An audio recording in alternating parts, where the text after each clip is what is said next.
Welcome everybody. Here we are in Bellinis. Myself, Micheál McAvoy, alongside Damien Bradley.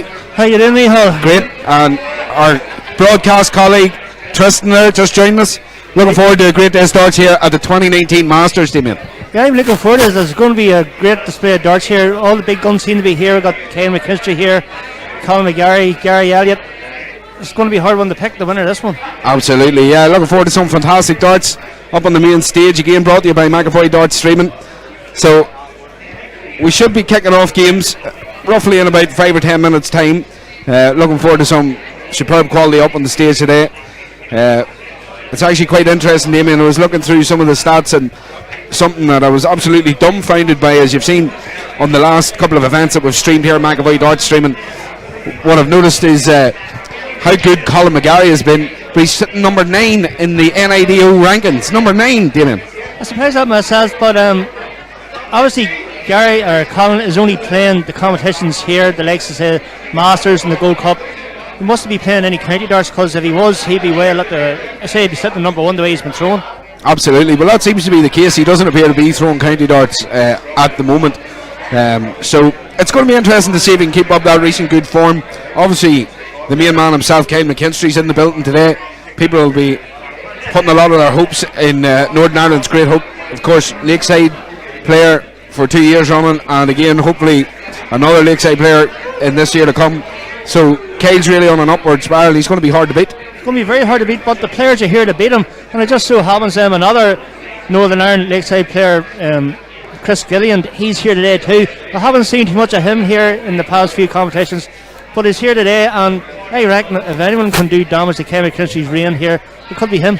Absolutely, and just as you mentioned, doing damage to Kane's reign, one of the best moments of the N.I.D.O individuals that we had here a number of weeks back, Damien, was actually Chris Gillian taking out a 1-6-7 against Kane McKinstry in the semi-final, and what a game of darts it was. Yeah, although I wasn't here myself to commentate on that, I did watch it on the stream, and that just goes, it just proves the standard that Chris can throw at. See, same with Chris, you'd probably know yourself from the Newry City Opens here. The better player that Chris plays, he lifts his game to a higher standard, and he always gives good players good competition. He's playing some of your lesser standards, some like myself. I'd make him drop down to my level, but Chris has been playing a very good player, so he can raise the standard to play him. Chris Gilliland's an absolute tremendous dart thrower. As you've seen there, Mark will have switched over, and you'll see we have the commentary cam today. This is where you'll see Damien punching me regularly, telling me talk up.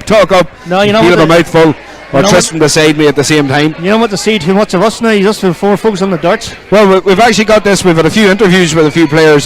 We had Denise Cassidy on the last stream. Denise was here, and she gave a great interview. Your kids were watching online. They were interacting with us here on YouTube. And would encourage anybody that's watching on YouTube, don't be afraid to give us a contact. Let's get a bit of crack going while we're watching the darts today. It was great crack the last time. I know that Tristan really enjoyed it. He'll be back on again this afternoon for more crack and banter while the darts are on. Yeah, just keep just send in the comments, send in the banter. Anything you want to say, just send it, and we'll see it, and we'll get back to you. Absolutely. Of course, anybody wants to make a kind donation for Tristan, who got a parking ticket for his troubles at commentating at the last event, and the N.I.D.O have already made they've made their contribution, Tristan, in allowing you to commentate in another event. Fair play to N.I.D.O. So it'll not be too long now till we're kicked off. Our master of disaster up the top, Mark McAvoy, has just got all the cameras tested over. As you can see, we've got some great darts going to come up, and we've got some great views of it. So the big thing I'm looking forward to today, Damien, believe it or not, and I just found it was tremendous to watch the last day, and I have to give congratulations to one of the ladies.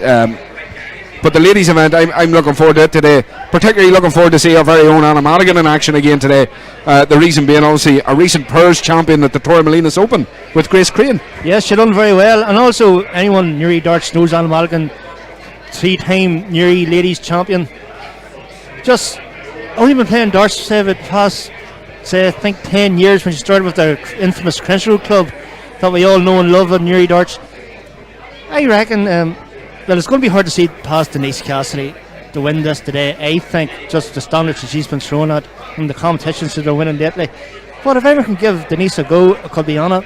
it could be Grace Crane, it could be Helen Dunn, but I still can't see past Denise Cassidy. Yeah, well, absolutely. Look, Denise, we renamed her Denise Classity because of the class of darts that she was throwing. That was a good one. And I have to give that one to Tristan.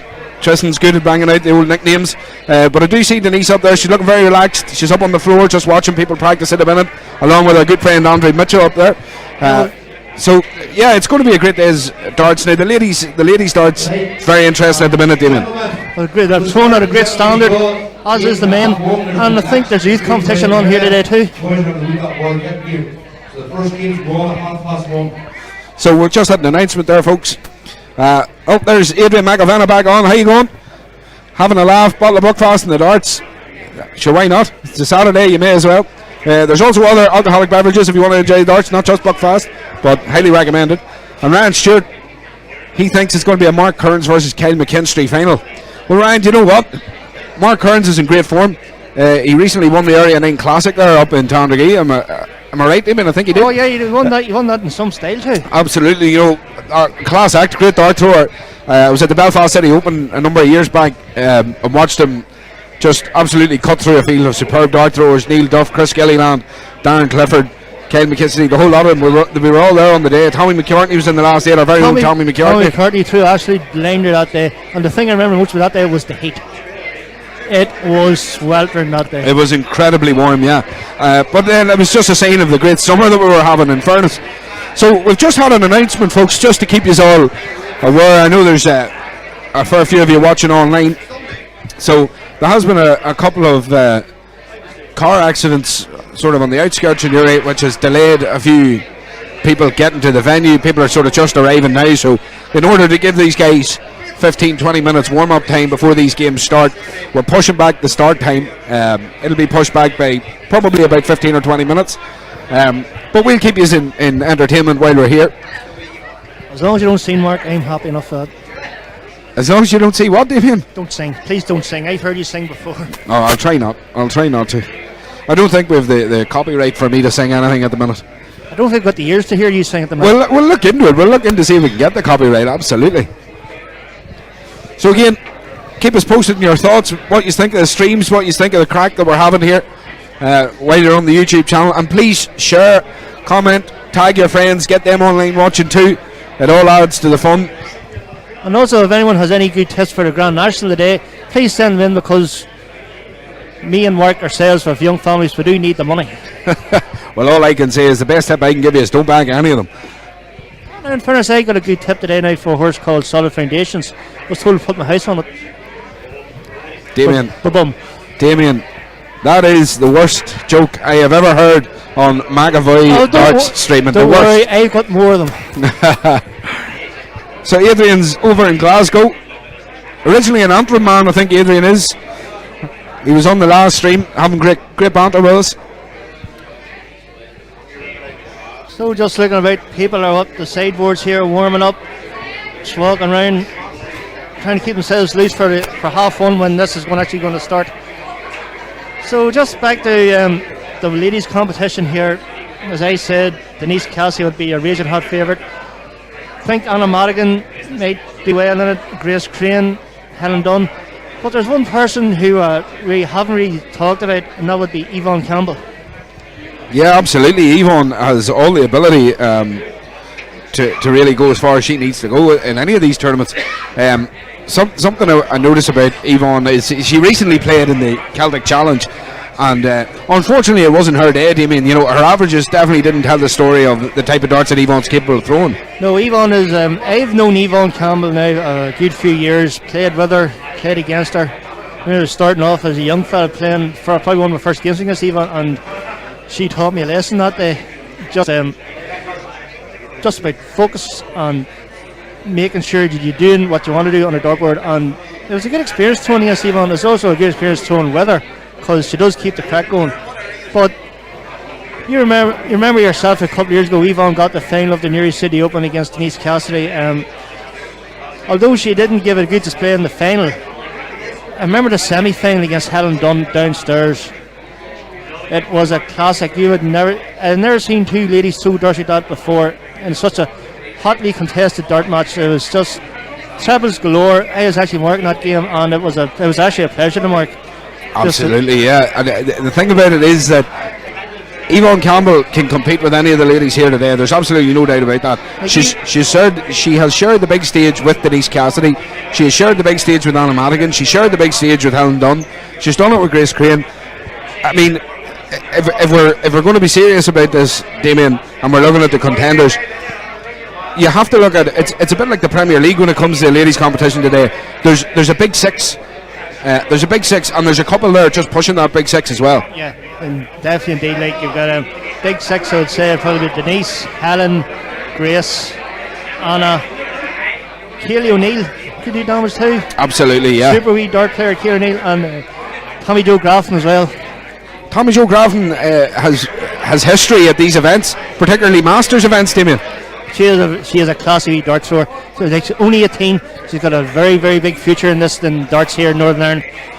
And she's starting I think she's just starting to come in their own now. She's starting to prove the ability and the faith that people have shown her this past while. Very much so. Julie Hunter as well. Julie Lee Hunter. Julie Hunter is dangerous. Julie Hunter can't be dangerous. If Julie Hunter gets the head right and throws the dart she's capable of throwing, she'll give anyone a game. Absolutely. Betty Barr's here as well. I've seen Betty earlier. Betty's here also. Kelly Devlin. Jackie O'Neill, Keely's mother, she's here as well, runabout organising. And also, of course, former Newry's ladies champion, Jane Quinn. Jane Quinn, yeah. Obviously, Jane Quinn probably hasn't thrown the best dart she's thrown recently, Damien, but certainly more than capable.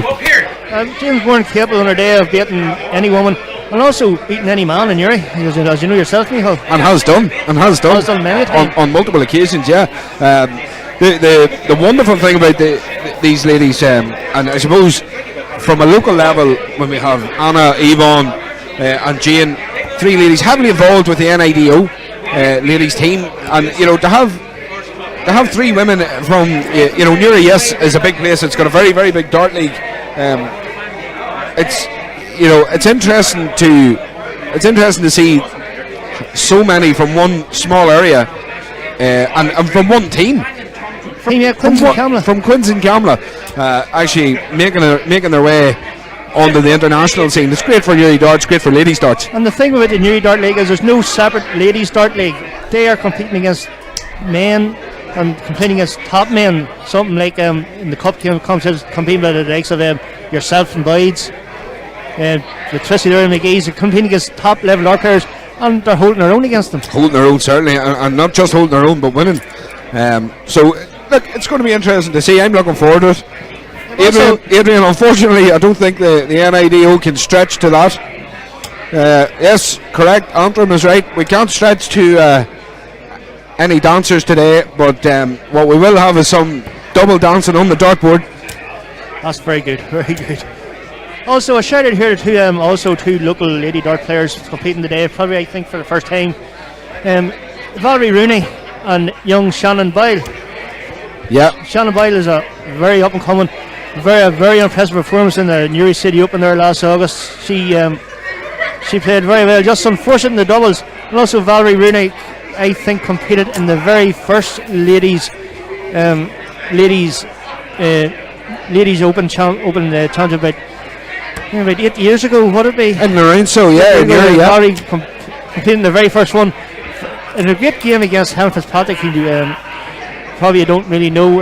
Doesn't throw darts anymore, but Helen was a good wee dart thrower in her day. Helen was better than good, Damien. Helen's actually recently come back into darts. She was throwing she was throwing for the Bellinis team, believe it or not. Oh, right. Bellini's very own dart team here in Newry. She was throwing for them. Helen Fitzpatrick, the youngest ever female open individual winner in Newry darts, the youngest ever, and took after a long line of dart throwers in the Fitzpatrick family. Of course, her father Joe, a keen thrower, and also members of the Thomas Davis Pipe Band. And indeed, yeah. Thomas Davis just reminds you of the good old days up in Crenchigal. So yeah, no, absolutely. And Helen Fitzpatrick, I don't know if Helen's watching the stream or not. I'm sure she'll catch up on it because she's a keen dart enthusiast. But I had seen her at a couple of events with her mother Cora, who also loves the darts. What an asset she would be, Damien, to these events. So hopefully Helen gets the bite back and comes back into this, because an absolutely tremendous dart thrower. Well, if Helen was thrown to the standard that she used to throw at, I would say she'll probably have a chance of winning this. Absolutely, she'll do some serious damage. She's more than capable of it. So we've seen there, just Mark's putting up Adrian Devine and Jeff Wiley. This will be a good game. Well, we've seen that going up now. It's not going to start, obviously, for a while. Good luck to the area 9 boys, especially Big Slanty and McKinstry. Not sure if Barry's there, but if he is, good luck. That's from having a laugh. Yep, Kyle will, no doubt, fancy himself to do well in this. Also, big Gareth Chambers, very capable dart thrower. He can, on his day, he can beat anyone. Absolutely. Currently managing the Northern Ireland team, I believe, Gareth is. Yes, and doing a great job too in the last Celtic Challenge. Yeah, doing a great job. So, just going to give you a few shout outs here of a few events that are coming up. So, the Northern Ireland Open 2019, folks, is coming up, soon to be announced. Let's just tell you that there's going to be a slight change of format. It's over the weekend of the 4th to the 6th of October. Friday is going to be the pairs rather than the Sunday, so that's a change. On the Saturday, there's a men's singles category B event, and on the same day, on the Saturday, there's a women's singles category C event. On the Sunday, there's also another men's singles category B and a women's singles category D event. So slight change to the format there of the Northern Ireland Open, but as you can see, over one weekend, 2 BDO ranking point category B events for the men. That's absolutely tremendous, and I have to say, I have to hand it to the N.I.D.O. and also to Mark McAvoy and McAvoy Dart Streaming. The events have really improved over the past number of years, and with the streaming of this, it really has raised the profile of the event. And as you can see, we now have 2 category B competitions. This is, as we were here last year, we watched Jim Williams absolutely stomp his way to victory in a tremendous tournament. He's got 2 tournaments to win this year, Damien. This is going to be a tough one. And who's to say not win them after the performance he gave last year? He absolutely waltzed through this field last year. I think when they beat he won the final 6-0 anyway. He just absolutely walked it. But the standard last year was brilliant. You had the likes of Dean Stanley over here, Ollie Hamilton. They'll fancy their chances come over here and winning as well. But Wes Newton as well. Wes Newton too. How did I forget Wes Newton? Absolutely. Hot the trot he was. Yeah, it was a great standard darts last year, and hopefully we're going to see a great standard darts here today because we've got the players to do it. They sure do. Just also to mention, there's another Easter Monday, 22nd of April, big tournament here. It's £10 entry, played across 8 boards here in Bellinis. Registration's at 12 p.m. It's a best of 7 competition, always good over the Easter time. If you're looking further down the line, feel free to go to the 4th of May. May the 4th be with you, as they would say. 4th of May, Saturday the 4th of May, the Danny O'Rourke tournament up in Drummond. What a wonderful day that is, Damien. You've been there yourself a few times. Been there a few times. Making it done as well as I like it done, but it was always good crack and good banter up there and good seeing good friends. Absolutely, yeah. So that's another great one. And then we've got the Multiple Sclerosis Centre in Newry, the competition that's being held at the Clary Community Social Club on the 13th of April. Another great competition with £1,000 guaranteed prize monies going out in that one. So darts all around the local area is absolutely flying, and not to forget our good friend Kevin Devaney, of course, down with the N.I.D.O. at the Killarney Darts Festival on the 8th to 10th of November. Now, this is an absolutely tremendous tournament. £28,000 worth of prize money on that one, Damien. I would nearly put a fish and a hook in myself. Well, I would go down for the crack and the banter and probably free game darts. I don't think I would do much damage in the actual winning of the thing or getting further into it, but it would be an experience again. I wouldn't mind going out myself now. Definitely not. Just to give a shout out to Joanne McKeown, she's saying, come on Rodney, you can do this. The kids want you to bring the trophy home, so hopefully Rodney can have a good day. And Sandy Pleasant, good morning, looks like a great day for everybody. Good luck to all from Maryland, USA. I wonder, is that chicken Maryland? It's making me hungry. I'm pretty hungry myself now, you come to mention it now, Mark, but it's great to see that we're going across the ocean to America there. I'm just glad. Hope you're enjoying it so far, and no doubt you'll enjoy it in the near future whenever this game gets started. Yeah, Greg McCormick there. Hiya, Greg. Good to see you online watching. So we've got watchers from all over. We're in the USA, we're in Glasgow, and I'm sure at some point, if I look into the detail, there's probably somebody sitting up in the manse in Newry watching it too. Yes, Mark McAvoy Darts Streaming has gone international. Absolutely, Mark. Obviously, very proud of his efforts here today.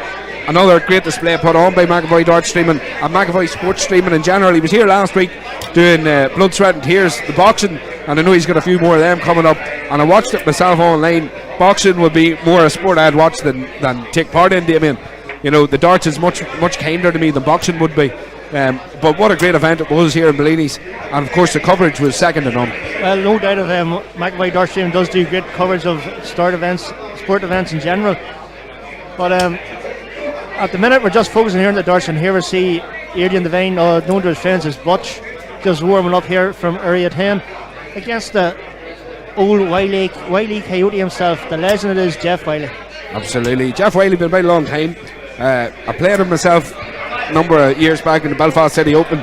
He taught me a lesson that day, and that lesson was when it was a round robin format, and I went to speak to Jeff after he absolutely trashed me on the board, beat me 5-1, which I really enjoyed, to be fair. But I went to speak to him after. I said, Jeff, what a great game we had. He said, absolutely. He said, you have a future in darts. You threw some great darts, a wee bit more consistency you need. I said, Jeff, I appreciate that. I said, Jeff, I think you're marking next. He said, no, I have that sorted. Well, when you're Jeff Wiley, you can do whatever you want, I suppose. But Jeff is an absolute gentleman. If you ever needed any advice about your darts or anything, he's the man to go and see, and he'd be more than accommodating and help you. Absolutely, yeah, a great man, a great stalwart of N.I.D.O darts is Jeff Wiley. Just looking around, we can see Brian Van Doorn there here today. Brought the kids along. It's a real family event. It's got a great atmosphere here today, Damien, and the darts are going to be superb. Yes, I must say I'm really looking forward to the day now. And also I'm looking forward to now in 3 weeks as well. We've got another competition here in Bellinis will be brought to you here by McAvoy Darts Streaming. Absolutely, yeah. Well, this is the thing. Once you click that subscribe button, hit like, hit subscribe on the McAvoy Darts channel, you'll be notified of all these big events that Mark streams. And just remember, it's not only competitions. He does everything from, if you're having an exhibition, if you're having a pool tournament, if you're having a boxing tournament, McAvoy Sports Streaming Services can cater to your needs. So don't be afraid to give him a like on Facebook, hit that thumbs up, but absolutely subscribe and hit the notification button there on YouTube to be notified of all the big events that are coming up. It's just there talking about exhibitions there. Remember the Gary Anderson exhibition here last August, was it? Or September? September, yeah. That was. I can't forget it, Damien. I was comparing it. Oh, yeah, and a great job you done too. Even though he did kind of embarrass me on my walk on, but apart from that, that was a great night. Brought to you by McAvoy Darts Streaming, and also Gary Anderson, the perfect gentleman he was that day too. Perfect gentleman, and shortly after we had Raymond Van Barneveld, and only just 2 weeks ago I was out in White Cross with the White Cross Darts team, who were thankfully to Gary McGinn, who's another great supporter of darts and charity in the area. Gary was raising some funds for Newry Hospice, much needed funds, and Gary had Terry the Bull Jenkins over, and was comparing that as well, and what an absolute gentleman Terry was. Yes, unfortunately he couldn't make that time because of work commitments, but I did hear it was a great night. A tremendous night, absolutely fantastic darts all night. The crack level, Damien, the banter, as they would say, with Terry Jenkins, second to none. Well, second to none. If I don't get the banter going, Michal, it's you. bully. So we can just see there a couple of players warming up. We'll be ready to kick off now, probably within the next few minutes. Yep, Butch here. We're just going to go for a short break, folks. Stay tuned to McAvoy Darts. We'll be coming back to you live with the first game, N.I.D.O 2019 Masters. Damien, a bit of breaking news. We've changed the first game up on the stage. I know you're really looking forward to this one. I am buzzing for this one. Yeah, so absolutely. The first game we have, remember we were talking about Tommy Jo Grafton. As I said to you, she's got history in this competition. The defending champion against the girl that we were talking about for so much earlier on, Denise Cassidy. Denise Cassidy, recently nicknamed by our very own Tristan Byrne. Denise Cassidy. Now this is going to be absolutely tremendous. I'm really looking forward to it. Tommy Jo, if she can hit the heights that she hit last year in this competition, you can see her practicing there. she's going to put Denise Cassidy, especially on the first game, Damien. This is going to be I am so happy that the viewers are going to get a chance to see Tommy Jo Grafton do what you can do against it's just another thing, age or youth against experience. Absolutely. Denise Cassidy, of course, won 2 majors this year out of the major competition. She's won them back to back, Gold Cup and then the individuals. Now looking to put the Masters on the rank, and of course the N.I.D.O Classic at the end of this month. Denise Cassidy's just in absolutely tremendous form, and really, Damien, she is the lady to beat here today. She is definitely is the lady to beat, but Tommy Jo Grafton, she can do it. Like we have seen Tommy Jo Grafton through before. She's got the game and the skill, and don't know about the timing because nerves could probably play a fight here with Tommy Jo being on the first time on the stage. But if she can just keep their nerves in check, she's got a very good chance here. Agreed. First time on the stage today, Damien. Not the first time on the big stage because she won it last year. So we know that she has the game. We know that she can hold her nerve. The big thing is, can she put this lady, as you can just see, Denise Cassidy, who I have to say, one of my favourite dart throwers in general to watch. So calm, so consistent, absolutely brilliant to watch live. Tommy Jo, a very heavy scorer when she gets into her range. If Tommy Jo gets that first start in the crowd, how do you expect at least to see another one falling into it? So I am so looking forward to this game when it gets going. This best of 7 first round game here. Very, very much so. Now the Jeff Wiley game, folks, will be coming up next. We just got that surprise package of Tommy Jo and Denise Cassidy, and boy, are we looking forward to it. So if you've got comments there's a few of you online watching. Like I said, don't be afraid to tag your friends. Send the link out to them on Facebook. Get them online. Let's have a bit of crack while we're watching this. I know that everybody watching, Damien's going to enjoy this game. There's Tommy Jo, as you can see, settling in nicely in her practice routine. Yep, just get the arm loosened up there.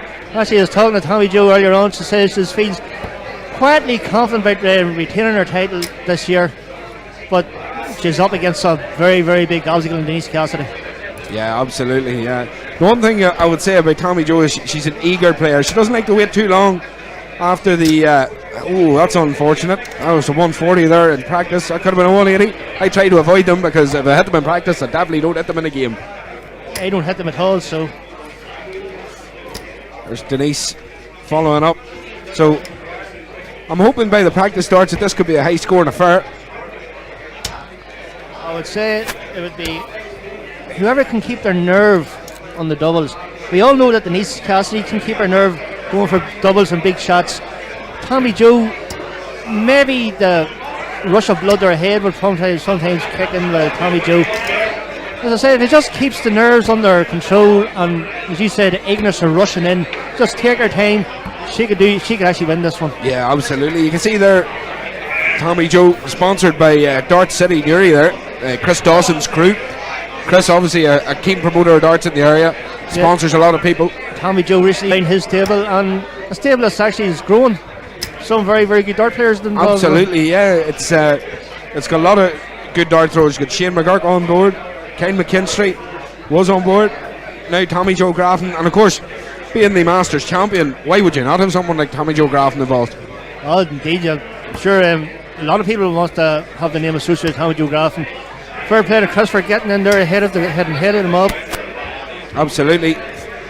Tommy Jo, of course, very experienced in this. We've seen her at the Newry City Open, we've seen her at the Northern Ireland Open. She travelled as part of the international teams. At such a youthful age, Damien, she's done a lot.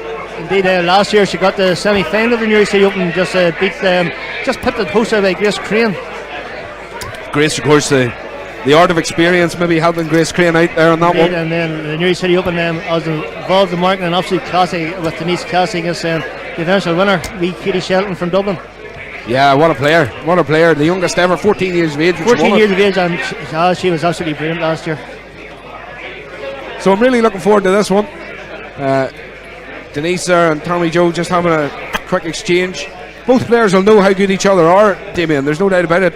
And in fairness, this, to me, this is our first game of the day, and it's more like a final. I am so looking forward to this. Whenever we're told to give the news that Tommy was playing Denise Cassidy here, they're just I think that the two of us had that sense, like Tisbeth says, this is going to be some game.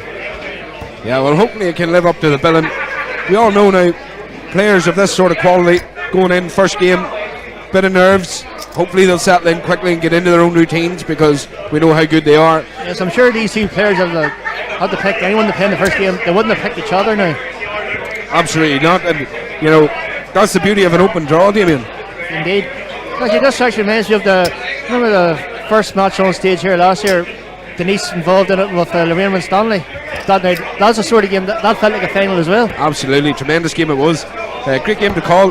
That's the beauty of our job, Damien, that we get to watch these darts and enjoy the quality of darts that are being thrown. Some people might say, why do you not get up and get involved? Well, I can honestly say, at the Northern Ireland Open, when we do get up and get involved, I almost enjoy this more because sitting back and enjoying the darts for what they are. Indeed, the reason why we're involved in commentating is because we got put out so early in the Northern Ireland Open. That's just the standard that we're at. Very much so. Well, looking around now, you can clearly see the anticipation's building for this one, particularly within the ladies' rounds. I mean, the ladies seem to congregate here just in front of our commentary position, but it's very clear that the ladies here have a sense of anticipation to this game. Yes, it seems like the ladies are down there just practicing at the sideboards here. All right, gentlemen. Yvonne Campbell in there practicing. Men's boards will be boards 1 to 8. Just listen to this announcement here. On board 1, it's Kyle McKinstry versus Terry Morrow.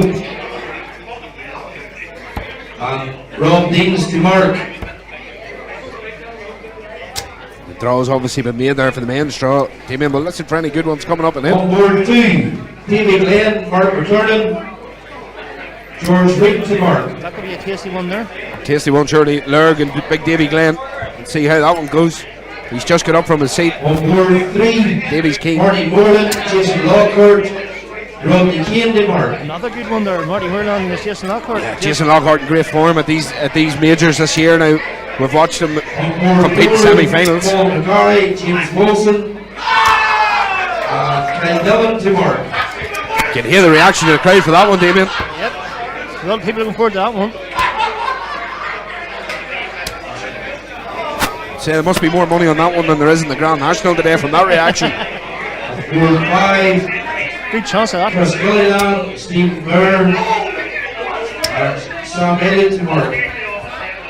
Chris Gilliland getting his first game underway.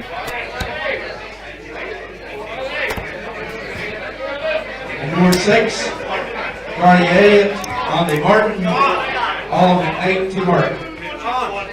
Alan McKnight there marking for Andy Martin. Andy starts and plays, obviously sponsoring the events here and there as well. George Rock, Kenny Mullen to Mark. On board 8, Danny McDonald, Kenny Brown, Warren Penny to Mark. Danny McDonald again. On the main swivel Great board, showing last week. it is Tommy Joe Grafton versus Denise Cassidy. The second game to go on there is Adrian Devine versus Jeff Wiley. Just our first confirmation of the first two games on the stage Okay, here. so please start them games in about 10 minutes. So, Thank you. as you just heard, and we're building this up for past 10 minutes. Best of 7. Tommy Joe right Grafton through against Denise Cassidy. till the semi-finals was best of 9, then the final the best of 11. And also confirmation of the format of these games. So this game here, up until the semi-finals, of course, is a best of 7. That means first to 4. The semi-finals is best of 9, and the finals is best of 11. Who's going to be in the finals, Mark or Michal? Well, it just depends on the draw. I mean, you know, these open draws can throw up shocks, as we can see here in the ladies' draw straight away. If you had actually asked me, we did say about the big 6 that were here today. There's 2 of the big 6 facing off in the very first game. So, we mentioned earlier on about the strength of the ladies' games. We're going to see it here in action. But for me, really, it depends on the draw. I see Harry Anderson here today. Harry Anderson, great thrower. Oh, superb throw. Absolute thrower. If he gets in a rhythm, I see big Ron Seddon here today, Rocket Ron. I've seen Rocket Ron practicing earlier on and just bombing in treble 20s. Absolutely. So, Colin. No drinking alcohol while playing. Colin McGarry there, as you can see, is just making his way over around his board. So Colin McGarry is obviously going to be, in the last 2 tournaments he's been to the last 4 and he's won one. So He very unlucky against Ken McKinstry in his last tournament to be a runner-up. But I have to look at it in a sensible manner, and I have to say, if I'm looking at the rankings here, Gary Elliott is in fine form. Ken McKinstry, Rodney Keane, and I know Rodney's got a few fans online here on YouTube wishing him the best of luck there. Joanne McKeown. There's a fair few throwers here, Damien, that are capable of winning it, but it's getting over the line, especially when you have the main parts of the Northern Ireland Dart team here today. The international team are here, and they're going to pit their wits at their own individual level here today in the Masters. So we're just on the way here now. Denise Cassidy won the ball to go first. Son, here's the first 3 darts of the game, and the 45 there, not the start you'll really be looking for against that player Tommy Joe's called it. Well, like we said, there's every opportunity here for both players to settle in the first leg. 45 apiece there. There's going to be a few nerves, especially with the quality of darts that these ladies, they have and they possess for each other. But the reality is, you can see Denise Cassidy there finding the treble. 85. A good solid 85 there. Absolutely, yeah. Tommy Joe can answer that. As I said before, if Tommy Joe gets the first dart in the treble, you expect at least an odd one to fall. It's just getting the first dart in that treble. That's it, yeah, especially when the nerves kick in and you're under pressure from Denise's heavy scoring. She's just slipped into a treble one there with the first dart, but there's a great last one. Good last dart there. So now 83 there, brings it down to 288. Tommy Joe a wee bit cut adrift now, but it's only the first leg. It's just basically trying to get in their rhythm. Yeah, you can actually hear the crowd there, Damien. The crowd have sort of fallen back here, and they know now what they're dealing with the quality of Sundance stage. They're getting engrossed in the game. I'm looking at reflection there in the second, that's brother in the ones. So only a 41 there for me. So needs to probably at least get a ton here would bring her back in this unfortunate last start there. I thought that was very, very close going in.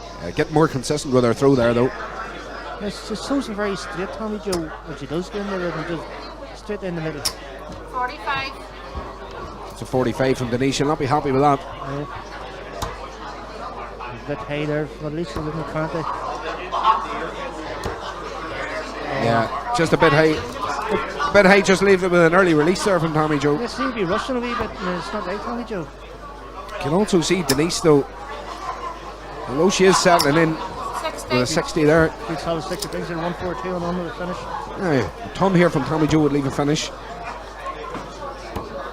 Oh, that's unfortunate. She's just pulled that. Just pulled that a wee bit. 55. 55 there brings her a 206. You could see the disappointment there in her face when she pulled that dart. So Denise Cassidy will be looking to finish, wrap this up in 6 darts. The travel here would do a world of good for her, and she gets it. Lovely. Great leave, 42 there. Now Tommy Joe needs to put a bit of pressure on this one for the first leg. So there's the first dart in the treble we're talking about. Enforced at the deflection are also today. It's 85. It's still okay, Damien. It still leaves her with a 1-2-1. Now Denise with the 10 for 32, and there, that's class finishing altogether. That was a very, very solid finish from Denise. Just letting Tommy Joe that if Tommy Joe has any ideas of winning this game, that's it's just going to be very, very tough to beat Denise. It's a good starting point there for Denise to say, if I get one dart at my double, I'm taking it Tommy. So Tommy straight away is under pressure because of that. Yes. But a good last start there, 81 now. Tommy Joe will need at least a few more of them just to put Denise under better pressure, but a good first start there from Denise. Those are in there for a second one. Yeah, unfortunately, doesn't get it. So you can see the averages there. Denise is just edging Tommy Joe here, but decent averages there from one leg, Damien, for the opening leg, particularly with the nerves that they have. Yes, I suggest when the nerves have gone away, the averages get a lot better. Yeah, well, with a 10-point gap in the averages at this stage, but I can't see that being the case throughout. Especially not now, with a good solid thunder from Denise. Tommy Joe needs to answer that. Tommy Joe just seems to be... Oh, that's unfortunate. That's unfortunate. Tommy Joe seems to be rushing a wee bit. It's just like very, very tense in the arm, I think. Pressure does funny things. Denise Cassidy looks as cool as you like. So she's just throwing in the house, just warming up. Yeah, she's still throwing with what I believe are windmount ton machines. Could be wrong, but they do look like it. I'm no expert in darts. I just know how to make my own darts next time. Good solid 60 there from TJ, but maybe not enough at this stage. Needs to find that treble bed with a wee bit more consistency. 40. Yeah, Denise just sort of tidying up there. You can just see that her Denise has got that in her arsenal. You know, she can calm herself down in the middle of a throw and sort of recalibrate. That's better darts from Tommy Joe Grafton. 140. She needed that. That brings it down to 140 and on the finish. So Denise Cassidy That's answering good. straight away. good Look at for her. this. That's great darts. It's a super answer. that's a good solid ton there, especially after 140. 140. That's an Tommy- outshot. Yes, she was well capable of hitting this, but unfortunately the first dart didn't get in the treble 20. So She'll look for a treble here. 60. It's unfortunate. it's good 60, but 95 now. 95 now for Denise. So treble 20, treble 19, double 18. For the 76, so it's 56. And the 16 the leave tops. So Tommy Joe on the 80. Tops. Well, No, I would go double at that point. but tops the level is a one each. Oh, she's just followed the dart there. She just- maybe a bit too quickly, I mean. Bit too just rushed out a wee bit. So tops here for Denise to take a 2-0 lead. She's under more pressure in this leg though, Denise.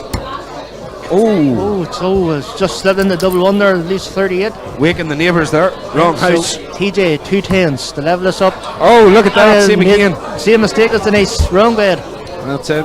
Just to see frustration there, Tommy Joe. Denise, and you can see that dart sort of slip out of Denise's hand there. She's going straight for this, Damien. No, I think that was a mistake. I think I would have split up myself, but I would have split it. look, when you've got Denise Cassidy's talent, why would you split it? Why wouldn't you just go straight for it?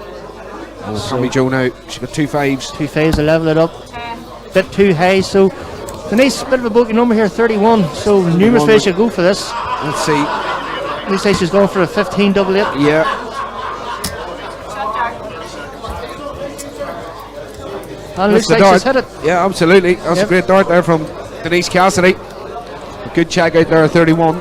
Just noticed a caller and marker up on stage there. We have our own automatic and Colin and Stacey.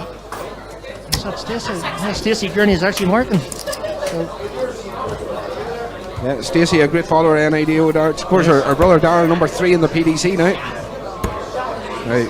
The second dart just slipped a bit, but the first dart was more powerful from Tommy Joe. Yes.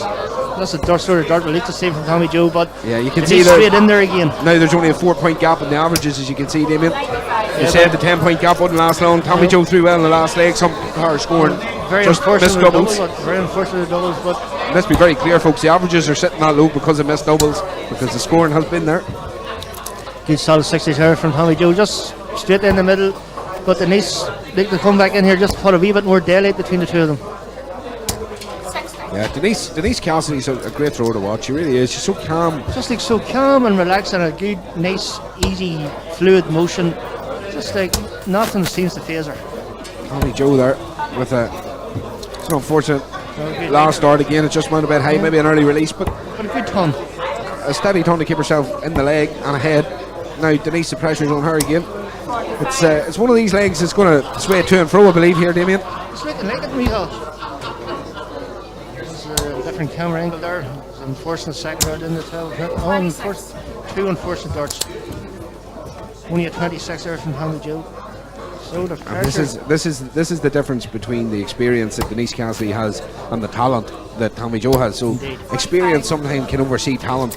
I'm not saying that Denise Cassidy doesn't have the talent, because she's more, and she definitely does, but just that head and the shoulders, she's been throwing darts a long time. That's a great visit there from Tommy Joe. So that was good grouping there from Tommy Joe. I expect at least another one to follow that first dart.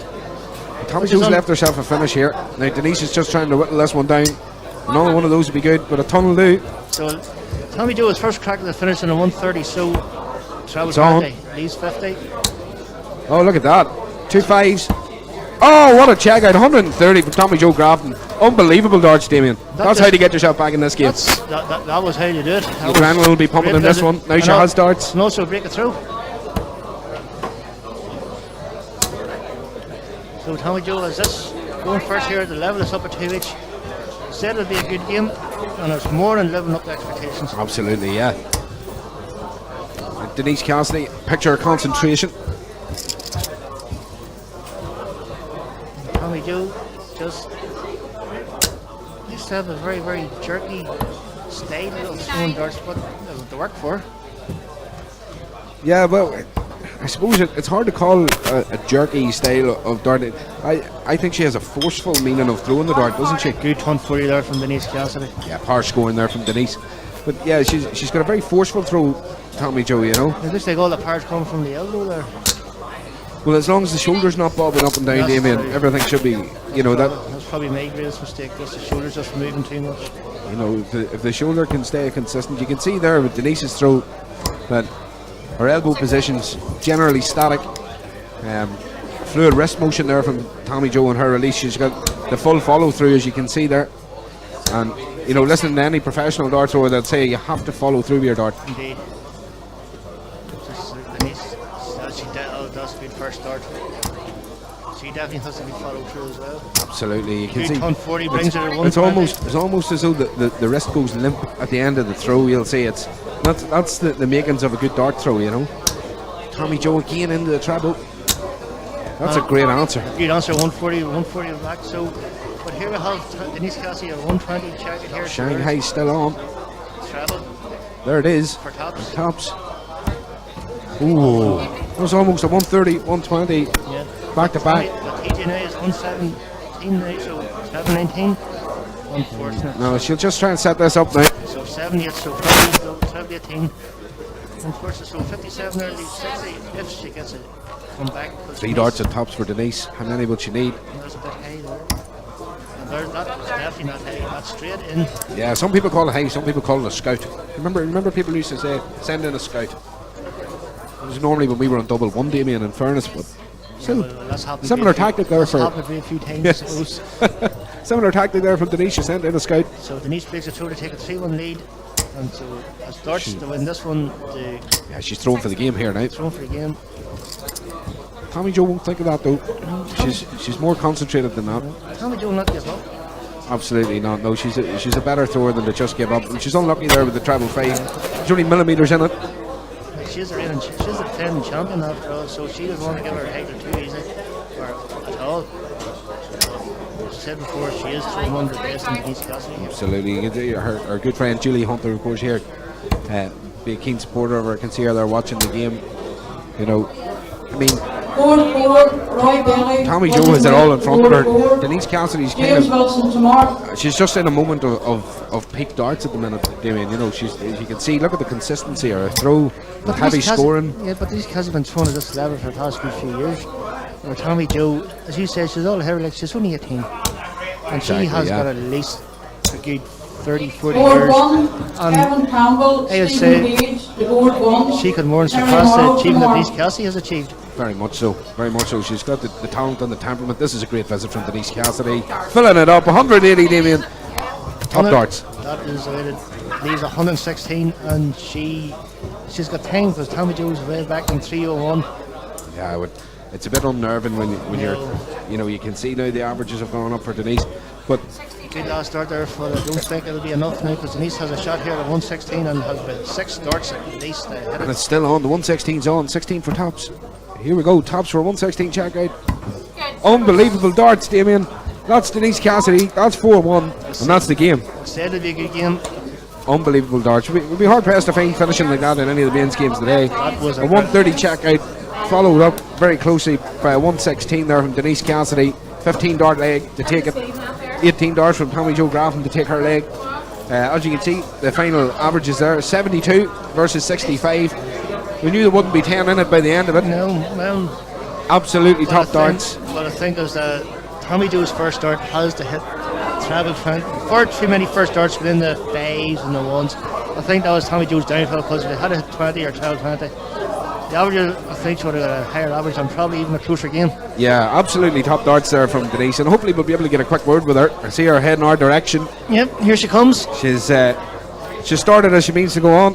Hello Denise, welcome again. How are you? It's great to see you again. What a first game.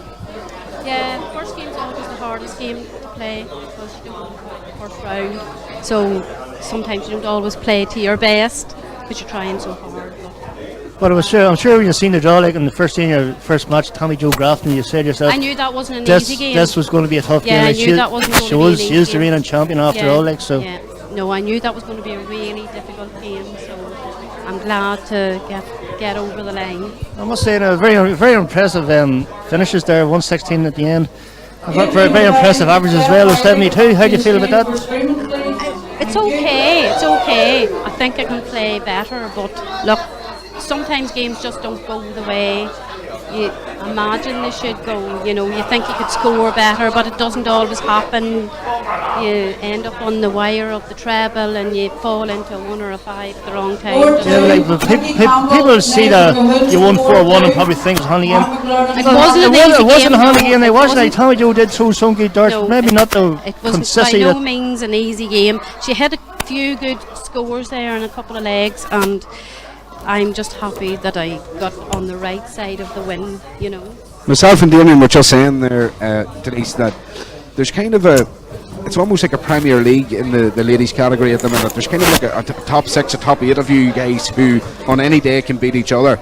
You are in a great run of form, particularly at these events, at these the majors. You know, you had a Gold Cup win, you had an individuals win. You're now on track for a Masters win, hopefully, if you can keep it going today. Are you throwing the best darts that you've thrown in a long time, or how do you feel about the way you're throwing at the minute? Well, maybe I'm not throwing my best darts, say, like that game there, maybe. Playing well, you know, and I know there's a good leg. If I need a good leg, hopefully it'll come. But sometimes it doesn't always happen. But playing with confidence. Yeah, you have to believe in yourself, you know, so I know I can play better, but sometimes it doesn't happen, you know. Absolutely. Well, listen, we appreciate your time, and hopefully we'll be coming to talk to you again as a winner.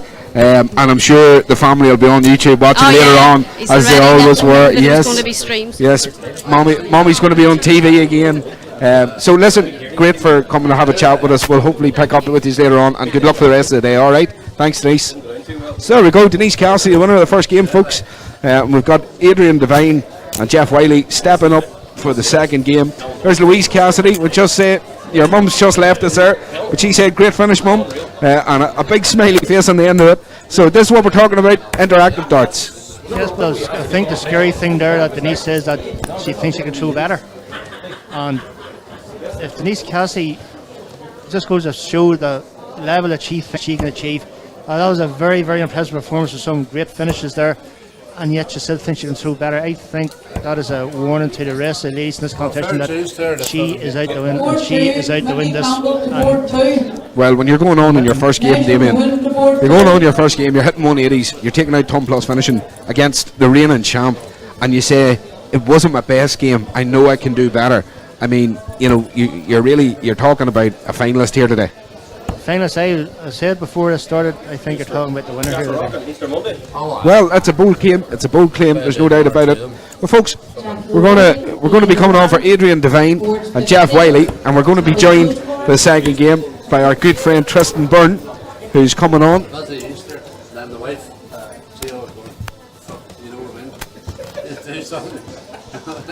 Tristan, welcome to the commentary booth. You get well enough up after, and then a couple of days you go to darts, and 2 days in a row you're only a cunt. You're only a cunt then if you go to darts 2 days. Just taking your pew up beside me here. Welcome. Alright, kids, I'm here. Fashionably late as always. Fashionably late, and very fashionably late. I enjoy your hoodie there today. Looking well. Thanks very much. No, Damien. How dare you? Damien, just forgetting there that we have a commentary booth cam today, Tristan. I see that. Commentary booth for McAvoy streaming. Another first, yeah, but very good though to get the likes of Denise here online. When we can. Hello. There's Tristan just saying hello to everybody. So I'm sure there's Anna Malik walking past. We'll probably have a word with her later as well. You're looking forward to the next game, Jeff Wiley and Adrian Devine, Tristan? I am indeed. I remember watching Jeff. I've seen Jeff on the telly a few times. On telly. Indeed, yeah. And so have the watchers here on YouTube. Yeah, the watchers here on YouTube have also seen him. A wily old fox, some would say. That's it. They're getting to see a former hero. Both players ready to start here. In a short format, first to 4. Short format can go either way, Tristan, as you know. First round match is always difficult for any player getting used to it. The Tyrone Turnip. Well, that's a new one. In there from Jimmy Elliott. Apparently Jimmy Elliott's going to buy the beers. Good man, Jimmy. Daniel McCrory definitely isn't. Known for disappearing when it's his round. So we'll have Colin McGarry calling this game for the boys. Good man, Colin. He'd be expecting somebody to call a final for him later in his form, trust me. A few callers today. Henry Mitchell to board 8. A good record here at Bellinis.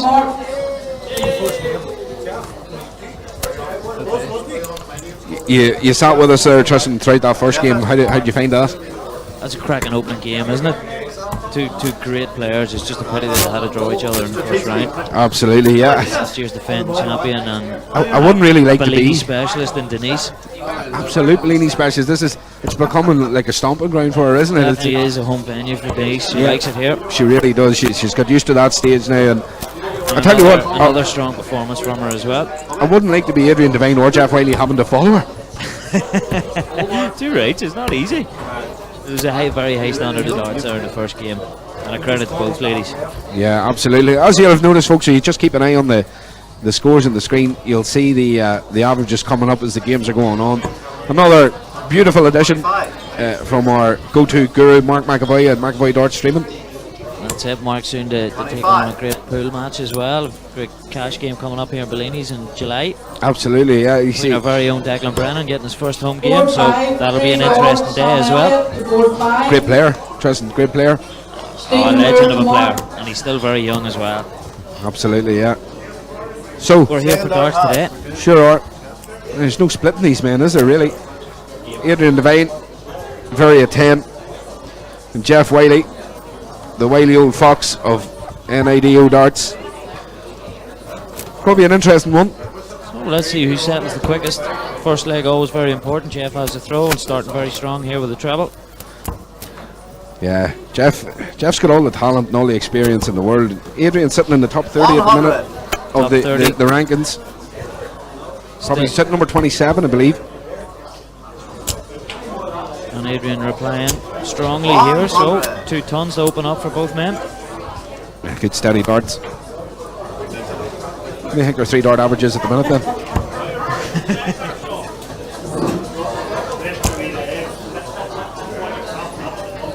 Fine day here in Newry as well. 45. Absolutely, the sun Sometimes is shining. the way we have to sit inside.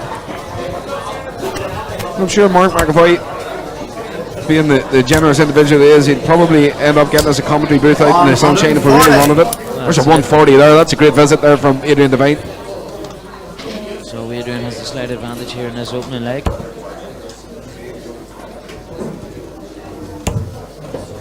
It's all about putting the pressure on as early as you possibly can. It's a good response, though, isn't it, for Jeff? With a ton. Just keeping it steady. 43. Half the battle. 43 here. Let's Jeff in if he can find this treble. Pressurize Adrian. Teresa Scullion, Shannon Boyle. Good high averages there early on. I like the looks of Jeff Wiley's darts. I'll have to get a word with him after. Nice barrel. He's got a fine barrel. Adrian throwing similar darts to Colin McGarry, Darryl Gurney, similar windmill style. Jeff Wiley, I'm not sure what he throws with, but those darts could be as old as Jeff himself.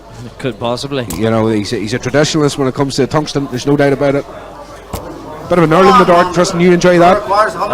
One needs a grip when you've got slippy fingers. Now, 118's on, and tops. So tops for the first leg. He's just dropped that one. 101. I'm sure Jeff's played many legs of 101 in his head. Let's see if he can punish this one. Chance here to get off the mark. So 86 left. Treble 18 for double 16. The preferred choice. Oh, that's so unfortunate, isn't it? 17 for double 16 now. 21. It was unfortunate. Who requires 20? And we'll let you know, we didn't see that. No, there's double 6, and double 4, double. It's exhibition stuff from Adrian Devine here, Tristan. And he breaks the throw as well, which is more important. Jeff won't like that. In this short format, they go behind so quickly. It could be a tough ask. Yeah, Adrian, of course, as we said, sitting in the top 30 of the rankings. 60. Has a couple of good run-outs of late. Jeff himself, though, sitting low down in the rankings. Jeff Wiley But he doesn't. always Jeff has Wiley that has bit of class. Jeff Wiley is almost like the Raymond Van Barneveld of the N.I.D.O. He doesn't Correct. need the ranking points. He's got the name. He's got the name, that's all you need. Well, he's going to have to find a few darts though. But It's tremendous starts there from he's Adrian off the Devine. 140. And Adrian trying to stamp a bit of authority in his own throw here. First dart loose, time to steady them up. Yeah, Jeff just feeling a wee bit of the pressure, the power scoring here from Adrian.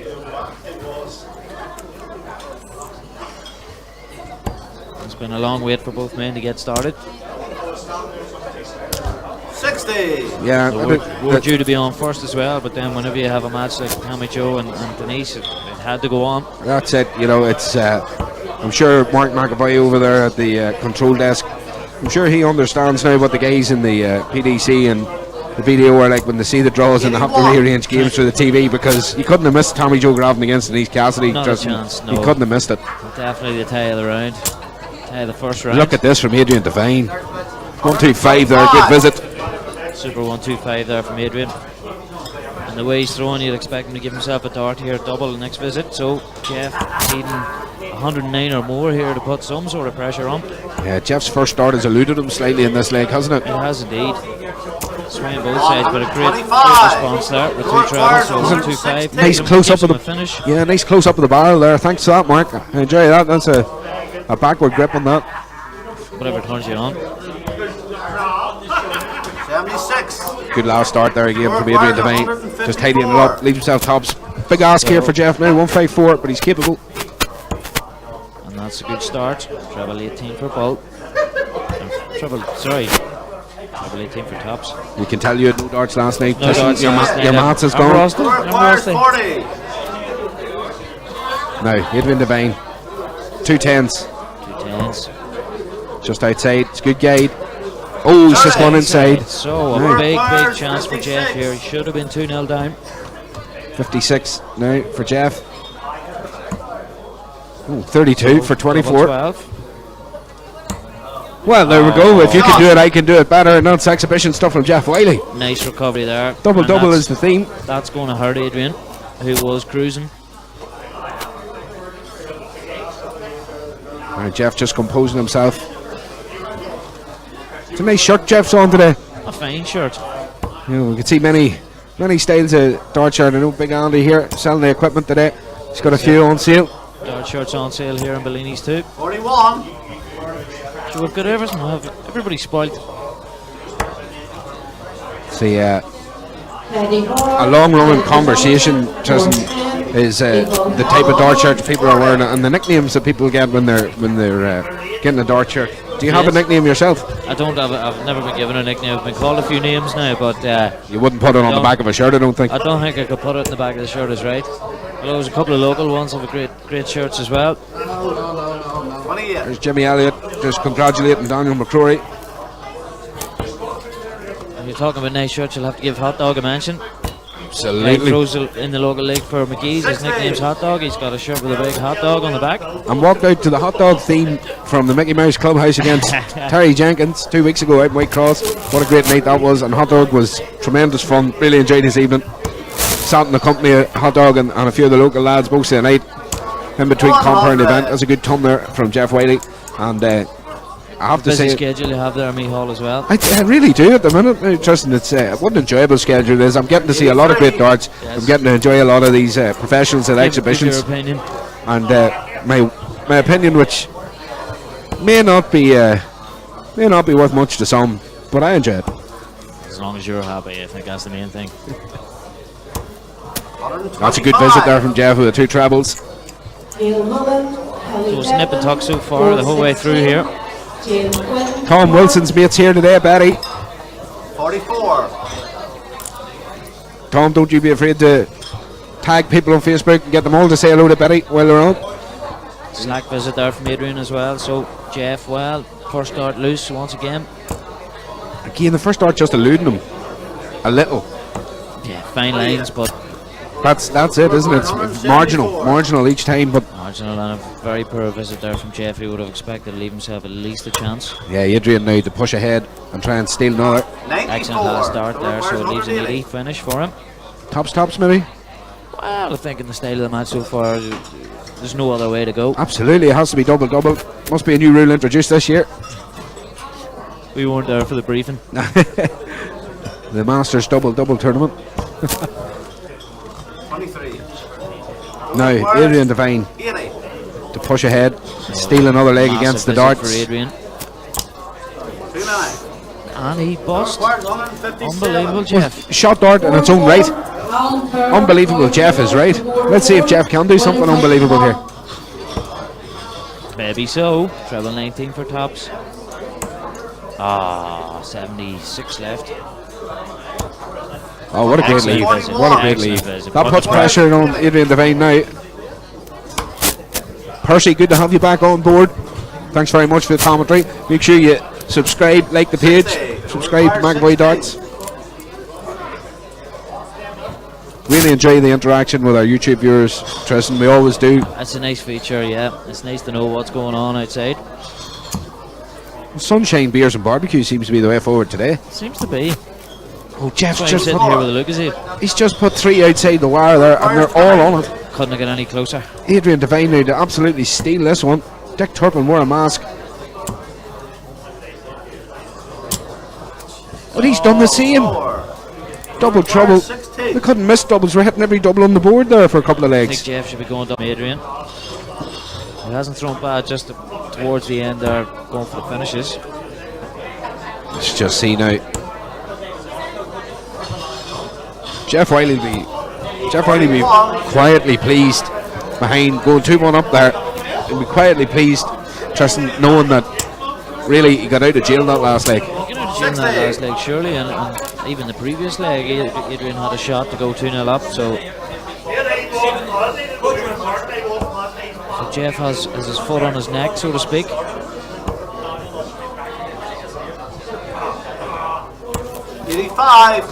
An important treble with his last dart.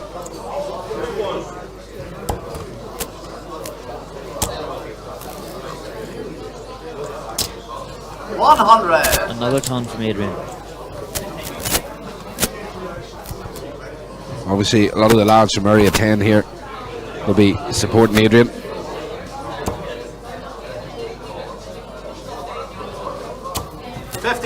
Simon Dunn will be watching. He'll be hoping that his comrade come in along with Gavin Carlin. Gavin Carlin, Area 10 thrower. So we know Gavin has had a great run in darts recently. A vast array of talent in Area 10. So plenty of support for Adrian then.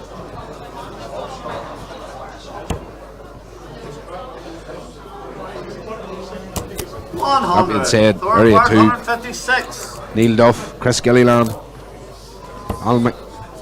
Davy Glenn, all Area 2 throwers. I was about to call Alan McKnight. I know Alan's up there marking Davy's game, but plenty of competition here.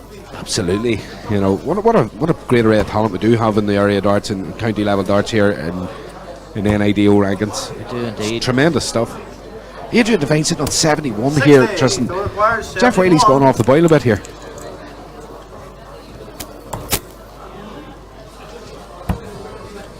He seems to be alright. Oh, has that slipped into a double four? Looks like a double four. Has indeed. So requires 160. Left 28. Now Jeff for the 160. So big finish needed here. Not happening this time. No. So how can we pressure it? Not like that. Just a few loose darts coming up here. So requires 28. So Adrian would like to finish this visit, get it done, dusted, on to the next leg. Do you think these men are feeling a bit of the pressure here, Tristan, of throwing on the stage? So requires 134. Well, I'd say they feel a little bit combined with being their first match in the tournament. I'd say when you go to the stage, everybody's watching, you're putting that extra pressure on yourself, so the arm may tighten up 58. slightly. So requires 28.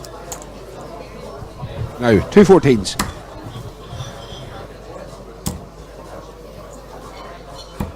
This is incredible. Like these men hit every double on the board in the first 2 legs, and now they're really sort of trailing around the board looking for their double. 76, Jeff Wiley. He's got 2 hits. 2 darts to go 3-1 up.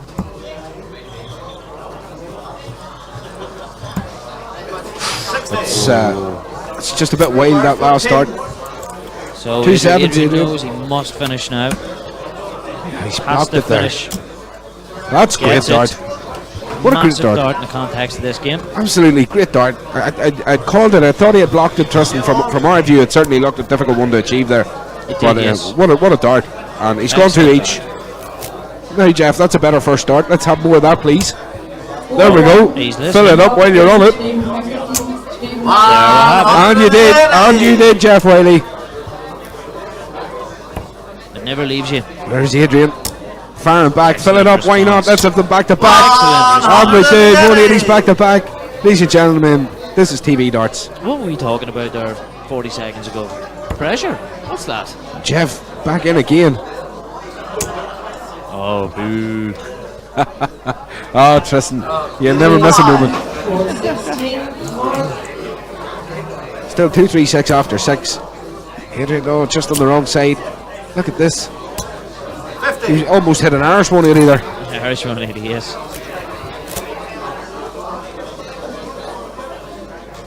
Still very little in this. So even with his 180. 41. This is the one unfortunate bit about Jeff's game that we've seen so far in this match, is that not inconsistency. To start so well. Strange how you can lose your range as well, isn't it? Very Yeah. frustrating. I'd say Obviously when Jeff knows what he can throw. great visit there at 140 from Adrian, leaving himself on a finish. Be interesting to see what way the finishing goes in this leg. There you can see just that shark style grip when Jeff 28, starts. so it requires 131. He comes in with a 48 there. He was looking for a 65, was he? He sure was. 30. This is on.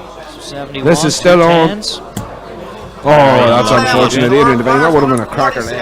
And I'm sure his averages has just shot up in this one. He'll still be expecting to get back. So now he knows he's going to get a chance at double 10 to take the lead in this match for the first time.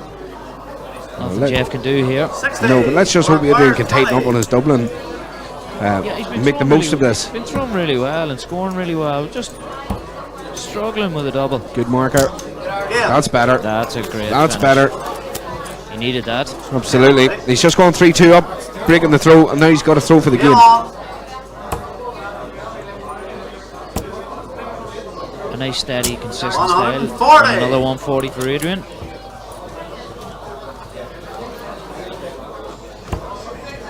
As you can see there, isn't that much in the difference. But the double trouble has really dropped their averages, Justin, because the scoring these guys are putting out is much better than what their averages are showing. It is indeed. Adrian, I'm sure, would be at least another 15 higher in his averages. Quite a few 60. darts wasted at the double. Adrian McElvenna will be watching this with bated breath. He's a big supporter of Jeff Wiley. He's over in Glasgow. Jeff's going to need all the support at the minute. Originally He's an up against Antrim it. man. 40. Board 3, Norman Burns, Johnny Creed, board 3, Nick Henry, Moore. Jeff here, he's just been millimetres wide, which is a massive difference in this game. So another 140. Another 140 there from Adrian Devine. Power scoring's going to be there. It's going to be interesting to see the stats at the end of this one. Tristan. Super scoring from Adrian. You can see he's sort of settled in the best and warmed up now. He did have opportunities to win the both legs that he lost as well. So it requires Slight frustration there coming into Jeff's throat. The one thing I've seen there in Adrian in a few of the legs has been big checkouts. Look at that. That's tremendous. That's leaving himself Set up double 12. He's been able to have the goes at the big checkouts and leave himself these finishes, and it's pushed the advantage. But this is a great visit here from Jeff. 140 for Jeff. Could it be his last visit though? Will it He's tried to put a bit of pressure on this finish. be? That's better finishing from Adrian Devine, and that's a 4-2 win. As you can see, Jeff giving him a bit of encouragement. And a well-deserved done. win also. Absolutely. He fully deserved his victory today. Just unlucky for Jeff. Absolutely. It's tremendous. You can see great show of respect there from the two lads, and well done Colin McGarry there for going up and chalking that one. Super stuff all together. There you can see the scores, like the Adrian Devine scoring 6 140s. 6 140s and a 1-8. I mean, they're absolutely tremendous. Like his first 9 dart average is you know, you're talking 30 points ahead in his first 9 darts in each leg, you know. From Adrian, just you can see where he's lacking this morning so far. Yeah, the Just checkout with the percentages. Yeah, the checkout percentages maybe just weren't where they needed to be there, but His checkout only 24, but it does not matter because he took out 4 checkouts. Yeah. Gets him into the next round. He gets to go again. 13 dart leg. Still, He knows his finishing will be stronger in his next match. 13 dart leg, still not the best we've seen. We've seen a 12 dart there from Denise Cassidy today. Excellent, yes. So 12 dart leg's been the best we've seen so far. I wonder will we A few beat big that. hitters later on. I wonder will we beat that today. I hope we do. Hope we do. So we'll know very soon then what the next game coming up is on the big stage. So the next game should be coming up in the next 5-10 minutes. We ourselves are going to take a short break and we'll be back with you.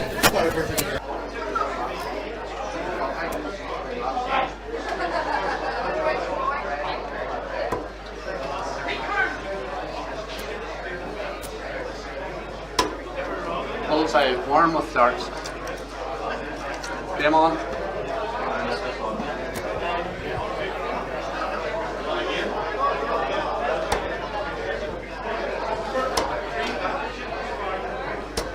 $36.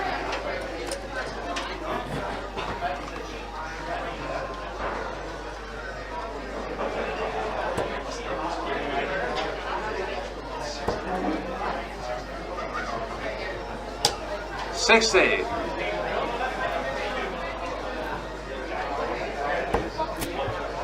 It could be alright, although looking at the rankings here, I see Brian Cathcart sitting in 12th. 26. Whereas Warren sitting a good bit lower down in number 83.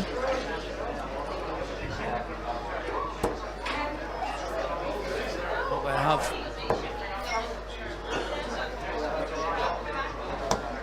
So 58. both players getting the final preparations in here. Getting ready to start. $60.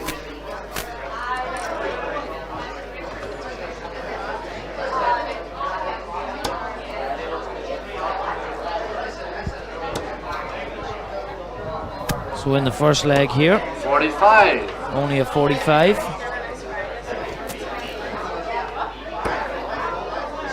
So that's a slack first start there from Warren Penny. 44. A very, very poor visit there. Only a 29 it looks like. So Brand's looking in here to punish this. Also unlucky first start. Just At the minute he just wants to keep him steady. so just first leg, just keep them good and 59. steady. Just try and ease yourself into it. Solid 59 there. This game really has a set far so far. So both players 96. finding their range. So That's a nice good 96. Good 96 there. Only 40 ahead, but See so let's Brian throwing with an old style dart.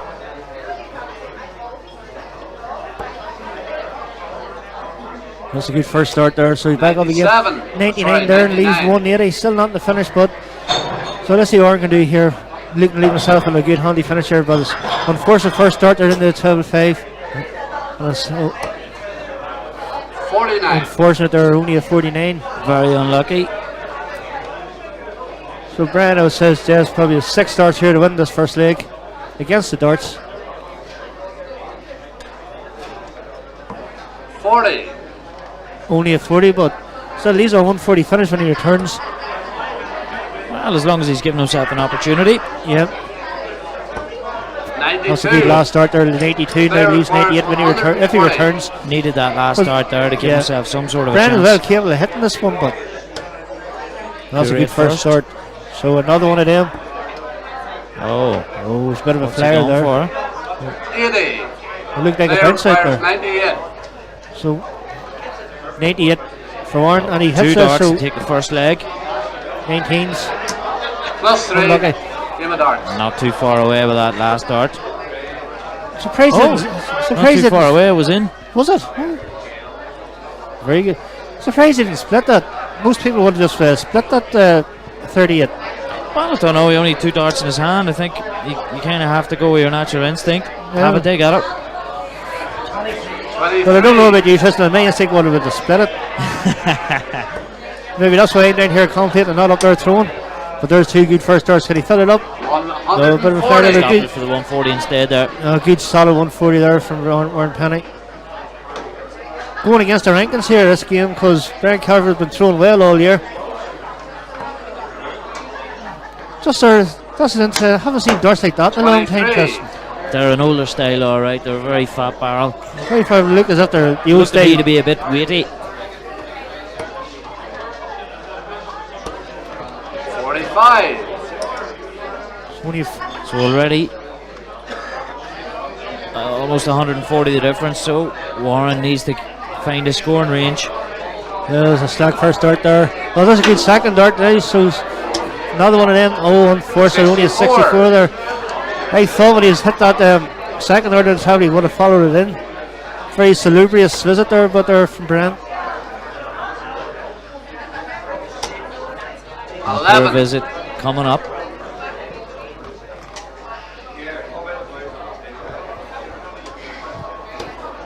Well, that's a good first start there. He needs at least another one at the end to really search from a 30 in this leg. 100. Only a ton. That still puts him only 6 ahead, but and he had the darts in this leg as well. 58.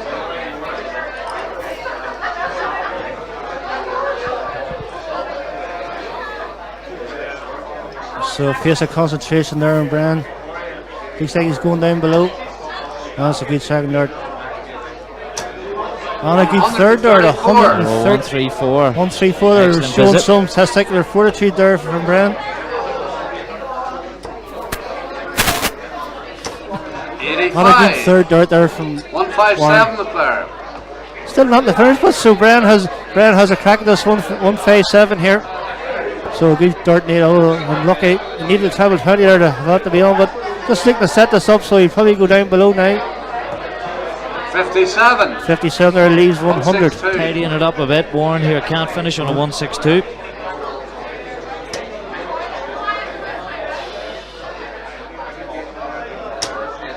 Three. 100 the player.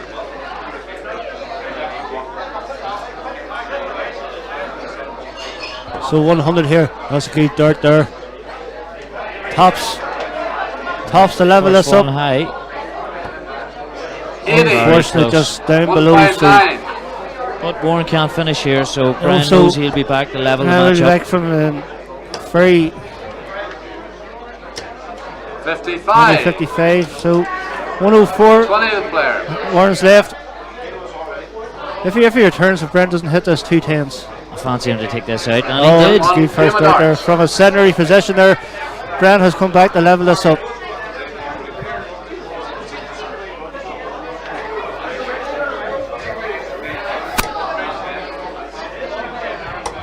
You see So the what- averages here: 65 Brian, 59 for Warren. 123. Very little in it. As you can see, legs one each, so there's still a lot to play for here. That's a good first start there from Brian. And a good second there. Can he fill this up for the Excellent. first 180 of the match? Oh, Unfortunate. 120. 60 floor as well. I think that just clipped off the bar there.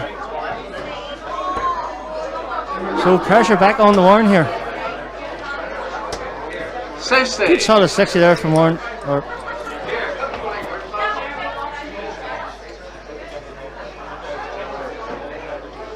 there's something wrong with the scores here. It's still showing that 140.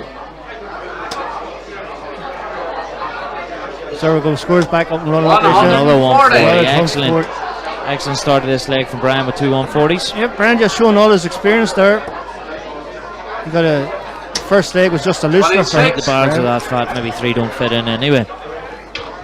Oh, I remember. As long as he's getting 2, he's happy enough. I remember throwing a set of darts like that before. Whenever I first started throwing, they're 40 grams. They're like cannonballs. Destroyed many a dartboard with them darts. As a local player, Joe Fitzpatrick used to have a set of darts that were massive. I don't even think he could fit 2 in, never mind 3. 70. So Brian just leaves a nice 1-5-1 finish for a return. 122. So a good With visit from 122 Warren. there from Warren. Just reminding Brian. Leaves the big finish there for Warren if he gets a shot at it. So Brian with 1-5-1. Only a 5 there, so he can't finish it.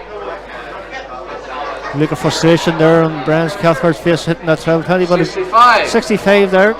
170 Brings it down to 86. Good So the career big one finish. for Warren, not happening. Oh, Warren had the chance there for 170, but He'll have to can't go do for it plan B now. now. That's a good third dart there. 82 there. Reached 106 78 or 88. Fram coming in here for possibly treble 18, double 16. Oh, he's 106, sorry. Oh, treble 18 now. 68 left. 63 left. Not happy with that visit. 88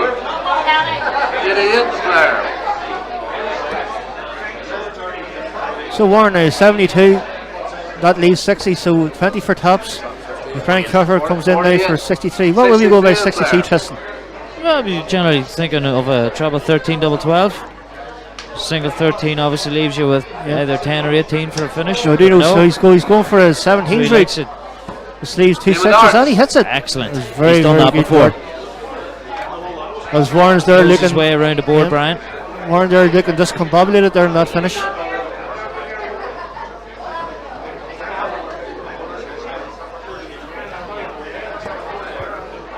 As Brian Knight has the darts to take a 2-1 lead on this. This could be a very good visit here for Brian Cathcart. You can see here Brian's well warmed up. He's found his range. He knows where that treble is. As Warren just doesn't look to be at the races at all here, but this could be a good one if he fills this one up. Only a 90. And once again, very close there. Good weight on the dart. Brian Cathcart looks very concentrated in this game, as you can see, and reflected in his darts he's throwing. Just 85 this time. He'd be disappointed with himself. Well, after hitting the first Scoring treble, strong. you expected more than 85, but it's all derivative at the end of the day. He's hitting the scores when he needs to hit them. 98.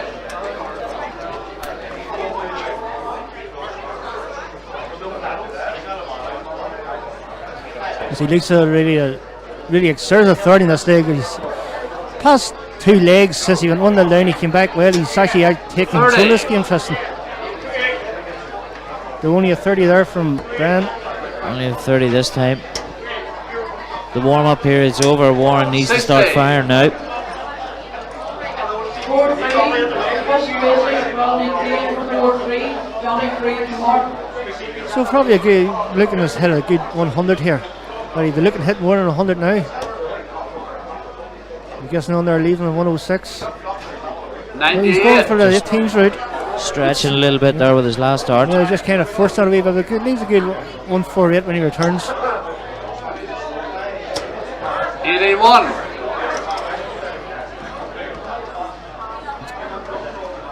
Looked like an 85 there from Warren. Still not in the finish, but so Brian has these 6 darts to hit this. So that's a poor first start there.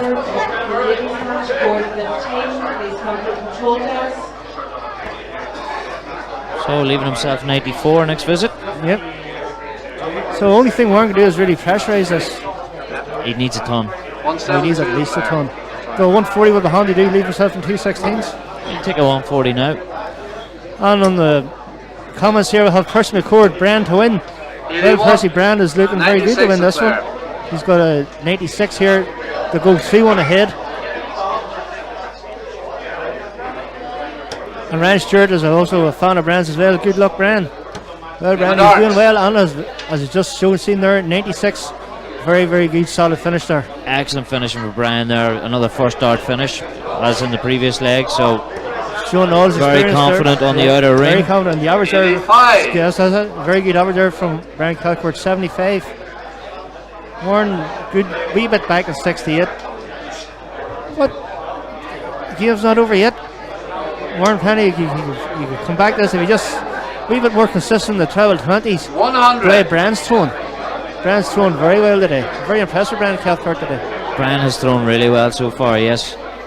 Scoring heavily and finishing strong. 60. I'm especially impressed by the finishing. The finishing, like that 96 that last leg was very, very impressive. Excellent finishing, yes. Warren completely up against it here, although it is only a short race, a race to 4. And if Brian keeps hitting a steady ton, he'll fancy himself to take this out 4-1 and progress to the next round. Yeah, Brian's doing very well. So Warren's there. Looks like Warren's not giving up just yet. 83. Oh, that's unlucky third dart. I think that's clipped off the flight. Just straight in the treble one. Remember, Warren started this leg also, so another steady ton from Brian here. An 85 might have to do him. Oh, alright, just have to take a 40. He'll not be too hard on himself though. No, he's still 3-1 ahead. And if he does lose this leg, he's got the darts to win it in the next leg. So, but I don't think Brian think that. I think he just wants to get this wrapped up. Brian will be wanting to take this out. So just keep him down the middle. He'll find his treble. Opting for 19s now. Feels that blocks. So 17, sorry. 45. That was a lucky third dart there for 19s. We only have 43 there for Brian. So Warren just looking to set this up nicely. 44. Warren Only really wanted to find a treble that visit. That would have Only given him a great opportunity. Although 130 for Warren next visit is doable. Well, I've already seen a hit today by TJ Grafton in the first game. Brian tries to stay down the 19s, just not can't working even hit it. the big 20. Not working it well for him now. 130 player. So Warren not going to hit the 130 today, but so 26 scores 104, so probably up to the treble 18.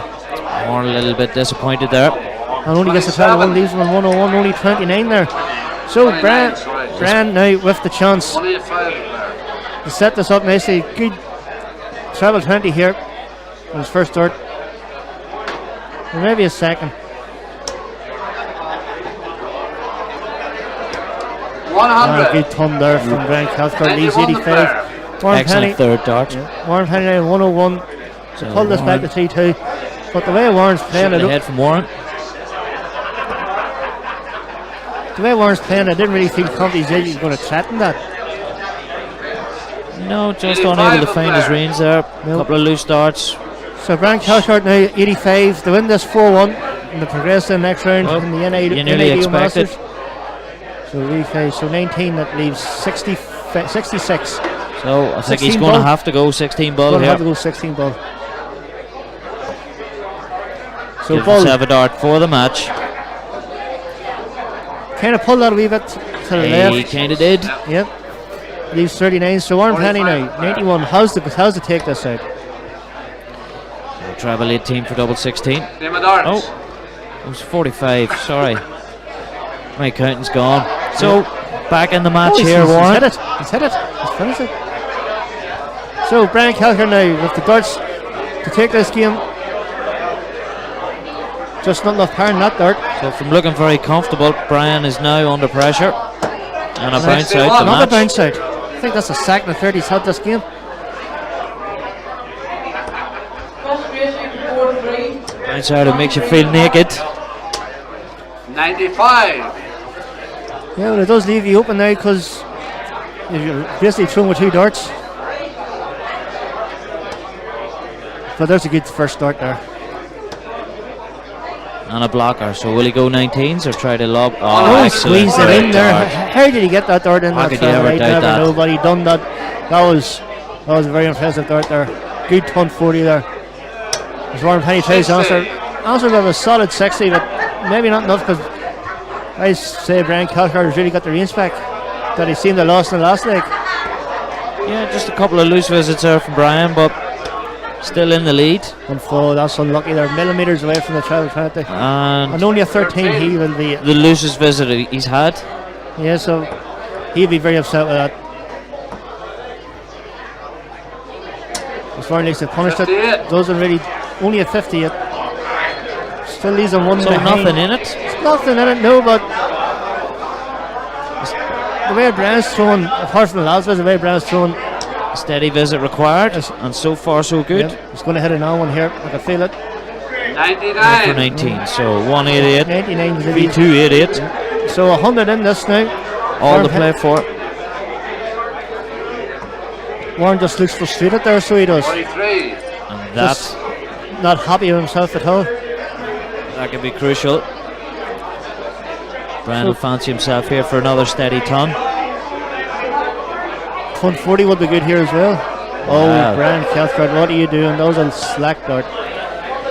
So 146 left for Brian. So 99 ahead as Warren Penny comes in here.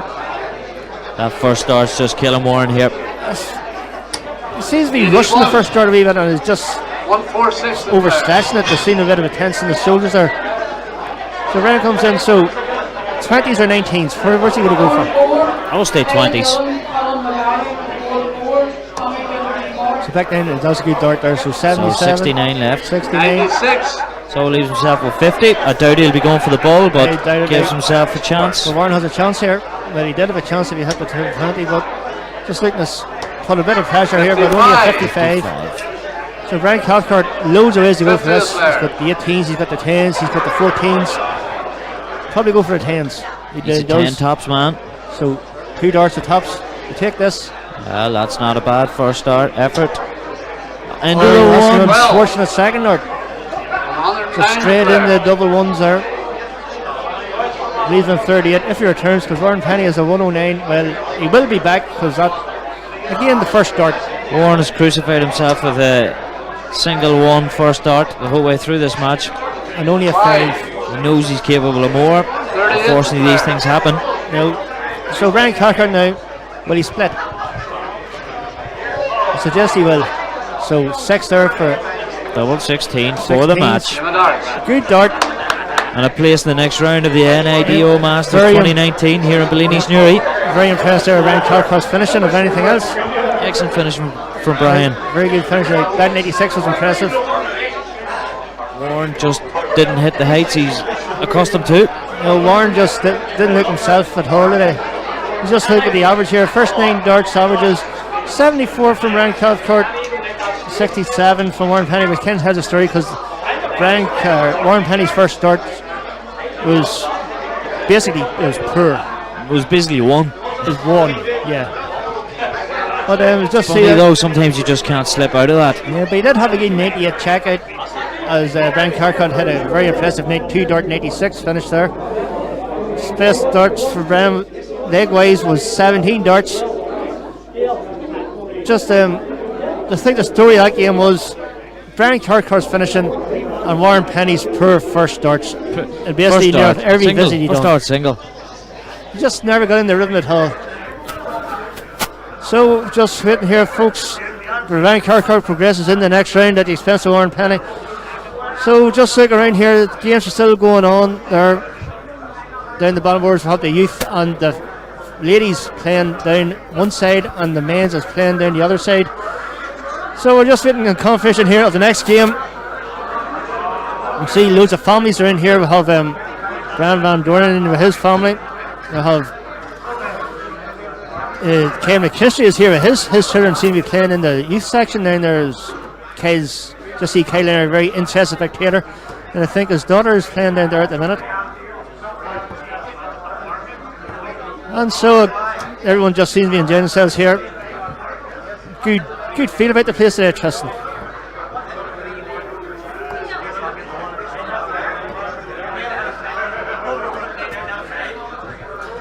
Everybody seemed to enjoy themselves, although we're only really just getting started here. Well, we're just getting warmed up here, and everyone's just seeing enjoying themselves, having a good time.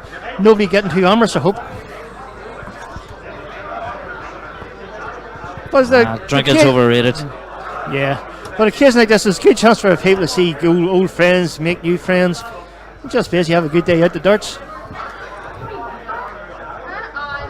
So it's looking like we're going to have 2 lady players up next. Yes, it looks like Kaylee O'Neill and Gail Mullen playing up on the board next. 2 very, very capable throwers here, both members of the Northern Ireland ladies team. Yeah, so both very, very familiar with each other. Yeah, Kaylee O'Neill was a member of the ladies team that played the Kelly Challenge recently over in Wales. Exchange of pleasantries here as the warm-up, but that'll soon stop. Yeah, because you know yourself, Tristan, must have no friends on the board when you start. Let's back to no talkies.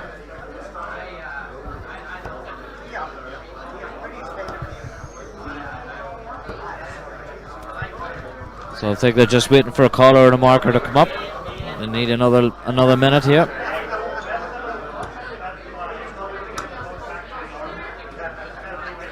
So we just see Kaylee O'Neill practicing here. Of course, Kaylee, the daughter of Jack O'Neill, and also another member of the ladies team. Of course, played each other here in Bellinis at the last event. That's right, yeah, a good game it was too. Watched that on the stream myself. And Gail Mullen, of course, a regular visitor to the Bellinis Newry here. Not just competitions like this, but the Gold Cup or Masters, but also the N.I.D.O Open was held here in October last year, and also the NCDO Open held last August. Actually, The NCDO? Yeah. Is that a new tournament, is it? Yes. I think it's maybe mentioned before. Yes, well, it's a very, very popular tournament. NCDO always gets a mention. Well, yes. I'm sure why not.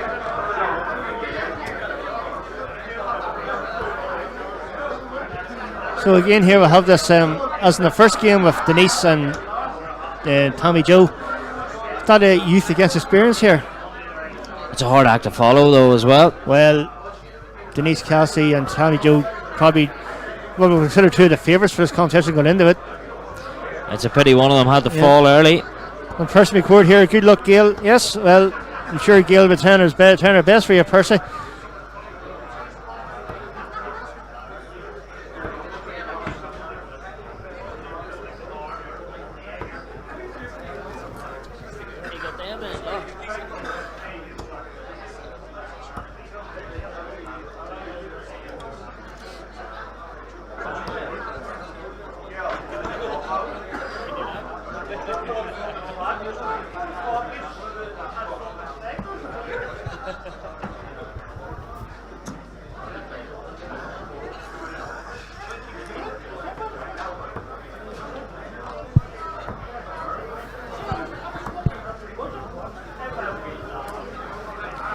So two ladies around here just thinking there's still no marker caller available for these two ladies to get their game going.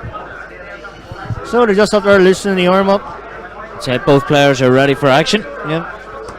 Face a concentration hit there on Kaylee. Sometimes you can wait about too long and throw. You sort of want to get going. Yeah, well, I know like if I'm waiting for say about 5 minutes, I just go and take a break, just go and talk to people.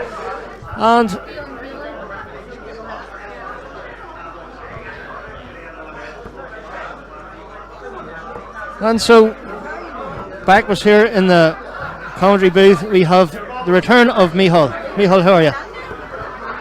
Great, Damien, absolutely brilliant. Class dartser from Brian Cathcart in that last game. Haven't seen his old friend George McGivern, the driver, here today, but I'm sure he'll be watching online. Somebody's saying good luck, Gail there. Percy McCord. Be interesting here now.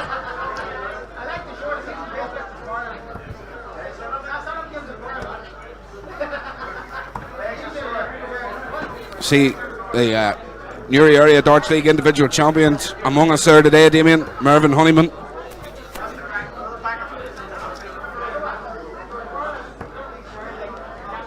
Yes, I see Mervyn walking about there. We also have the Newry individual champion here as well today, as well, just there behind us, Tommy McCartney. Tommy in there just checking out the talent here. Checking out the talent, probably checking out the competition as well for the up and coming Northern Ireland Open. Absolutely. I'm really looking forward to this one. Gail Mullen and Kaylee O'Neill. Yes, of course, Gail, no stranger to Bellinis here. Yeah. Kaylee's good thrower to watch, you know, she's very focused. Also, Gail Mullen, Eddie's wife there, she's a top quality thrower on her game.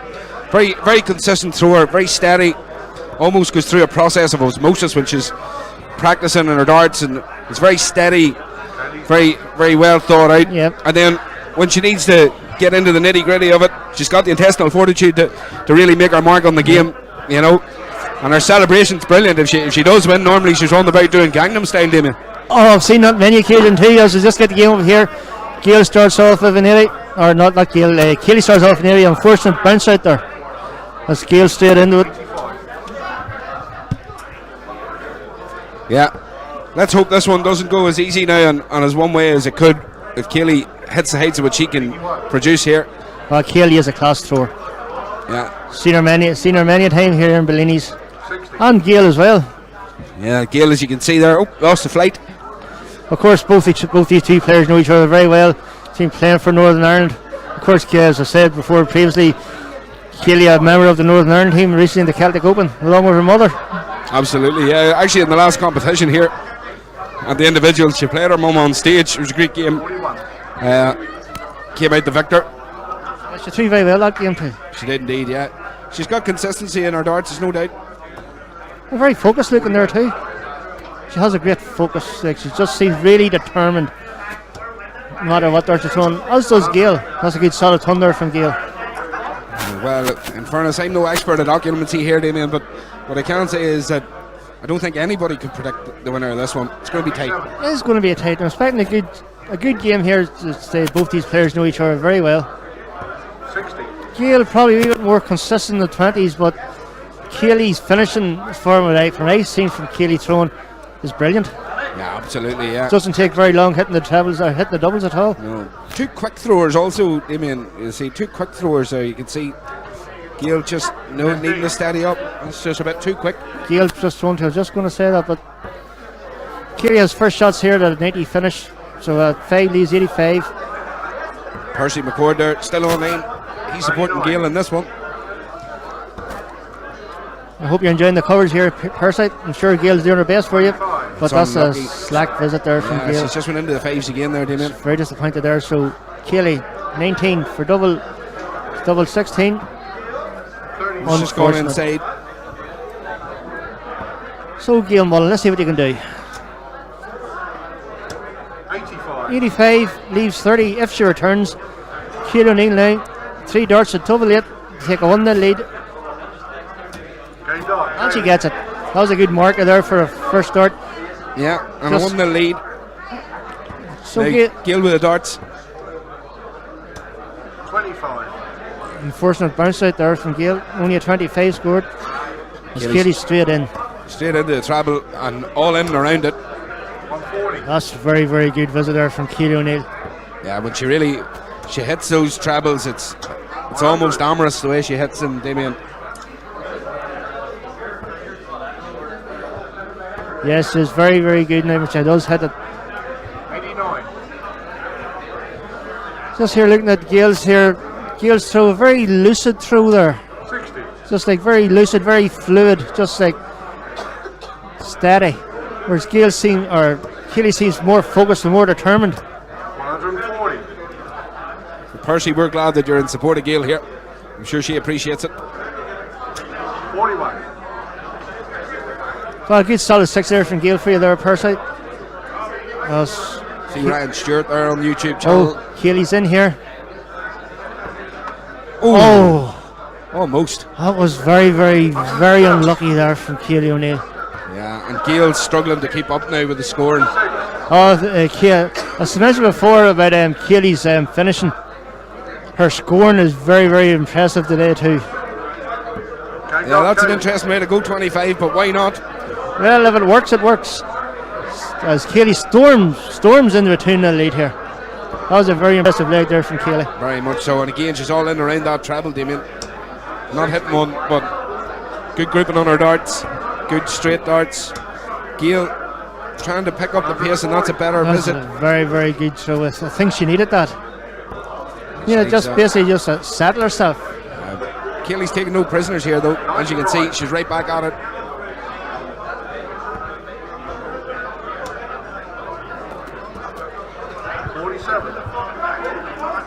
Keely just kind of forced an issue a wee bit there, but just darts seem to be going all over the place. Yeah, it's a slack visit there from Keely, though. Gives Gail a bit of time to try and push on. And look at that. Any good dart thrower will punish a bad visit. And that's just what she's done. Taking full advantage of that. These are 2 and 4. Keely way back on 320. 59. Keely seems to lost the consistency she had in the previous legs. Yeah, maybe just gone off a little. 41. But very easy done. Yeah, a player of her standard and her quality can get that right back. It's just the first dart's really sort of been lost at the minute. 45. If she gets that first dart right, it's hard to contend with. Yeah, but I'm very impressed with Keely so far. Maybe not so much this leg, but Gail's not going to give up here too easy. We'll put it out to those on YouTube that have been watching. What do you think the best leg of the best game's been so far, folks? Let us know. Well, I think it'd be hard pushed. Denise Cassie's performance in the first game was you had to do through very, very well. Yeah, well, we know that we can definitely say she's had the best leg so far on the stage. And I don't know how she's done her next game. She's meant to be playing Anna Mulligan in the next game after. I don't know how that went, but I'll find out for you. But that's a super check out there from Gail. Glenn Porter there, just pipping in. Gail's a great player, been on the receiving end a few times. There's a few of us have.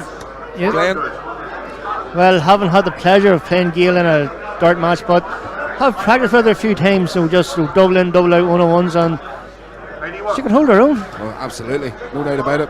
She started this leg off very well. There's the commentator's curse. Yep. Just here, look at the two throws here. Very, very solid throw. Nothing really moving there for Kaylee, but it's scored a good solid 100 there. Willie O'Hagan there asking who's commentating. It's the commentary team. It's the commentary team of Damien Bradley, Michael McAvoy and Tristan Byrne, and no doubt hopefully later on we'll have a few guest commentators when it comes to semi-finals. Filling them up 180 from Kaylee O'Neill. That's very, very solid. Great 180 there from Kaylee. Brings her down to a good finish of 140. Having a laugh says Denise Cassidy's winning leg is the best. Absolutely right. 12 dart leg. Tremendous one it was too. 116 finish as well. That's going to be hard to beat. Yeah, Kaylee just setting up there with a nice 60. Gail now needs a travel and finds it. Needs another one, I'd say. That's unfortunate there now. Only we 5 there. So Kaylee has first dibs on the 80. So a 20. Another 20 for tops. 60. Oh. You can see the frustration there. Yep. I expect to hit that. I know how good Kaylee's finishing is. Yeah. I fully expect her to hit that. Gail's just went a bit quick there for my liking. Kaylee now with 20. Puts in a scout. Oh. So 2 sevens. 6. Unlucky. Bit of a wild dart in the 6. But that can happen. Kaylee seems to be rushing, or Gail seems to be rushing us a wee bit too much. Willie O'Hagan, you're right. It is some trio. No score. It's just too many there from Kaylee. It's the wrong bed. Now Gail has a chance at 90. So that leaves 78, so 12 18. Well, that leaves 58, so he has to go for the 18 to leave in tops. She's just checking her score, the right thing to do. Slow down and compose. 45. So 45. Kaylee was 7. So 2 4s, 2 2s even. Kaylee seems to be rushing us a wee bit now too. Yeah, there's definitely nerves here. They're looking at the scores and 25. Gail sitting there with 20 on. So Kaylee for 2 2s take a 3-1 lead. Has to move across hockey to get a good view at it. No score. She's missed again. It's double trouble for Kaylee O'Neill, and Gail Mullen can steal in here. Never thought of side up top, and there it and is. she gets it, steals it. 2 each. That's daylight robbery. Kaylee O'Neill will feel that, you know. I never thought I'd hear the phrase double trouble associated with Kaylee O'Neill. 43. Because that is one of her strength, her major strength is finishing games out like that. Absolutely, our major strength. Unfortunately, on this one, proving our major weakness. So let's see now. Kaylee just needs to recompose herself. 97. Just get back into it again. It's a good visit there. It's 97, good great last start. there. 43. Marty Moreland. 21. Or Gail just seems to be rushing it again. Yeah, it can happen now. Obviously, Gail will be throwing it home with Eddie. Two of them 40. be putting in good averages in the practice board. I would love to be a fly in their house and over there practicing. I'm sure there's 45. Well, if rumours were to be believed that Gail would be probably 10 points ahead and the averages ahead of Eddie. Eddie would not like hearing it though. well, what can't speak, can't lie. The averages are there to be read. 100. Well, that's a good visit there from Gail. So They You know what they say, Damien, there's lies, there's damn lies, and then there's statistics. 60. Well, 4-7, round 7. you yourself about statistics. Anyone can believe statistics. 93% of people know that. See Big Willie there. 48. Free Willie O'Hagan, watching online, enjoying the darts today. Having a bit of banter there yourself, Damien. Warren County from Mark. 41. Like a vintage Damien Bradley. I think he's Yep. talking about stealing legs there, Damien. Well- He's probably right. Well, we've all guilty of that at one stage or another in our careers. Granted, maybe me more so than 40. anyone else. But Right. Willie, if you're not going to hit the double, I just have to hit it for you. That's it. 60. It's a steady 60 there from Gail. Now 80 for Kelly Lee. She needs to take this out to recompose herself, Damien, I feel. Because Gail Mullen can take out 119. 60. And Again, she's just followed the dart again, there. just There's too no low. adjustment for the So, double. start with 9. I don't know what Gail went for there. She went for the 19, she hit a 7. And out of frustration, I think her second dart went a bit skewed. Yep, she'll be disappointed with that. That's a great marker. Use the dart. And she did. And she does it. So Kaylee takes a 3-2 lead here. So Gail Mullen with the darts to try and save this. 81. That's a better visit. That's a good 81 there. Now, Good opening. as Katie straight in there now, treble 20. And another one. Fill it up, Fill up Katie. again for your second. No. But she'll be happy at 140. Yeah, absolutely. And in the leg that she needs to win the game outright. What a great start. And it's rattled Gail there by the look of it, Damien. Yep. Though I'm surprised if it did rattle Gail because Gail, the experience she has. 140. Another 140 there from Back to Kaylee. back 140s. That's super. Kaylee's putting it on here. That's good throwing there from Kaylee. And Gail's feeling the pressure of it. You can tell 22. Yep. she doesn't look happy up on the stage at the minute. She's not happy the way her darts went. Kaylee's entirely focused. You'd see Eddie just telling Gail to calm down a bit. 45. I think she's going to have to just Yeah, she's a better thrower than the Yeah, first just couple has of to- darts here in this leg. take her time a wee bit. She's not doing it, but she's still rushing.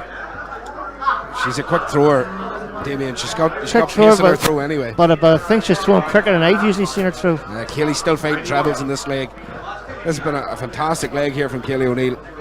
There's a 95s left now for Kaylee when she returns. 65. Only a 65 there from Gail. So she's way back in 260. So 95, So a 16 there. So that's what, 79? 79 left. Yeah, tops to go. 39. Oh, just rushed that a wee bit too much. You're What? right, Percy. Great darts from Kaylee there. It's better from Gail. Again, the second dart just went too quick for my liking. So Kaylee O'Neill has 39 to win this game. So there's a 7, so 32 left. Shot dart. And she hits it. That's Fair. it. Well done, Kaylee O'Neill. Game, set, match, and the two ladies embrace. Obviously very appreciative of each other there. A good game of darts to watch. Let's just have a look at the stats. See Lorraine there, Lorraine Yep. Brand up marking. You can see there now in the averages, probably a 10 point difference in the averages, Damien. And look at the first 9 dart average, like 30 points in the difference of the first 9. Show that Starting the leg well really makes a difference, doesn't it? Kaylee O'Neill, not only has she got the finishing power, but she's also seemed to incorporate the power scoring in their game now as well, which means she is going to be a very hard girl to beat in this ladies competition. Absolutely, having a laugh there. Just stating that Kaylee versus Denise would be a good final. It sure would. It'd be a final for us all to enjoy because they're two heavy scorers. And as Damien pointed out, barring one leg there where Kaylee struggled a bit, our doubles were actually very good. Very impressed with Kaylee O'Neill in that game in general. Just she's got the scoring, she's got the finishing. She knows the combination finishes. So she's going to be very hard to beat in this competition. You're right. Kaylee against Denise will be a good final, but there's still ladies in this competition who have something to say about that. Absolutely. Looking around, see Yvonne Campbell still about. Anna Madigan, Grace Crane will also have something to say about that. Grace is never too far away, Damien. No, she's not. I know Helen Dunn. No one's mentioned Helen Dunn yet. We know how consistent she can be. Absolutely, a tremendous thrower and been on the scene a long time. Knows exactly what she's doing. See our very own Shannon Boyle's here today as well. Yes, watch a bit of Shannon Boyle's game there. I don't know how she done, but she's very solid. Just hitting the 20s with great consistency. Yeah, relatively new to the dart scene, but tremendous dart thrower. Well, he knew, but still making a great impression. Like she's a former winner of the Division 4 Newry Parish Championship with her argued friend Shauna. Indeed, yeah. See Valerie there as well. Just coming up from Bully's Cafe downstairs. So next up we'll have Gail Mullen's brother-in-law, Warren Mullen, against Philip Carson. Warren Mullen, Area 5, against Area 9's Philip Carson. Yeah, Philip Carson was up on the stage on the last event that we did here, the N.I.D.O individuals, a few weeks back. Very heavy scorer, great finisher, consistent dart thrower. Just looking here at the rankings, Philip Carson is number 7. So yeah, well, he's in the top 8 in Northern Ireland at the minute. I mean, that's tremendous, isn't it? And you can tell because, to be honest with you, Philip Carson's darts are nothing short. If they're clicking, nothing short of spectacular. Yeah, and Warren Mullen there, Area 5's Warren Mullen, he's 37 in the rankings. So, going by form, you'd have to say Philip Carson would be a clear favourite in this game, but that's more like it. Big shout out to Willie O'Hagan there, subscribing to McAvoy Darts. He's enjoying the crack today and enjoying the good darts on show. He's probably looking at that last game, watching Kelly O'Neill and thinking, I used to be able to do that. Willie, of course, a Ballyholland man for a long time. Yes, that's right. Very, very good dart thrower he was too. He was yeah, well, he's a local hero. Well, he's local. He's a hero in his own house. There's no doubt about that. Well, that's the main thing. Percy McCord there. Good luck to both lads, and I fancy Philip to win. You know what? You're not too far off. I fancy Philip myself. That's not to say Warren Mullen has the talent to beat him. There's no doubt about it. So it looks like Philip Carson has the darts here in this. Let's see if the tank Warren Mullen can steamroll him over.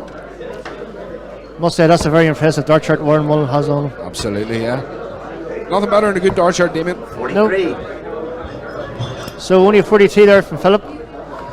So can Warren go in and punish that straight off? 85. Good third dart there from Warren Mullen. 85. So let's. Willie there just saying he was sure. Oh, there's a Robin Hood. There's a Robin Hood. Oh, first one we've seen today so far. There we go. Sherwood Forest here in Bellinis. Robin Hood's about. The unlucky deflection there off the bar. 66. So only 66. Unlucky deflection there off the bar now. Absolutely. Took it out of 20. So Philip goes in here, down to 19. See if he can enjoy down there. Only a 58. And Philip's scoring hasn't just got going yet, but when it does, it's going to be good. Having a laugh there. Good luck, Philip. Philip's got a lot of fans online at the minute, Damien. That's why he's a very popular dart thrower in the N.I.D.O. Philip, a great lad. Gentleman to speak to as well. Gentleman of darts here in Bellinis. There's no doubt about it. So it looks like he's finding the means now. A good solid ton 40 there. Well done, Philip. Leaving 220, but Warren just gets the travel here to really get the incentive back in this leg. And he does so. 140. That's the way to back it up. That's a good answer. Leaves him 125. But looks like Philip's got the range here. Yeah, it takes a while, but 100. all these throwers are capable of finding that range and starting to pepper that travel. There's no doubt about it, Damien. You know, so Warren Mullen now has a crack here, 125. So he's takes out the 25 first. So unfortunate. 65. That was a very close dart. The second dart. Again, as we said, millimetres in it. As Philip now has the Shanghai 20s to take on the lead. And it's on. And he's hit. That's how you do it, Philip Carson. Shanghai 120. Great leg of darts. Yeah. He only 1-0 up. Now Warren Mullen. Philip just needed a stiff there and he just took advantage of it. So Warren Mullen now with darts this leg to try and level this up at one each. And a good darts. That's a good visit Warren there. Mullen's heavy scoring here, Damien. He's performing well on the big stage. This is the first time I've seen Warren, and the scoring has impressed me. Yeah, Warren's probably been on the scene a while, but it's the first time I've seen him on the live stream. First time I've seen him myself. He can produce the goods, and if he can do it under the pressure of the big stage and the live stream, there's no doubt that he can make waves in the floor event. 60. Yes, of course, Warren, of course, the brother of Eddie Mullen. Also another very popular person around the scene. Don't know how that he's doing today now. That's a 97 there from Philip, who's a good last start. And just the average, that's a very impressive average there from Warren Mullen. Yeah, absolutely. Warren's scored heavily. Philip not too far behind. Not as you too can far see. behind. Not Very too little in the difference here now. Maybe 1 point in the difference. Well, And maybe. Philip's just about to add to it. And add to it the big way. 139. It's a super leave- super visit there from Philip Carson to leave the big fish. Leave the big one.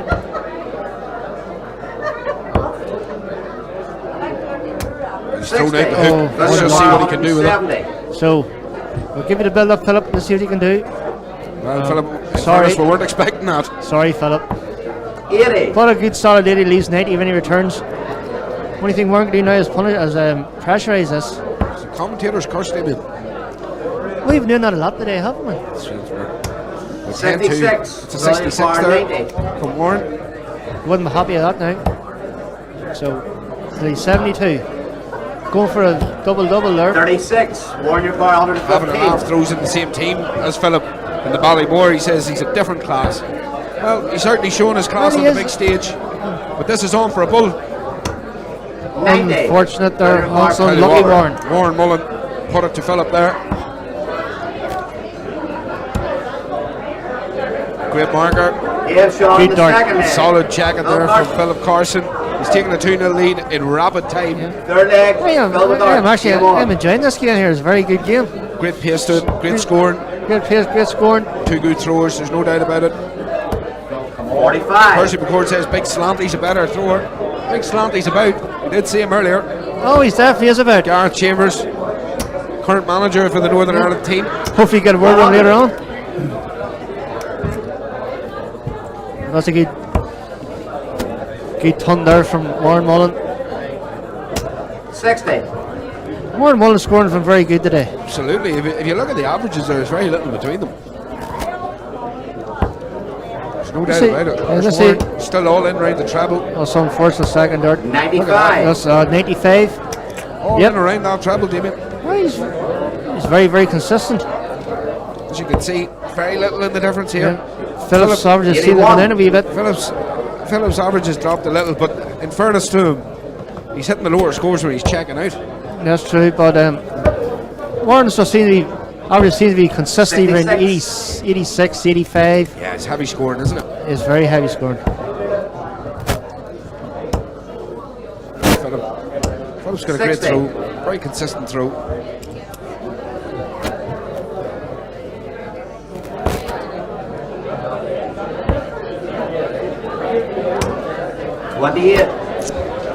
That's a very only a 28 there.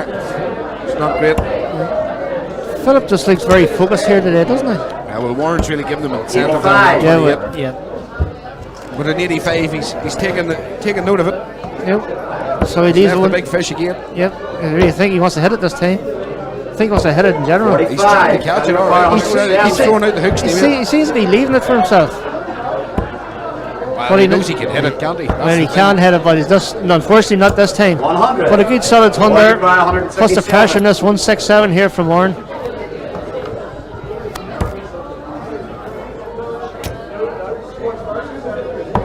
Only 99, but leaves 68. It's a good visit. Philip now with 70. Bit He's of been clinical thus far. Yeah, bit of pressure on the night with Warren leaving the 68. So 32. 38. Oh, that was Warren your bar close. 68. One dart. So 68 here for Warren to pull this back to 2-1. 28. He's up happy with that. Warren your bar 32. Like hitting the 7, going for 16s, just Percy and having a laugh. feel where you are. 16. Two lads reminiscing Warren about nights in the bar 40. Ballymore with plenty of red wine. Now, Warren, you've got tops to pull yourself back into this. Dave There Shaw. it is. Well done, Warren. Third You're back leg. in it, and you're on through. So, Fourth leg. Warren with darts. let's see how this one goes, Damien. Turned into a tighter game than expected after the first two legs.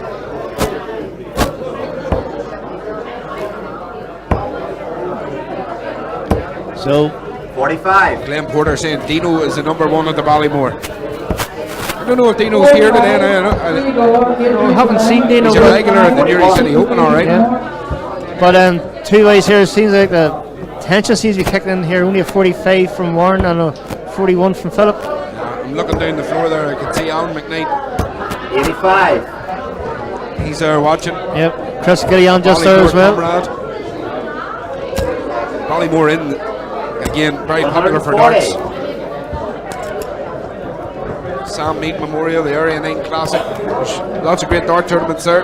There's a good spot for darts. Absolutely, I've been to a few tournaments at it. Yep. Very well. 81.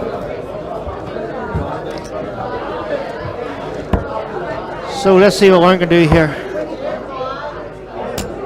55. Unfortunate deflection there off the bar to take him in there, treble 5.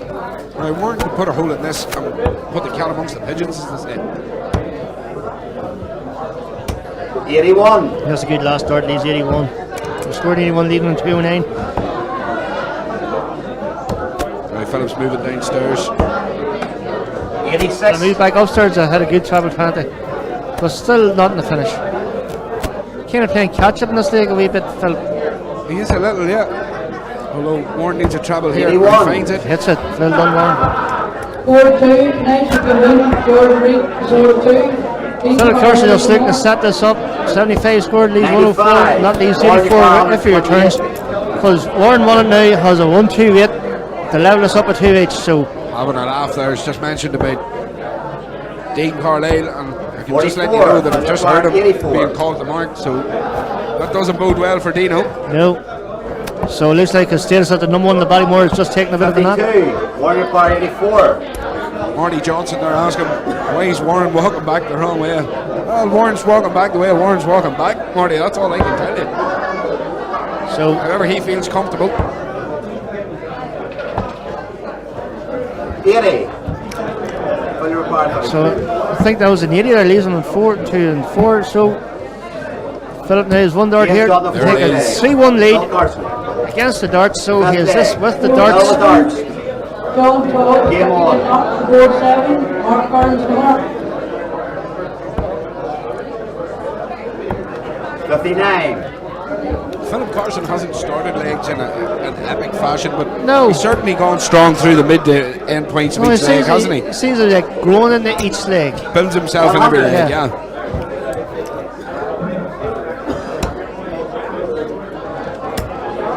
But saying that, like, although Warren he's getting beat 3-1, Warren Mullen is throwing well. He's so great scoring in this game. Warren It Mullen, just seems to very be, talented thrower, Damien, there's no doubt about it. yeah, it just seems like when you get around the business end, Philip has a 81. bit more savvy to take the finishes out, whereas Warren That's just it. seems to panic a wee bit. Yeah, he just seems to have a wee bit more gale coming Yeah. in that finishing time, there's no doubt about it. 57. Philip Carson's a very talented dart thrower, you know.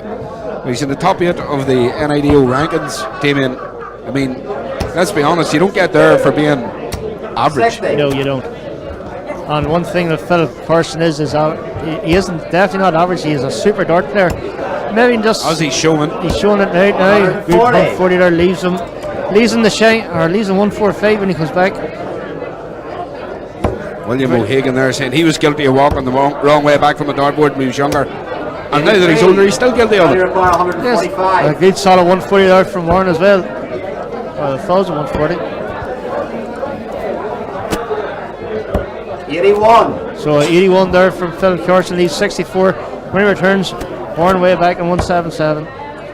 Just looking to put a bit of pressure on it. Not with darts like that, he's not. So only 45 from Warren. 64. So Philip Carson has 64 to take a 1-0 victory here. So at least 16. One dart. 56. Oh, one lock. Just Warrior unfortunate. Bar 132.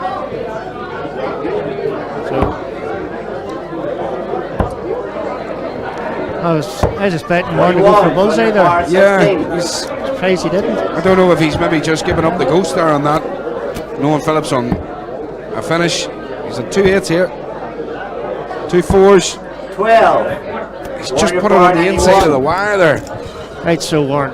Willie O'Higgins saying he psyched out the opponent. Last time I seen Willie psyching out an opponent, he walked into the bar with a sheep under his arm.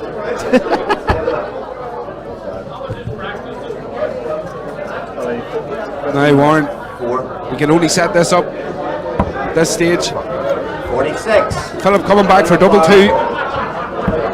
That's bad. No score. Warrior Bar 45. Oh, what happened there?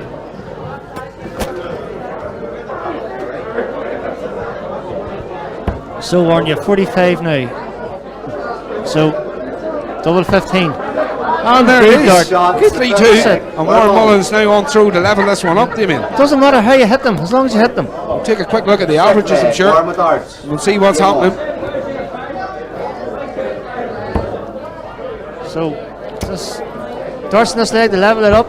26. Oh, that is poor visit there from Warren. It's not a good start. It's not what he would have wanted. Playing a player, Philip Carson, fill it up, Phil. 40. You had to score better than 26. Just proved there by Philip.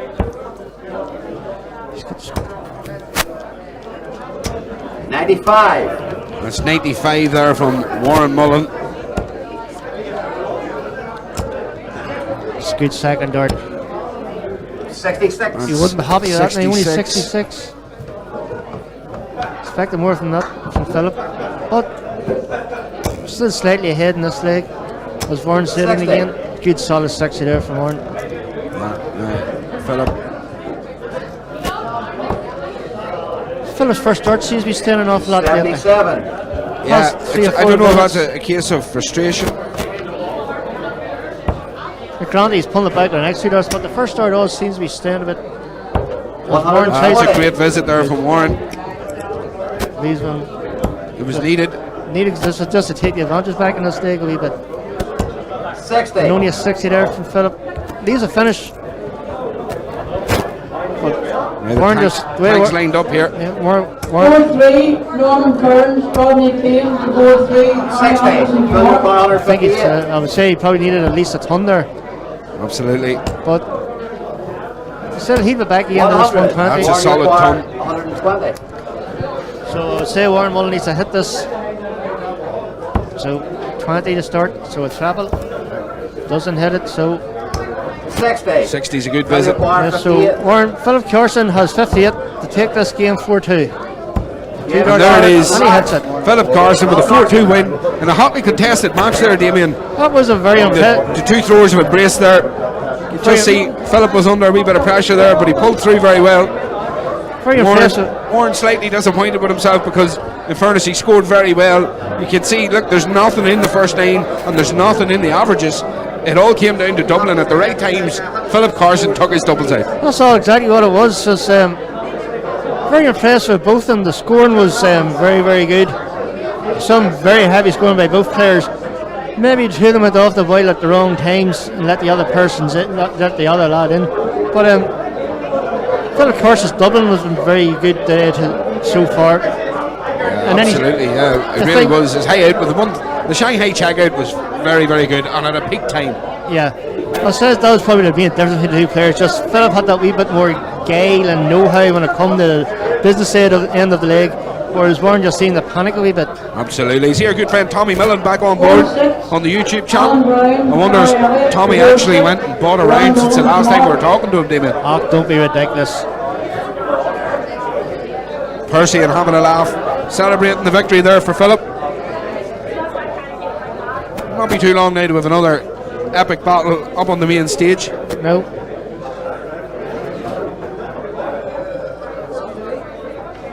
I hope you're all enjoying the coverage here today, brought to you by McAvoy's Dart Streaming here from Bellinis. We're here live at the N.I.D.O 2019 Masters competition. So far it seems to have very high quality darts, both the ladies and the men's competition. Absolutely, yeah. Kelly O'Neill set their stall out. Seen Denise Cassidy, I'm sure, in the first game. Coming in with some heavy scoring and some great checkouts. Don't give credit to Tommy Jo Graff in that game. She played a part in that game, although it was 4-1. She did. It was a lot tighter than that. Yeah, absolutely, Damien. I totally agree with you. I think the biggest thing to note about Tommy Jo's game is Denise Cassidy will only throw at that level due to the level that Tommy Jo was throwing. Yes, I think Tommy Jo seemed to have brought the best out Denise that game, but in the interview after, Denise Cassidy put in a very ominous statement saying, I can throw better. Well, that was an ominous statement, there's no doubt about it. And the one thing I have to say that I've noticed about Denise Cassidy in all of these games, Damien, is her consistency and approach. So not just the consistency on the board, but her consistency to approach in every game, where she feels in every game she can throw better. So our next game coming up, Damien, a personal favourite of yours, Helen Dunn versus Kelly O'Neill. So Keely back on the stage. Keely back on the stage against. And one of your favourites for today's competition, Helen Dunn. This draw just seemed to be thrown out. All the favourites are going to be playing each other. We're having a laugh. We'd just like to say a big thank you to you and the guys watching on YouTube, commenting, keeping the crack going with us. It's always an enjoyable experience, making it a bit more interactive for you guys at home watching. Hope you are enjoying the coverage.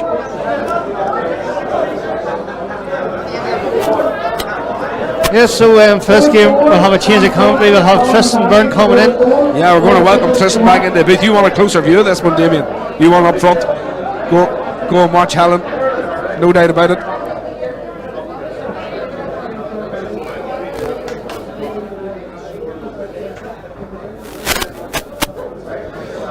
Don't worry about Tristan up on board. We've got him back in the commentary booth here, William O'Hagan. I'm still here. An old adversary of yours, Willie O'Hagan. Tristan, you've met him many times with throw for points. William O'Hagan, yes. Free Willie. Oh, yes, I remember. A thrower from the past. And hopefully from the future. Hasn't lifted a dart in a while, but let's get him back into the game. Well, hopefully William's keeping well. Willie, I'm sure he has an opinion, he always does. We'll get you back on board, Willie. There's no doubt about it. Paul Bride, good luck to anyone. Do we know how the youth's going? As my son Travis has his phone off. Well, Paul, let me tell you something. Travis may have his phone off, but I can tell you this, I fully expect to see him on the stage later. What an absolute thrower this guy is. Travis Burr, in my opinion, Tristan, we've seen him in the Gold Cup, and we've seen him in the N.I.D.O individuals. Travis Burr is the future of darts in Northern Ireland. I'm pipping him to be as good as Darrell Gurney. He is an excellent thrower. We were lucky enough to be able to watch a couple of his matches. Showed his maturity through extremely well, and I'm sure he'll continue that through today as well. Well, let's hope so. If we can find out more about the youth event, we're going to get our good friend Damien to do a bit of pitching about and see how the youth event's going. We'll let you know, Paul. But I'm sure that if Travis is throwing the way he's thrown recently, he'll definitely be on board.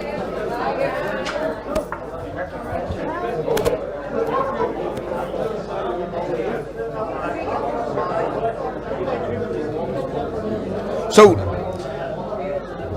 Paul Bryan, thanks very much. We're trying to do a good job. Listen, there's no doubt about it, Paul. Travis Burr has all the talent and temperament to go far in darts. There's no doubt about it.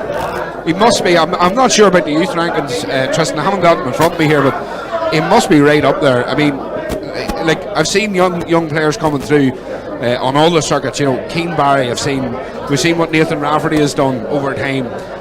Travis Burr is on that upward trend. In my opinion, you know, I see Carter Gainey floating about here today. Carter, you know, an absolute, a tremendous young thrower, travels to all the events, but in my opinion, Travis Burr is as good as I've seen. Well, and he still has plenty of years ahead of him as well. So a long way to go, and plenty of competitions. There's always plenty of tournaments for anybody interested in playing. There's a competition nearly every weekend somewhere. Yeah, absolutely. If you're prepared to put the miles in. Well, that's one thing he definitely does. He puts the miles in while Paul's at home with the feet up watching. That's the way to do it, Paul. I hope to do the same in a few years' time myself with my own. But for now, he's second in the rankings. Very good. There you go. Thank God that Paul's online giving us a hand with the stats. Thanks for that, Paul. We need all the help we can get. We sure do.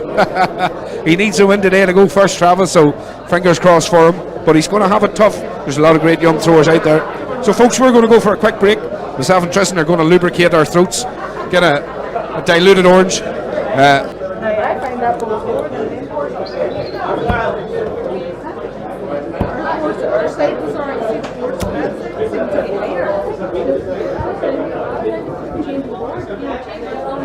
19 Masters here in Bellinis, brought to you live by McAvoy Darts Streaming. Donna Graham there, wishing the best of luck to Helen and Kelly. How you, Donna? So Keely back up on the stage for the second time today. More than comfortable up on that stage, Tristan. Very comfortable. Not our first visit to Bellinis, and I doubt it's going to be our last visit. Helen Dunn, though, some say incomparable, some say intimidating, others just say a first-class dart thrower. Been on the Northern Ireland team for a number of years, been on the scene at the local individual level for a number of years. Top quality thrower. more than capable. That's it, knows her way around the board, surely. But can she beat the youth? As it Mufti used to say, the exuberance of youth. The exuberance of youth. Absolutely. There's no doubt about it. Anticipating a plethora of big words from you.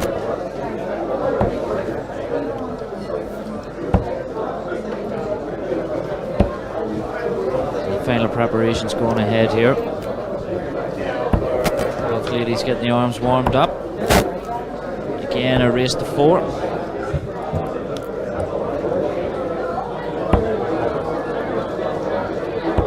So we'll have a marker. We're just awaiting the caller. So I think the action will start now shortly.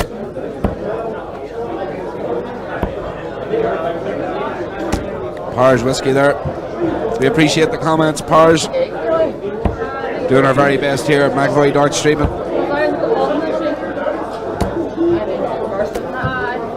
Trying our best to keep it flowing. There's Donna just saying hello to everybody. It's not like you to miss the tournament, Donna. We thought you'd be down watching today. Get a nod whenever we start,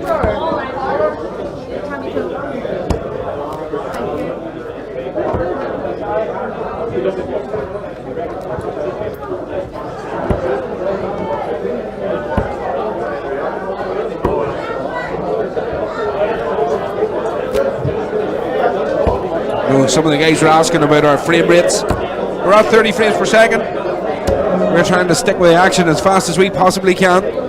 Seem to be fine on all other medias, so if you're having any issues with it, make sure you just check your own internet connections too.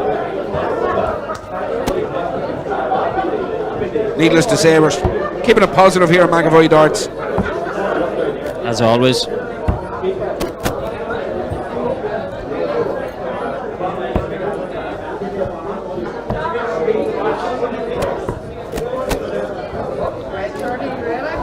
Big Browner there, playing pairs with Jim Williams next week. I'm sure Browner will be making arrangements for himself and Jim to come to the Newry City Open in September.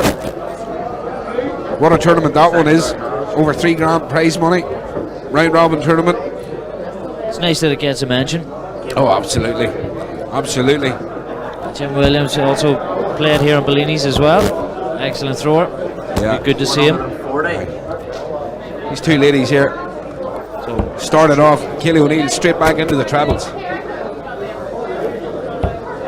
Picking up where she left off.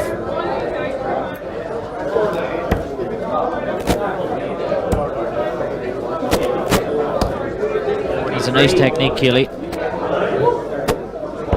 There's no doubt about it now.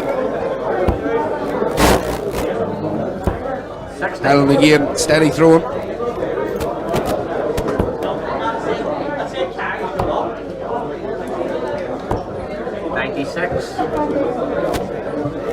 Great last start there from Kelly, covering very well on the 19th. Already opened up a gap. Helen's all in round the treble though, Justin. She's just millimetres out, but she's all in round it.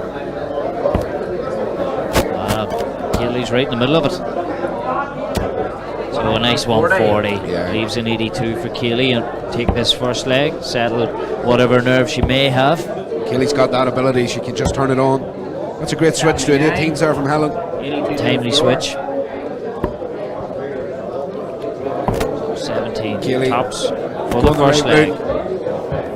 She's left top, so it's a great setup. She's well ahead in this first leg. Yeah, she'll get another 6 darts, but I think she'll be looking to take this out this first visit. First dart preferably, but 1 out, 1 in's good enough. She's just gone inside the wire. 30 scored. Again, just outside the wire. Keely won't be happy with that attempt. Nobody likes the 10s.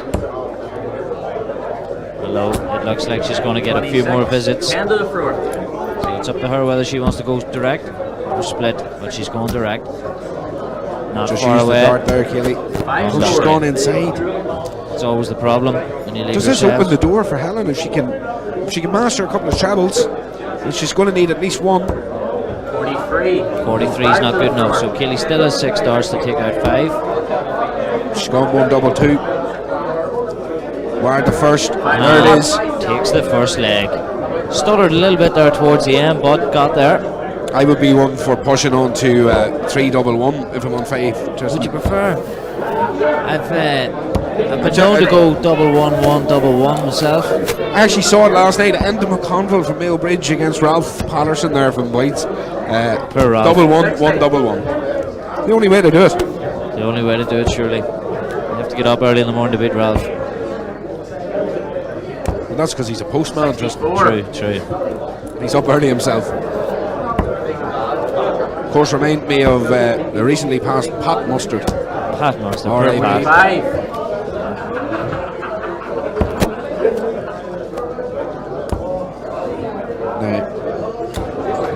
Alan Dunn, our averages just aren't really hitting where they need to be at the minute.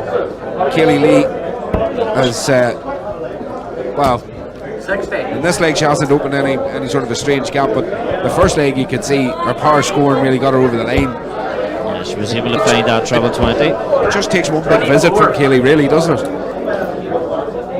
Well, we know she's capable of 140s. Already hitting this match. And another one. Yeah, you called it, just you called it. You talked the dart in. Helen just doesn't be able to steady her dart here. 21. Ideally, all she wants to do is hit them straight down the middle, steady 60, and the trebles will come. We're almost down to the board finals, Donna, in the ladies' event, and Newry's very own Shannon Boyle in the board final. Oh, brilliant to see. What a great achievement for her. Like we said, only picked up darts a few years back. 78. But if you have the love of the game, you put the effort in, that's where you can get to in very quick time. Well, that's it. It shows where the hard work pays off. You put the time and effort in, you get your rewards. 60. Donna, of course. So Helen just slipping into the treble, the other side again. Yeah. Just not happening for her. 93 to the floor. Donna, of course, down at the Heights Bar, regular dart throwing tournaments down there. Just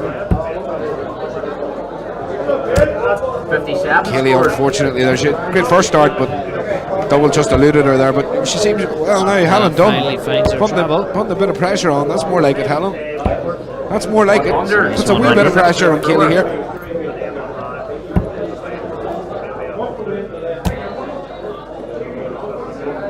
36 got. Last dart. What pressure? Why not? Why not? So a 2-0 lead for Keeley. Helen seems to have warmed up now. See if she can attack this leg a little bit better. I'm sure. She's kept her head so far, even though the darts have been below her usual standard. Yeah. Helen's all concentration here, though. She's not giving up the fight here, Tristan, at all, as you can see. Not at all. That's better darts from visit Helen 100. It's 100 here now as well. Yeah, that's more like the Helen Dunn that we have seen over the years here in Bellinis. So now we can have a game. 60.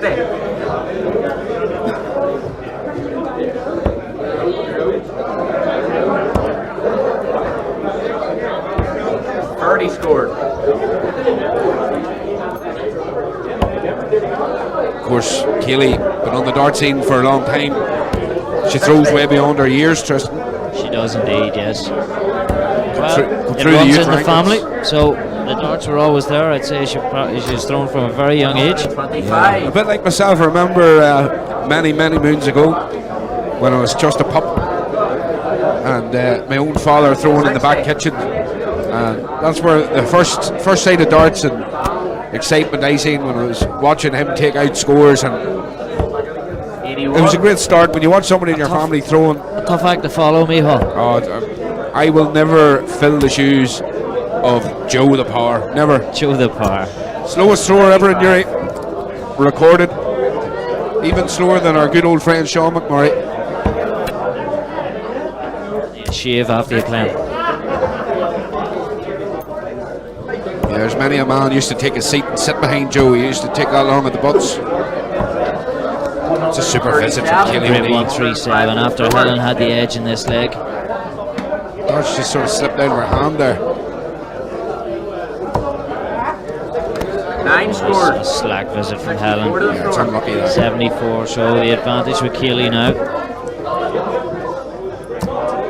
48 scored. She's just sort of 96 to cleaning the it up. I floor. don't know if that's an act of disrespect or she went for her own unique way of finishing that. 74 would have been. Here we go. Bullseye. Unlucky Helen. 66 scored. Her own unique way of finishing that one for Kelly.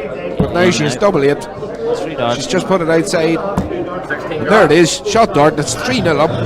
Helen Dunn is caught up in a whirlwind of finishing here from Kaylee O'Neill. She is just getting blown away by Kaylee. Kaylee's throwing extremely well, punishing when she has to, hitting the crucial darts at the crucial times. 76. Let's just see here what more Kaylee can do. Helen needs to pick herself up, 58. start scrapping.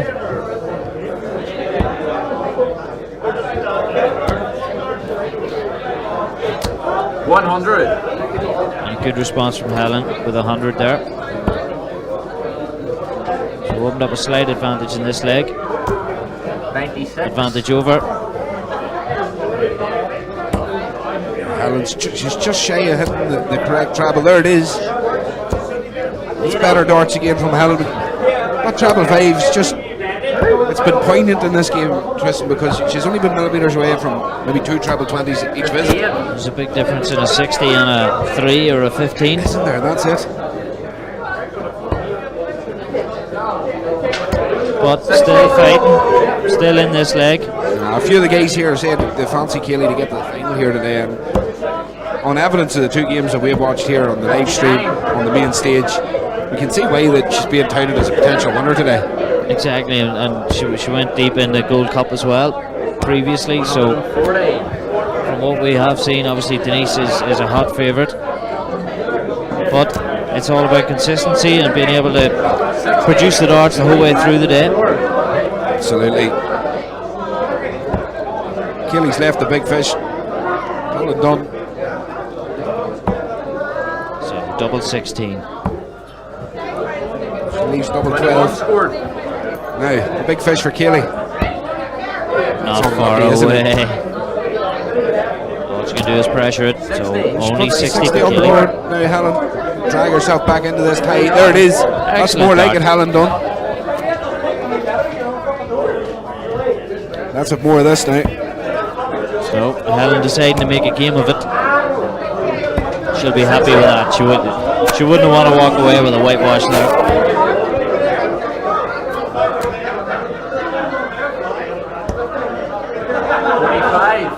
45. It's a loose visit from Helen. Helen needs to maintain her scoring there from their scoring in the last leg. She needs to be finding those trebles here.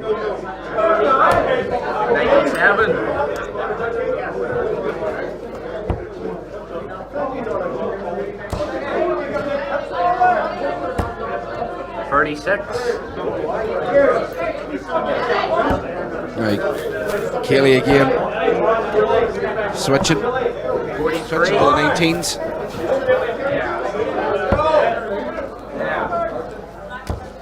Helen going back upstairs, more consistency there. Again, commentators curse. I do apologise, that's entirely my fault. Of course you should. 53.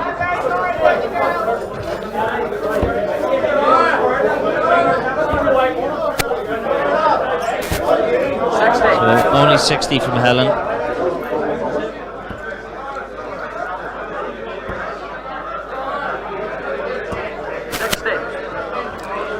And 60 from Kaylee, so we're getting to the nitty gritty of this match. Helen really needs to find a couple of trebles here. Yeah, she's fallen behind Tristan in this one, hasn't she? She has. I think the writing's on the wall here. Oh. 24. Only 24. Slight lifeline. Need a big one from here. 38. I think that last one slipped in, did it? 95 scored? No. Kaylee 164 on. So 86 treble, 18 needed. No. She goes back up to ease herself in for an 85. Now Helen 217. Simple 85 checkout coming up. 55. 85 to the floor. The quality of these throws make it look simple, Tristan. She's going to have 6 darts at it. I wouldn't have went because 38 Helen's first left the now. bogey. No, I wouldn't have chose 38. But look at that. Total 14. And a match. Excellent. Excellent play from Kaylee. Yeah, absolutely. Commiserations to Helen. Helen Just there, big did not smile. happen. No, big smile and a big embrace from both players there. Very happy with each other's throwing. Tommy Kaylee Joe marches on through to the next round. Yeah, and the two ladies walk away having a quick chat with each other there. Both very friendly off the hockey. But I suppose the only consolation for Helen is that she actually did get that leg. She got the leg, and in fairness to her, she wasn't too far away in each of the legs. Just that treble 20 was eluding her. Millimetres. Millimetres, as you say, Tristan. So, what a great game we've had there. We're going to go for a short break. We'll be back with another fine game up on the live stage here, folks. Stay with us. You guys on YouTube, thanks for your... Welcome back here to Bellinis for live coverage of the N.I.D.O 2019 Masters, brought to you live by McAvoy Dart Streaming. And here we have a board final on stage now with Davy Glenn against Nigel Calhoun, both Area 2 players, both very experienced, both very capable dart players. Two boys familiar with each other, all right. So probably I'd say practice together regular. Oh yeah, they know each other very well. Just Again, there'll be no friends here. No, but just going back to the history of these two players, Nigel Calhoun won the N.I.D.O Pairs 2017 with Jim Williams a couple of years back. Davy Glenn been their captain in Northern Ireland, manager of Northern Ireland International there in the Celtic Open not so long ago. So we'll have an abundance of experience between these two men. Well, between them, I was expecting a good, tight, close game. Played on numerous stages, I'm sure. I'm sure they play with each other. I'm sure they played against each other many times. So both of them players both have got their own support fan bases here as well. So both progressing to the board final. Won't want to give each other any advantage here. Yeah, just the board final. Just there's the board final getting called out there about 2 minutes ago. I didn't hear Kyle McKinstry's name getting called out. No, I haven't heard a whole pile about Kyle. I haven't heard anything about Kyle, so could it be possible that he's out? Just we'll check on that in future in a few minutes there, folks. But in the meantime, our focus here is on Davy again against Nigel Calhoun. So both players at the stage getting ready. We'll be about to kick off here pretty soon, next couple of minutes. TV just loosening up there. Side on view here, Nigel So Calhoun. far we've had a great day here in Bellinis. Yeah, it's good the atmosphere ahead here. We're heading in the nitty gritty of this Masters tournament. That's it, down to the business end now.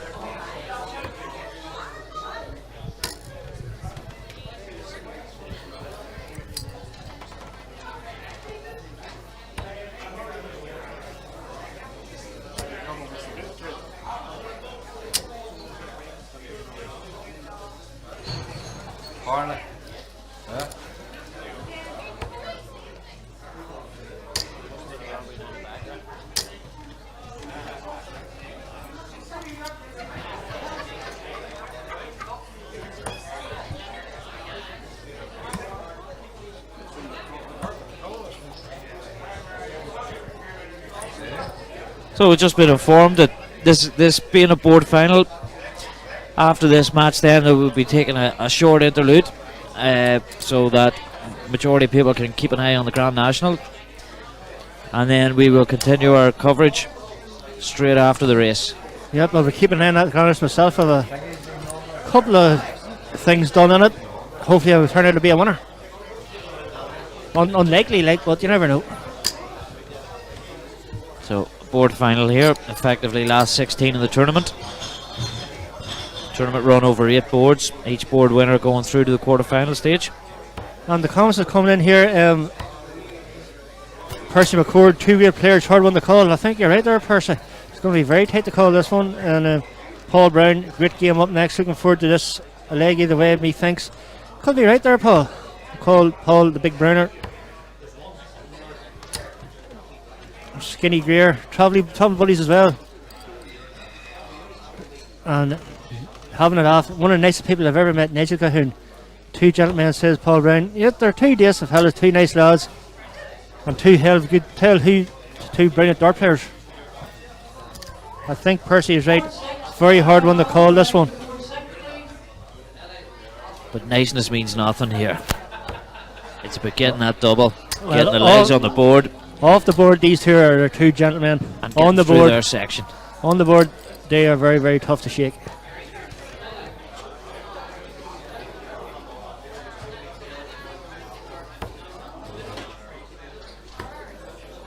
You see in the background, McAvoy Sports big screen, provided at all events.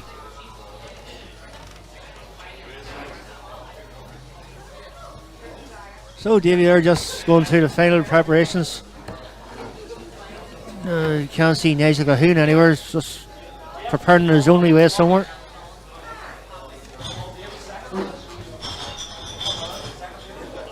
Still waiting on a caller and marker to get this game underway.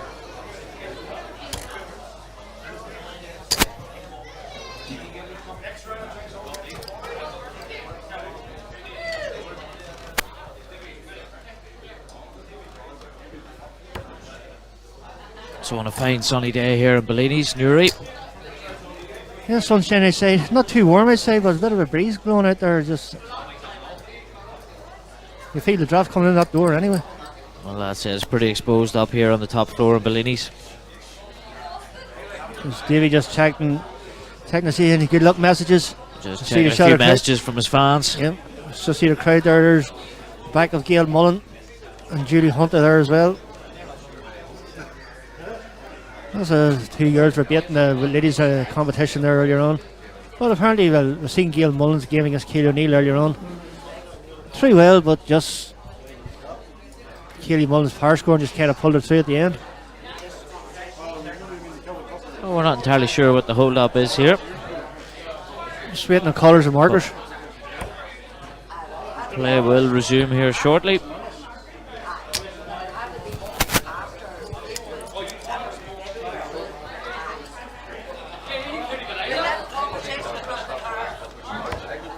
So now our match officials have arrived.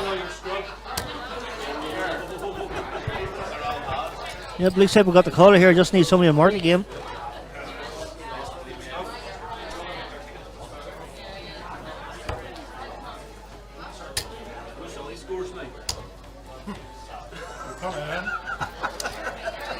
As I said before, sometimes you're hanging about at the Augie too long before you start. You prefer to get up and get on with it, get going. Just back to comments here. Havilah says Nigel away for a smoke. You know something? I think he was. You just seen him walking in from the smoking area there, so that's his preparation done. Kevin McGill, is Davey using his new darts he got in Wales? I couldn't tell you what darts he was using there, Kevin. Quite possibly, but sure. Just get a look at them in the then they look brave and shiny, so they possibly are the new ones.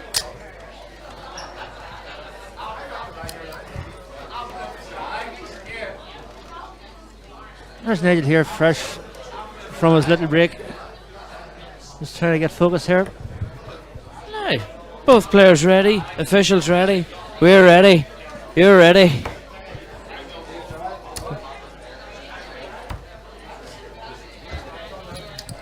So Kevin, they've just sent a comment to see if they are Davy's new darts. First name on the sheet. First name on the sheet. Here, he's still voting for me. Davy's good again. So it looks like Davy Glenn's here first for the ball to see who's good darts. That's the handshake in the match mode now. So Davy Glenn's got darts in this first of 4 board final of the N.I.D.O Masters. Bellinis brought you live here with McAvoy's darts streaming. First blood to Davy Glenn. Let's see if he can get off the mark here with a good score. Only a 45 there from David. But sir, he's just loosening up, just first leg. First he can afford that now. Yeah, just loosening up here. There's the wire bed. Oh, we better hurry up, that's going to fall out. Just made it. Got there in time. Well, I think the comments there suggest, and just confirmation here from Kevin McGill, they are the new darts that Davy Glenn got in Wales at the Celtic Open, so let's hope to bring them a better luck. 60. So I have a funny feeling, Tristan, this is going to be a very, very tight game. Yeah, it's very, very hard to call. Both top class players. Yeah, but there's a good solid ton there from Davy Glenn that's trying to put a bit of pressure on Nigel's leg, but Nigel straight back in the treble 20s. And a good 140 there from Nigel Cahoon. So that's Nigel settled. So hopefully two boys have got their eye and got their range on before explosive game, but only a 58 there from Davy Glenn, facing the 240. Only 6 ahead against Nigel Cahoon, so Nigel Cahoon just take advantage in this leg. So Nigel gets a free throw here, basically. Yep. Good 96 there from Nigel, facing the 150. Good, nicely finished there. Gives him a 90 head start. 100. So an excellent 100 from Davy. I think he pull needs himself back into it. Yeah, got it at the right time. So another one then will leave. No. So another one would have left 30. So he has 70 left. 70, so treble 18 or treble 10. Tend to go treble 10 myself. 98. Well, he went treble 10, he's not losing in 52. So David again very, very capable of taking us out, but not. No, he needed treble 20 the first start. No, another one here put the pressure on the 52, and he gets it. He needed that. Another good ton at the right time. Oh, a loose one from Nigel. He's only going to give himself one dart for a finish. So 47, so 7. Maybe 7 for tops, possibly. Or 15. Goes for a 7, so tops take 1 in the lead. Against the dart spot. That's a bit of a flyer there from Nigel. Not even close by his own standards. So 2 10s here for about David. to swoop in for the first leg. 30 scored, leaves 10. Double 5 can be a bit of a bogey double there. It can be tough. You don't hit a first dart, you struggle. No.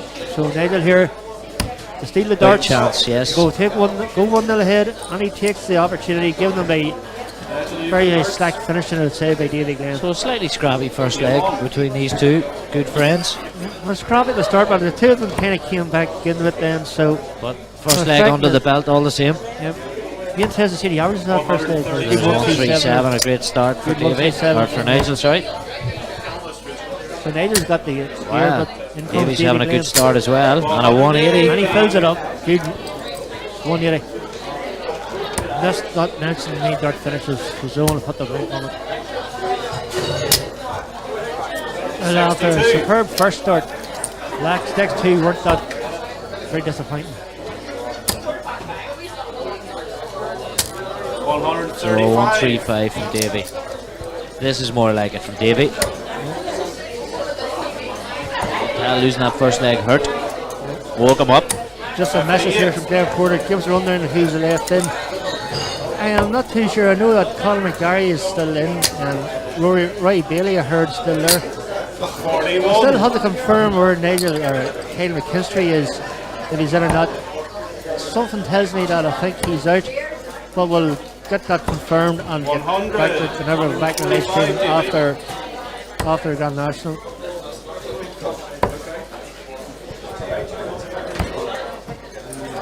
But that's a great visit there from Davy Glenn. 129, sorry. He's himself in double 144, Nigel, 144. It's not beyond him, but not beyond him. It's travel 20 here, and the things will look interesting. Unfortunately, he just doesn't get it. So Davy knows he's getting back to have a go to level the match. 60. Par 16.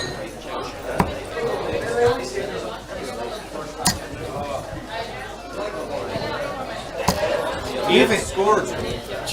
Davy Glen's doubles letting him down this game. He should have been 1 up, and he's 1 down. Had the 3 darts to level it up there, but he just didn't take it. So this would hurt. Oh, 47 left then for Nigel. So Davy. Colin McGarry said, and that I can't confirm that Colin McGarry is still in the board final as we speak. There's no indication how he's doing, but we'll get that confirmed. No relief from Davy as he levels the match up. Yes. Davy 1-0. Take a while there for Davy to actually find his range of those, but he got there eventually, so hopefully he left the game now. 95, not bad. Yeah, that's a solid start there from Davy. But it's Nigel's very tough to shake. But a great response from Nigel, just letting Davy know he's still there. The times I've seen Nigel Cahoon play, if he's going to turn 40, he is more than capable of scoring 40. He is a very, very hard player to shake away.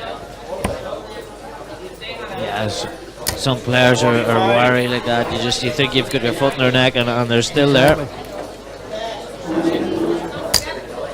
That's a super dart there for Davy. Another one to follow in. Both players look to have loosened up now and found their range.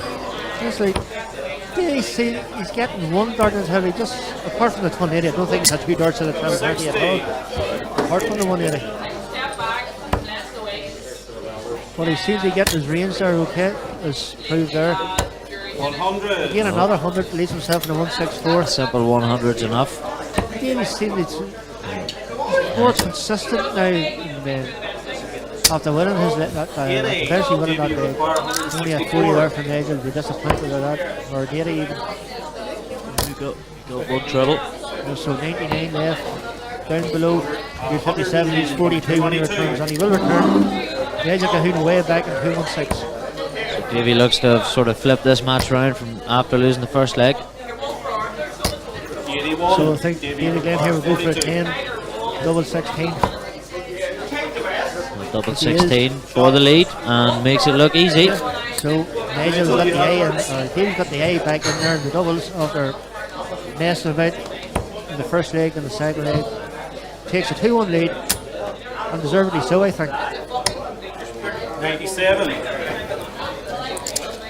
Nigel's shots on the 19s have been successful so far. Well, he's having a very successful. It's a nice switch for him.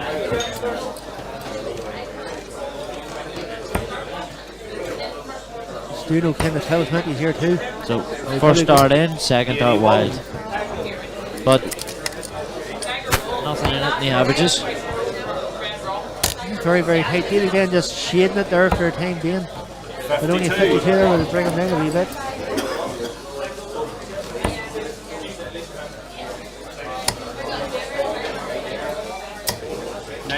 Good 96 there for Nigel Cahoon. He's way ahead in this leg now. So a good 140 will bring Davy back in with it. And so it did.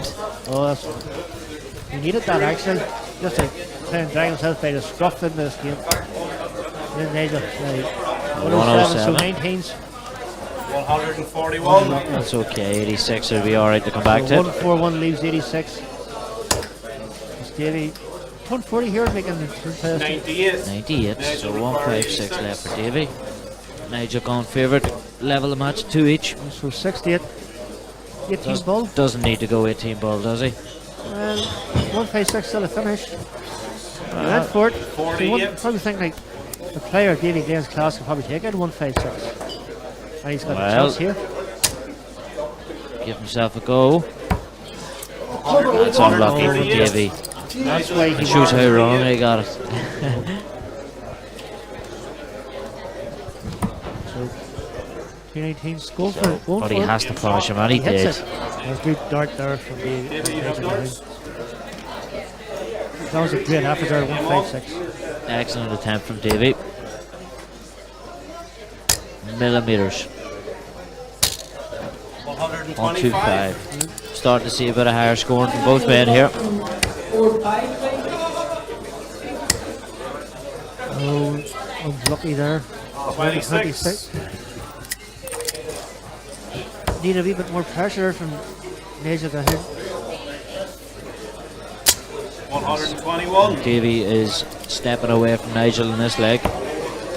Almost 200 behind. Oh, Nigel. 30. Only a third from Nigel Cahoon. Nigel Cahoon's a far better dart player than that. I think they're just probably already given up in this game, hasn't he?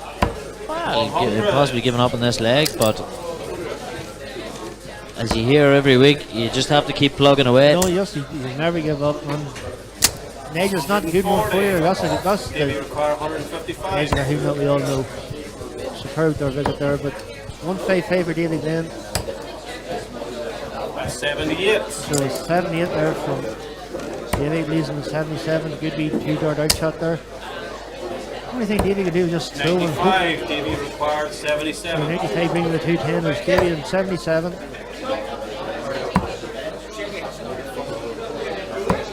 Excellent finishing from Davy. Nigel, you have the darts. Showing he knows his way around the board there. Oh, that was great board knowledge there. 45 and 32 is not the way I'd go for a 77. Not normally, but it makes you think. It does make you think. 43. These are but only a 42 there from Nigel at the start of the side. Probably Maybe need a more than that because fully expecting himself to hit a treble here. Nigel 57. Hoon actually needs that leg to stay into it. Although he has the darts granted, but starting with 43 against a player did against probably not the start he needed. But a good solid 140 there for Nigel Hoon. Really does start to show his class in this game now. As is David Glenn. 140. Excellent 140 again. Good answer. Nigel's in again. He knows he needs to win this leg. 140. Good 140. The 140 starting to flow. Yep.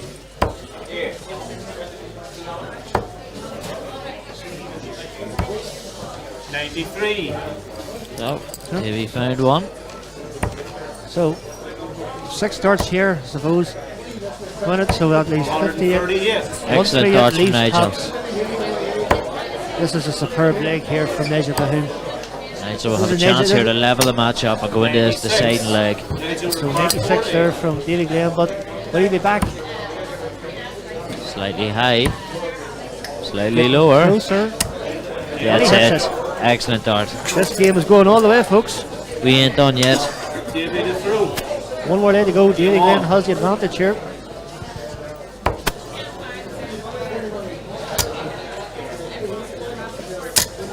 $123. 1, 2, 3. Both men starting to score very well here. Good 1-2-3 there from Daly. But a 140 here could make things interesting. 100. Only a ton's a very good answer to 1-2-3. Very close. 140. Another Once- 140 there from Daly again. Once the second dart went in there, it just looked massive. It looked like Be it was interesting going to to see the miss. stats in this game for 140 scored. Yeah, there's been a few between the two of them. Yes, and really have been peppered not 12-20 bit. Just the 180 though.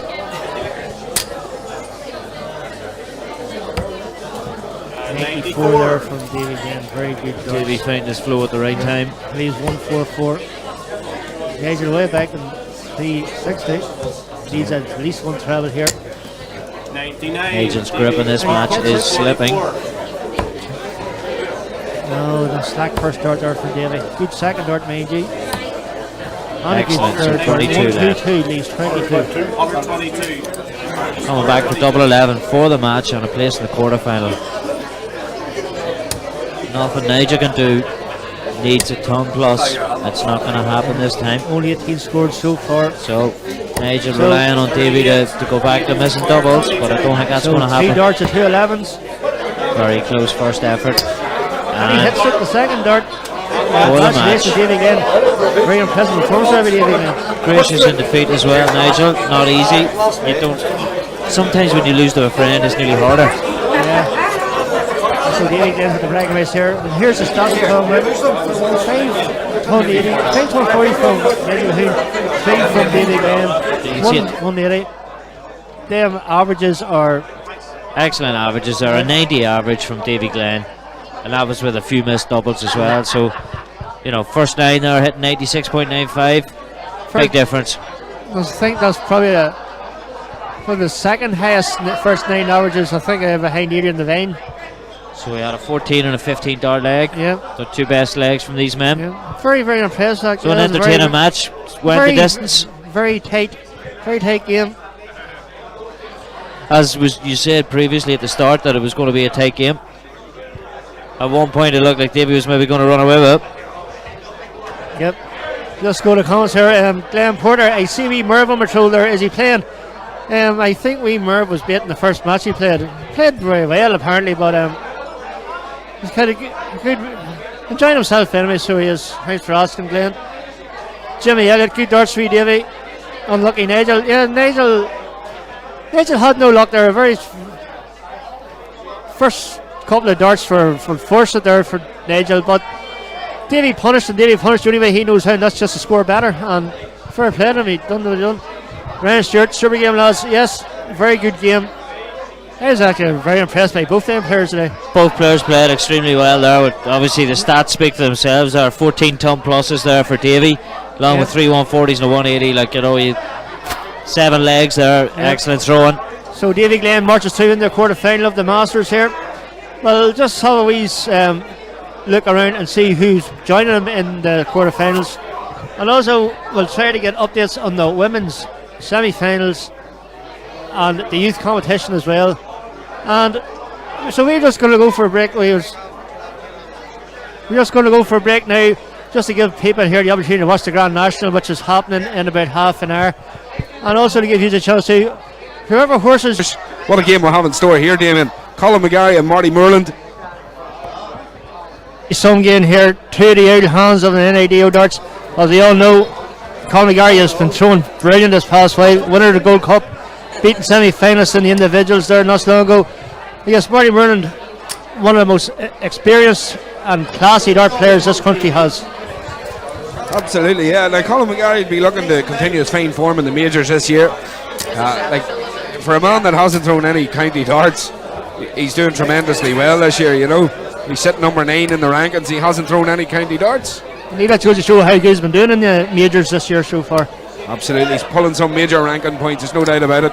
Well, this one should be an absolute belter, Damien. I'm really looking forward. Colin McGarry throws at a tremendous pace, and his scoring can be nothing short of spectacular at times. Oh, in the Gold Cup especially, he was very impressive. He was probably the man to watch at the start. He was just untouchable that day. So, 2 players warming up now. Yeah, we've got the Margaret and Caller here as well. So, whenever they're ready, we're ready, and we bring it here live here from Bellinis, brought to you by McAvoy's Dart Streaming. Just to let all our viewers know, we're going to be taking a short interval after this game. Apparently there's some sort of a race on today. I'm not sure what it is. Yeah, I did hear that. I did hear there's some race over fences or something. Donkey Derby or something. Something like that. Something happening, yeah. So we'll take a break and let everybody tune in. For some reason, a lot of people are interested, and I don't know what the bigs. I don't know why. Who knows? I know that Jimmy Elliott and Glenn Porter, they'll be dual screening at home. We want to stay online at the McAvoy Darts and watch the ponies tromping through as well. Yep. So it looks like we're ready here for the go for the ball. So Marty Moreland here first from area 4. 25 there. He takes the dart out. 25. And again, now Colin will give a guide.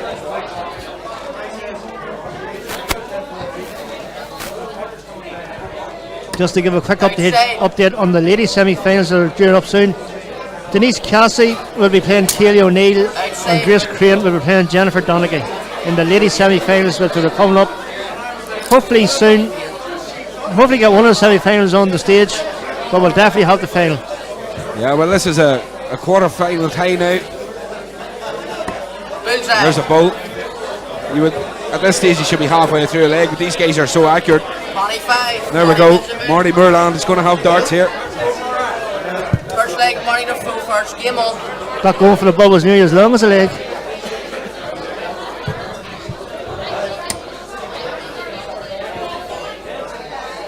So, Marty Moreland, the old hand, the experience, loads of experience behind him.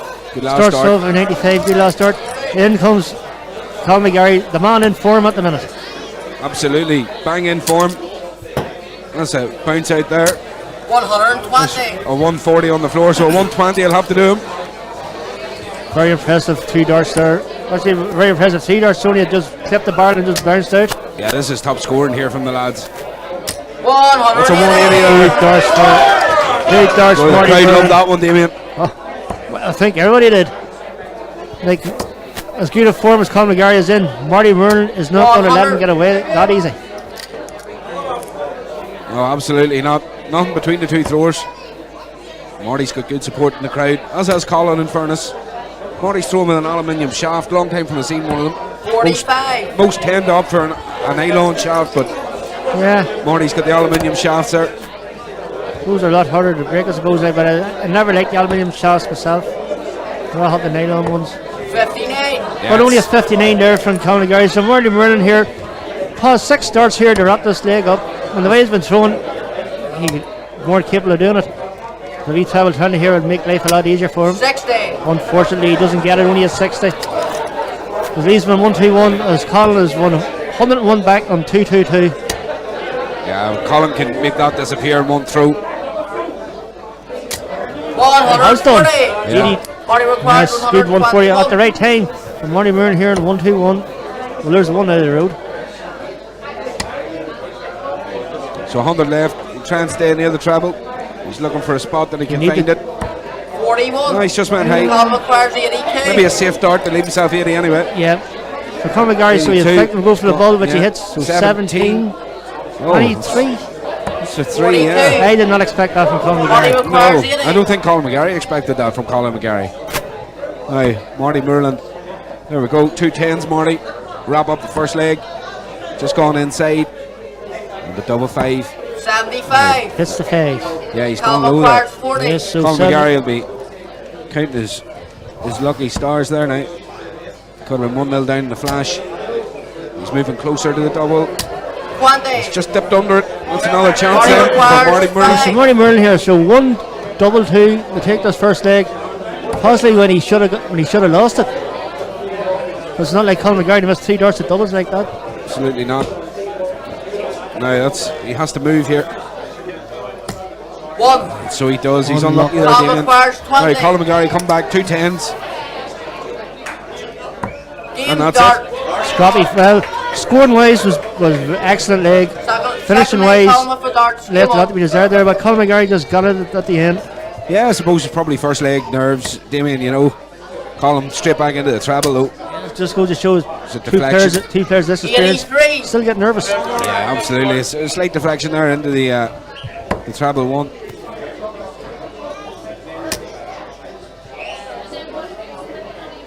So 45. 45 there from Marty Murren. Probably the head's kind of dropped a wee bit off that last leg. Yeah, it'll just take a moment or two for him to lift the head again. 123. 1, 2, 3 there from Conor McGarry. Colin McGarry's a different class of thrower when he gets going. Remember, of course, the format here. Quarterfinals still best of 7, so still a short format. 60. So racing into a 1 or 2 nil lead here can really be detrimental to your efforts at progressing. Conor McGarry won the lead against the Dutch. 100. When he lost that marathon going for the ball there to see if he had the darts. Yeah, and if he's already broken through, so technically he's on darts now, isn't he? Yep. Marty Murray's going to try his best to do 60. not let that happen. It's only a break of throw if you hold it, Damien. Yes, indeed. That's the age-old adage. That's true. But it does give him the good lift whenever you do break it through. 60. Only a 60 there from Colin, but It's a steady 60 though, leads Steady, 135, yeah. and Marty Merlin's a bit of making up to do here. he's not going He to do needed it to find a like treble that. there. He's found the wrong treble that time. 24. It's Colin not a great requires visit now from Marty Merlin. He'd 135. be disappointed with that. So just probably time for Martin Merlin to regroup, get the head together, and just come back fighting in the next day because 90. he's not the favourite for this leg whatsoever. Now, Marty Merlin needs 2 trebles here at least to try and put any sort of pressure on. That's I can only describe this as erratic 45. darts here Colin from requires Marty. 45. Especially after the first leg he's had. He was very excellent the first leg, just apart from the doubles. Yeah, as you say, I made a rattle them losing that first one. Game dart. That's it. That's 2. So Colin goes 2-0 Marty up. with the darts. Game on. So Marty Merlin, now trying to get the head together, just settle down and just try and get yourself back in this game. He's just taking a minute to compose himself there. That's the right thing to do in this scenario. You can hear the support of the crowd. They're really behind Marty on this one. Of course, Colin's got his own 100. fan base here as well. Good solid 100 there. I just see the average there. Conor McGarry had 19 ahead, which does reflect the. Well, in the first leg, 92. I'd say would have been tight enough. I think it's probably dipped in that But last leg. that Damien, last you're leg, right, yeah. Martin Merlin just kind of just went to pieces. Not last leg actually, but he's got the head together now, and he's just 100. That's more like it. fighting good range there. Good, another solid ton there from Marty Merlin. You can hear his old pal Harry Anderson there, giving him a G on. Marty 57. very well liked across the dart scene here in the N.I.D.O. Yeah, very popular fella. Can he back us? Can he back the ton up with another ton? Very close to the treble there now. 100. He gets it. Yeah. That's good, solid darts. Better This darts. leg. Now Colin McGarry's under a bit of pressure, but as we know, he can find those trebles with aplomb. Good regularity. There's 137. 137. 137 there, just at the right time. But Martin Murray still has the advantage in this leg. Yeah, but darts is very much about timing, and as you said, Damien, he just hit that at the right time, didn't he? Yes, he did. Just lets Martin know 41. that he's still there. And Martin Murray play back with 41. Yeah, now Colin can put a bit of pressure on him here if he can hit a score. 65. Yeah, but that's a smart Marty last start there, requires Damien. Very good 160. says, leaves 150 there. So treble 20, double 15 is what he was looking for there. And he will be back out as Martin Murray on 160. 100. First start had to be a Oh, ton. that's a solid tongue there from Marty Merlin. But puts a bit of pressure on this now. He's got a free shot at it actually anyway, so Yeah, he's just dipped under. Another treble 57. required. Marty Didn't find it. That's requires 57. so Martin Martin, 93. Marty was 60. so 2 darts at has to pull this back to 2-1. In dart. And he That's a gets great it. check out. That's a good solid dart there for top. Yeah, far better leg there from Marty Merlin. Now puts Colin McGarry back under a bit of pressure, but he starts legs so well. As you can see, he finds that treble with such regularity. 100. It's uncanny sometimes watching him. His scoring prowess is second to none, there's no doubt about it. Yeah, well, it comes hitting treble 20. It's just like watching the master at work here. The way Colin McGarry just throws and just finds it with such ease and such 41. regularity. It's a pleasure to watch sometimes. Yeah, well, there's no better place for a master to be at work than here at the Masters, Damien. Indeed.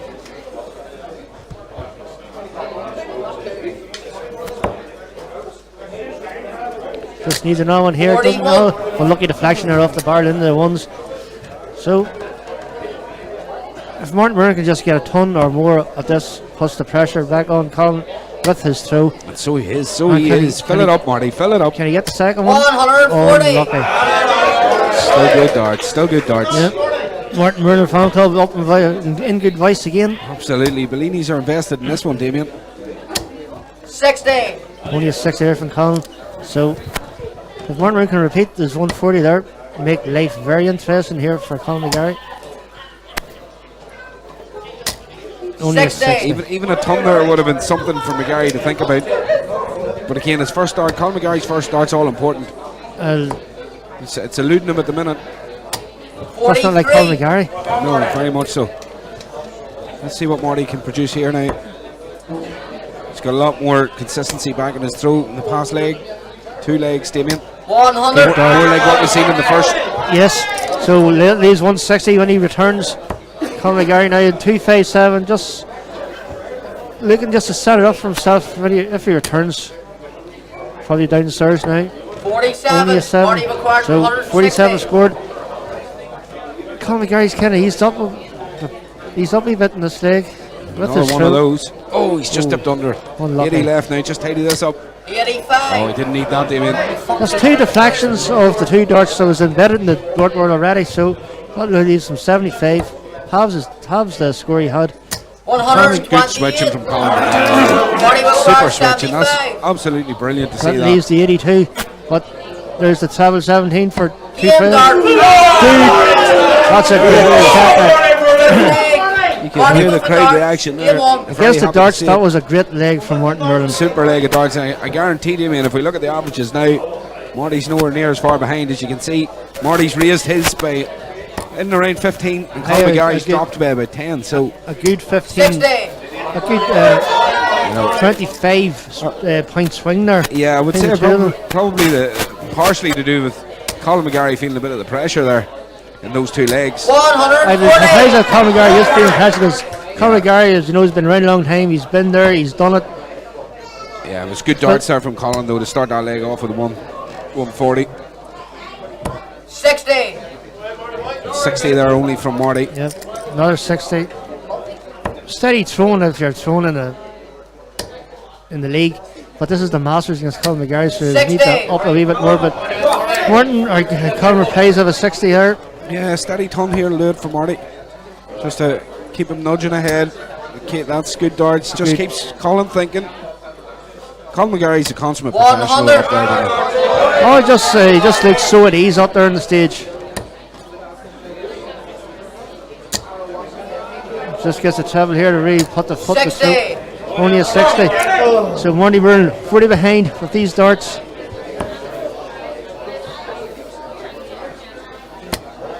And there's an 80 scored, so 201. 140. Super visit.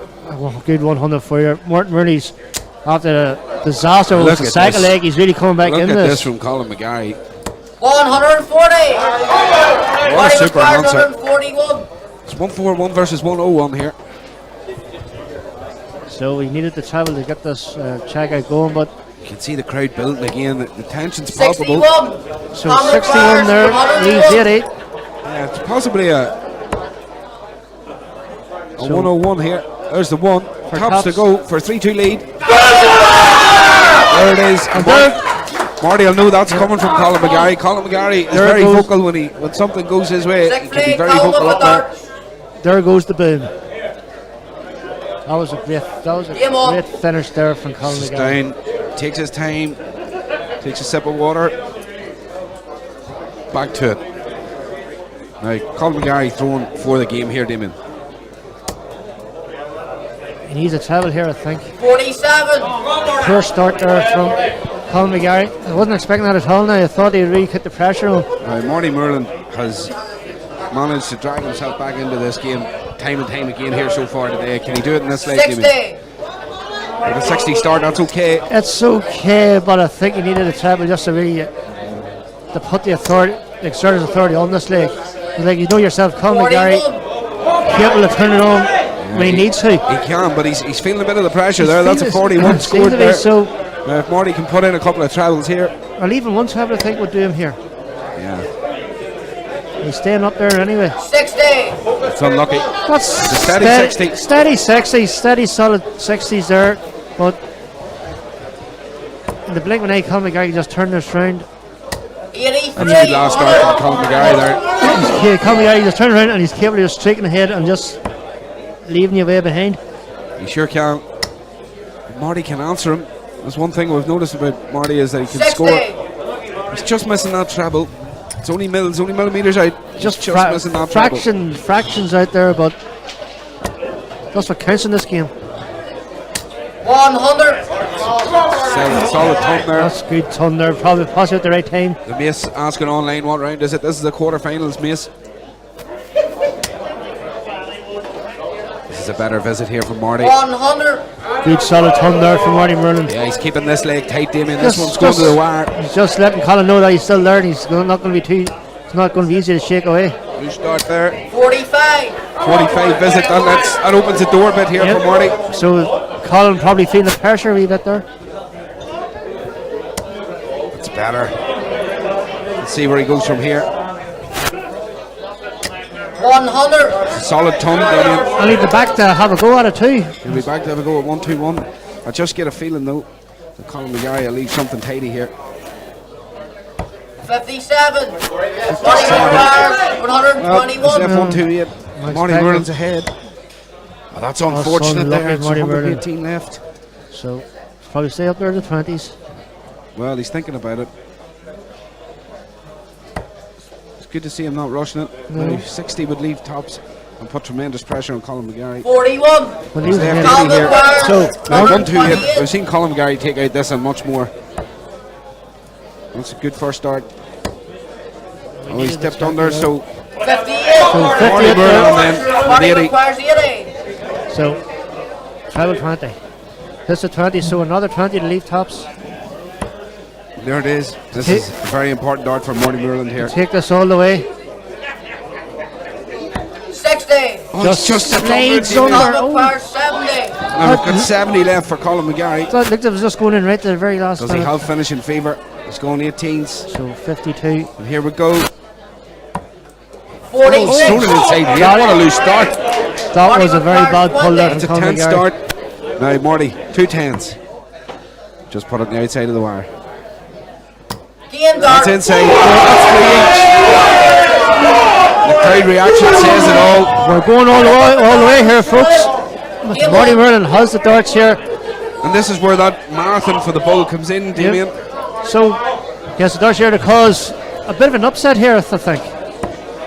Well, it would be an upset based on the recent history of these tournaments for Colin McGarry. 60. That's not to say Marty Merlin's more than capable, and we know that. But as you can see by the averages, it's very close. Very close, but Colin McGarry, when he needs it, can do it. Absolutely tremendous. A 180 from Colin McGarry to start the final leg of this game. That was brilliant. Brilliant beginning, start of a leg there by Colin McGarry. Just when he needed it. Just when the pressure's on a wee bit. 85. Pull it, that 180. That's a good last start there from Good Marty last start Merlin. from Martin Merlin. Now Colin McGarry, look, he's back in again, Damien. He's happy enough. 83. Ooh. That's okay, 180 and 83, yep. That's okay, he'll be happy. Well, Marty's back in again. not overly happy, but he'll be happy. What a fine leg this is turning out to be. 137. That's a super visit. That's good. That's great. This is starting to pick up a wee bit now, folks. I hope you're enjoying it back home there as much as we are here. 100. But a good solid 100, leaving 1-3 yet. Now Marty Merlin needs at least one treble here to keep it on. It's a lift start. He needs to find a treble. Needs to find a treble, Damien. How's the find a treble? Just have any chance here. 85. He does. 85. 138 versus 134 here. Now Colin McGarry. He's left Shanghai, 60 left. 20 leaves tops, Colin. Taking his time. 98. Yeah, he's left tops. Now, I have a feeling, Damien, that this has to go. Oh, this has to go, and he's a good first start here. There's 68. 66? He's 66, I think. 110. Well, 110, he's 24. He's doing everything he can do. He's left to finish. Don't know if the Three pressure, darts at but tops. 3 darts at It's just under. 10s. He's gone inside. 5s. Pressure dart. 35. Oh, he's missed it. Marty Merlin on their feet here. Marty Merlin has a chance to cause a bit of a sensation here. Shot dart, you can see the crowd behind Marty Merlin enjoyed that. Unbelievable game of darts. Fair play. He is under pressure there the whole game. And he comes through the bit. All about timing. Big Marty giving it the G up there. Great to see the show of respect there. Possibly, Marty Merlin possibly gets one of the favourites for the competition. Yeah, absolutely tremendous. But just looking at the averages here, McGarry gets a 76 for Marty Merlin. Yeah, it's tremendous darts. Unbelievable darts there. And what a result. Brilliant result. And I must say now, for everything he done, he could to win that game. A fair play, he played his part, but for Marty Merlin, he was brilliant that game. Yeah, that was more than good darts there. So folks, we're taking a quick break here. Let everybody watch the Grand National, and then we'll be back online for the next game. So stay with us. McAvoy Darts streaming. Don't forget, when you come back online, welcome back everybody to the N.I.D.O 2019 Masters. We have Ricky Dunlop and Philip Carson here in a semi-final match, which is going to be best of 9. Two absolutely tremendous dart throwers here. Very much looking forward to this one. Philip Carson, seen earlier on the stage. Once he got into his stride, obviously heavy power scoring. Ricky Dunlop, no stranger to the big stage either. Ricky's had a good year on the local scene at county level and individual level. And he's having a great day here today. There's no doubt about it. So we're looking forward to this one. Ricky sitting in the top 25 of the rankings.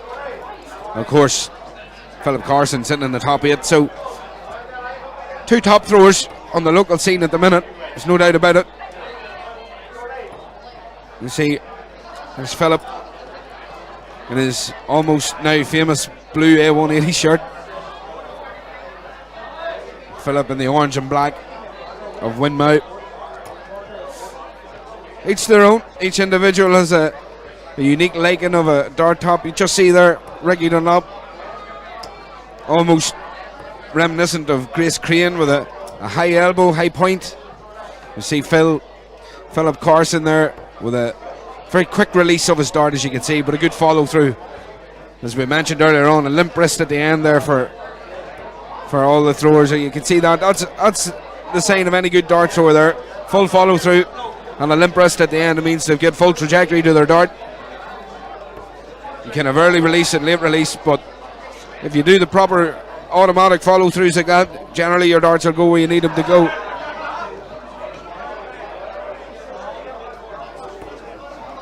So this should be good. Adrian McElvanna, he's out for Ricky Dunlop of Area 2 here. I'm sure there's a few fans of Area 9 about too. There's plenty of Area 9 support in the room as well.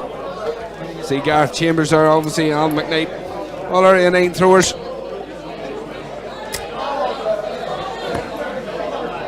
So this one ought to be nothing short of interesting and very close to spectacular if both throwers go the right way.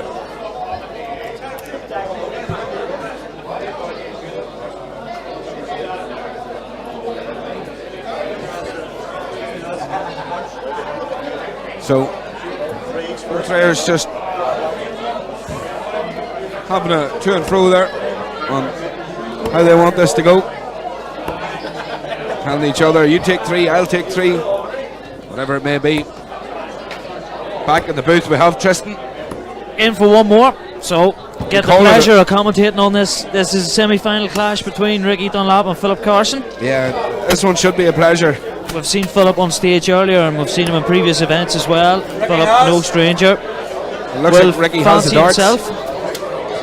You can see us down the commentary booth. We call it a booth, Tristan, but it's the biggest commentary booth I've ever seen. Monster. Bit like myself. Now Ricky to get things going. 55. He'd be looking more than that against Phil Carson, there's no doubt. So everybody had a short interlude there to celebrate the Grand National win there by Tiger Road. Everybody collecting about £3 each on the bookies. Well played, everybody. That's what happens when a favourite wins. The bookies don't put them as favourites for no reason, Tristan. 85. Good last start there from Ricky Dunlop. So Ricky really is going to have to hit the ground running, but obviously playing well to get to this stage of the event. Big Browner, Paul Brown still watching on. Good man, Paul. He'll be looking out for Travis in the youth final. His good friend Ricky Dunlop. They're in the semi-final. Good ranking points earned today. And looking to become an N.I.D.O master, Tristan. N.I.D.O master. The green jacket of darts. The green jacket, correct. An excellent achievement with the field that we had here today. And a 140 from Ricky. Yeah, a timely 140 there. Phil Carson poised here to leave himself something handy. It's all about the timing. 41. That's a slack of 41 from Philip. Yeah, as you say, it's bad timing there for Philip to score 41. And this is on. This is on. 97. Oh, 97's okay. Absolutely leaving 64. Now Phil Carson can take a 160 out here. Can. Oh, it's just wrong side of the wire. It's just gone too quick with that second dart, Justin. Went the wrong side of the barrel. So a chance now for Ricky. Open up this semi-final. Semi-final here, of course, first to 5.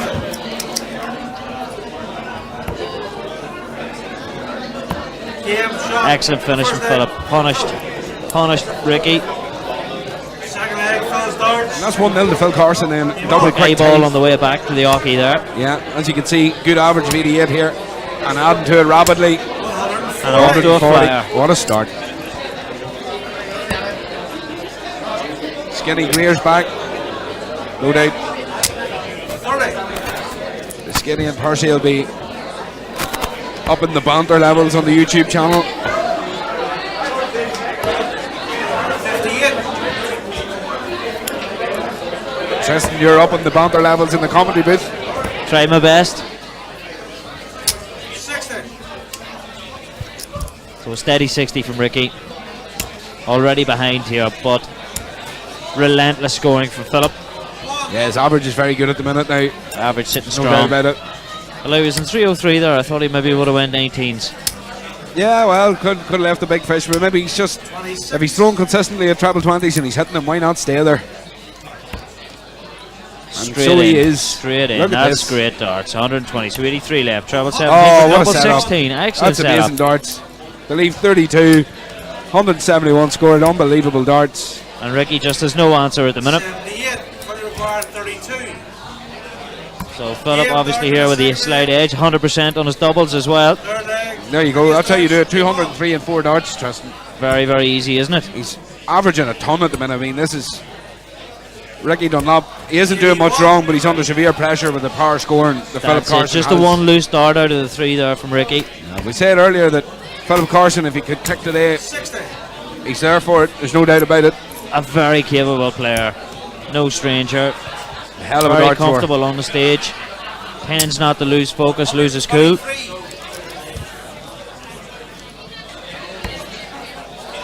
But a long way to go in this semi-final. Sure is.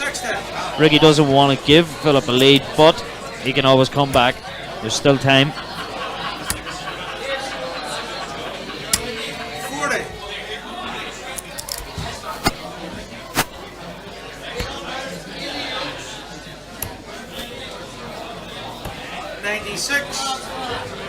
Again, in with the treble there from Phil.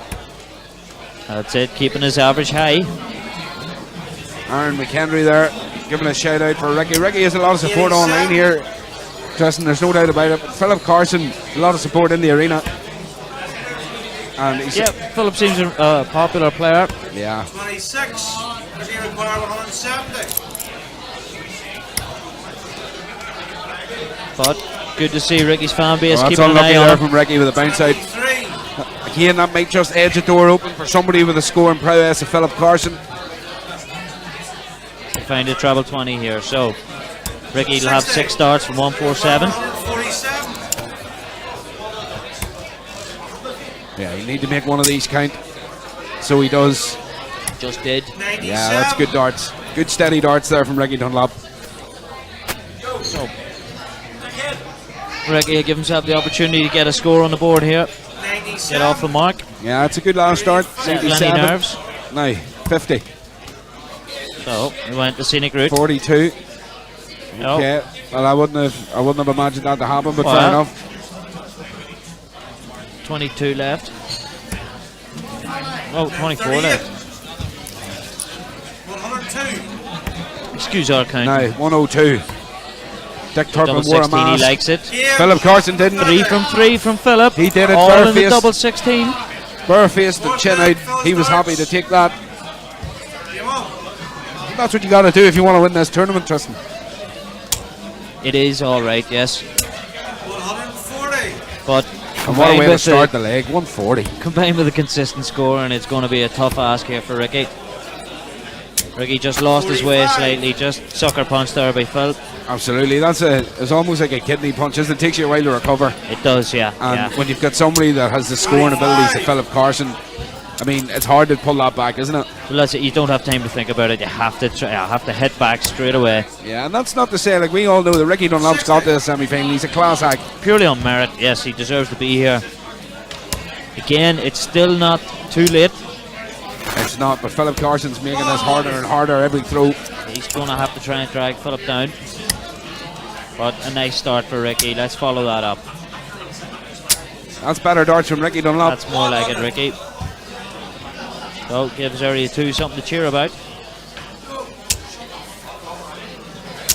100. And another ton to leave 116. It's the steady tons that are causing the issues here. Yeah, well, he's really making Ricky score, and Ricky's just feeling that bit of pressure. You know, let's be honest, he's That a better thrower than what he's just shown there. That extra bit of tension in the Here we elbow. go, 16 tops. He's been deadly, and he is again. 4 from 4. That's 4 Philip. from 4. He's got one more to go. Yes, Ricky will be disappointed, but it has been ruthless from Philip. Still all to play Every for, though. When you opportunity he's taken. know you got to win 5, Tristan, well, you know what your target is. It's as simple as that. Well, your defences are down. You are back to the wall. 41. Nothing to lose. Get out. Loosen the arm. The hardest leg to win's the one that wins it all. Getting over the hill. So we'll we'll see how Philip deals with it. That's good darts from Ricky Dunlop. Phil straight back in. Straight in. And again. Follow it up. Filling them up. That's excellent. Filling it up. 180. Makes it look so easy. But again, he's playing Ricky Dunlop's card here, and he's just putting him under that pressure every throw. And again, as we incredible spoke to watch. about earlier, it's all about the time, and that 180 completely at the right time for him. There's another ton. Just the edge in front. Again, puts the pressure on Ricky, makes Ricky starts more important. Philip It's pile the unfortunate. pressure on Ricky. Philip now with 6 darts from 180 for the match. And a 140 place in here the would be final. beautiful. Ton's good. These tons have been relentless. Yeah, his average is going to be something to be admired here. There's no doubt. Well, 100% on checkouts at the minute. And Ricky hasn't done himself any damage here. He's thrown admirably, but Philip Carson has just been incredible. There we And go. not a single double miss, Philip. An excellent performance from Philip Carson. And a well-deserved victory. You can see the disappointment there with Ricky. But He's made his way to the final, Philip Carson, in absolute parading style. I mean, look at that average. 94 in his first 9, and to finish with a 92.78 average. Yeah, so you're talking an 83 average. I mean, that's incredible. Congratulations, Phil. Yeah, absolutely well played. He still hasn't had the best leg of the day, though. That still goes to Denise Cassidy Denise with a Cassidy. 12-dart leg. Excellent from Denise. I see Denise throwing on one of the outer boards there. So 5 legs in record quick time. Yeah, we're getting down to the nitty-gritty here, folks. There's no doubt about it. McAvoy Darts is proud to bring you this here today, the N.I.D.O Masters 2019. That's the first of our men's semi-finals completed. First semi-final completed. What a semi-final it was, by the way. An excellent semi-final. Philip just out of the blocks in record quick time. Yeah, tremendous. I mean, Excellent the 13 performance. dart leg, the 102 checkout as an absolute sucker punch to poor Ricky Dunlop. I mean, Ricky was excellent throughout, but to try and cope with that level of scoring from Phil Carson, and realistically, Tristan, there's a 24-point gap difference there. We've seen people come up here and throw a 24-dart average. Let's be very clear about this. Namely yourselves. Philip Carson put on a masterclass there. He did indeed. And Ricky, with only probably one visit to the board for a double, for a checkout, to put a leg on the board, and he can't actually complain because Philip just stepped it up. He stepped it up, surely. He stepped it up, and in fine fashion, he closed it out. There's no doubt about it. As you say, was he at 100% checkout rate there? He was very close. He was 100% checkout 4 rate. darts, took them all out, and he finished double actually in the last leg, but every dart he went for a double he hit, and nothing you can do. It's all about the doubles, as everybody knows with darts. It's all about the doubles. And once again, Philip stepped up to the plate. He's in a final now. He'll be able to relax, get ready for it, and I'm sure we're in for a belter. So we're going to be able to have a quick word with Philip Carson. He's going to come and join us in the commentary booth here. We'll be glad to see him. Have a quick word and a quick chat. See how he gets on. You'll see him just approaching us now. Some late refreshments. He's got a late refreshment into him there. A strong refreshment. So, Phil, congratulations. Tremendous darts. There's Ricky just shaking the hand there. Incredible darts there in a semi-final to come in 5-0. First start doubles every time. You must be feeling good. Yeah, I'm feeling marvellous, yeah. It's been a long time since I made a final of one of these N.I.D.O comps before. I think the last time was when I was 17. It's 30 odd years ago. It's bad, like.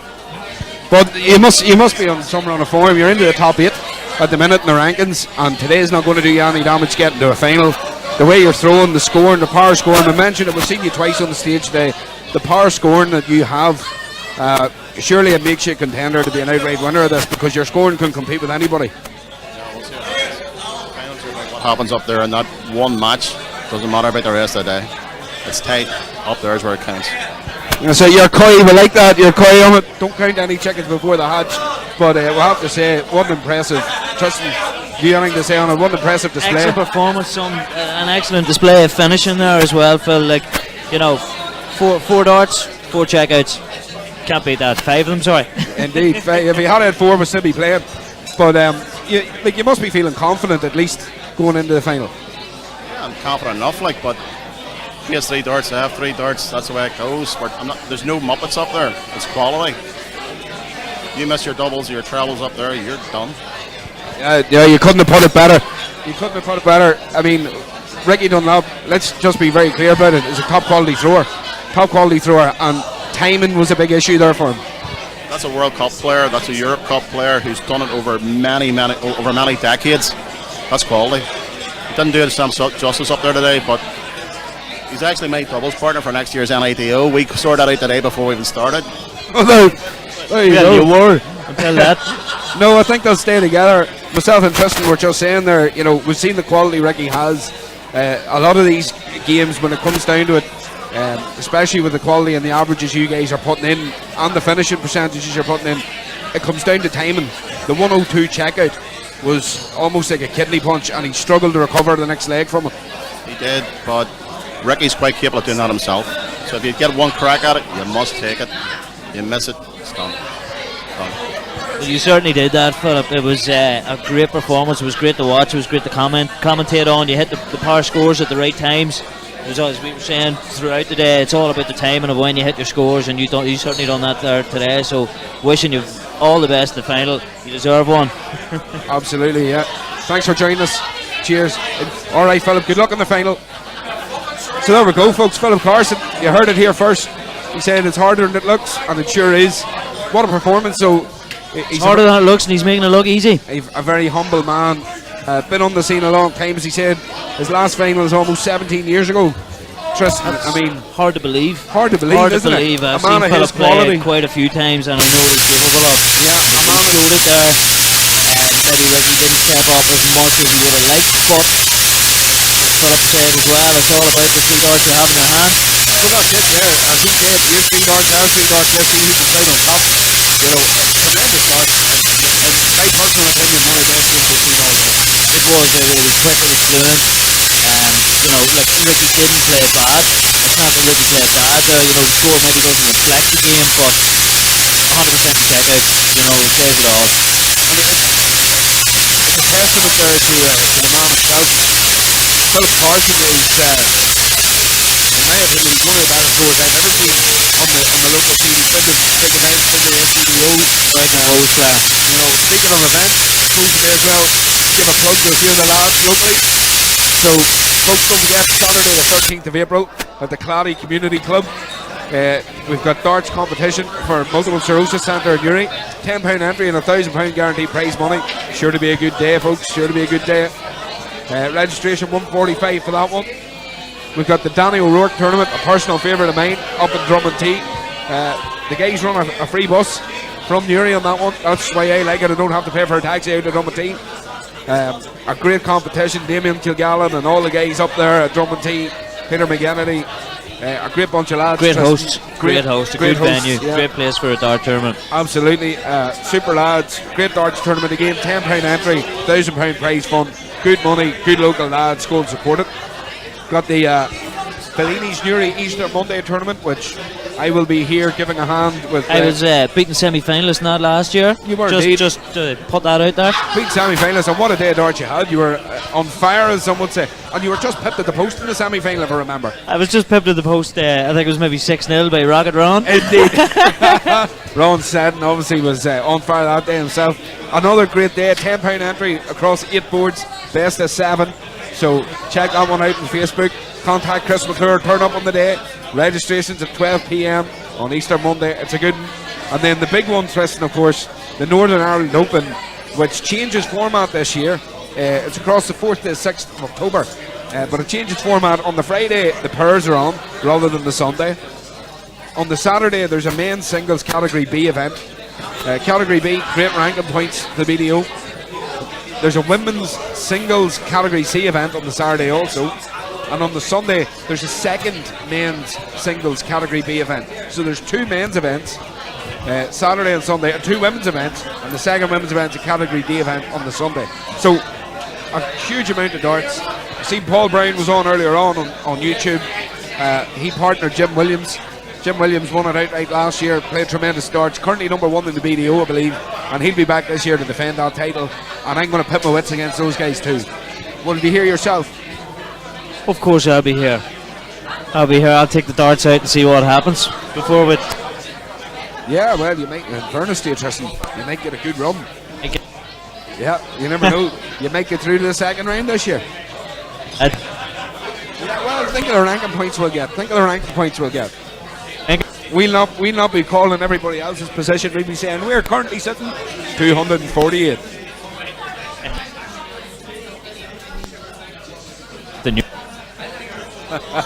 Well, that's a very valid point. But I would say we're in the top 300. And there's only 304 registered players, and 4 of those players don't turn up. So we're probably in the top 300. Well,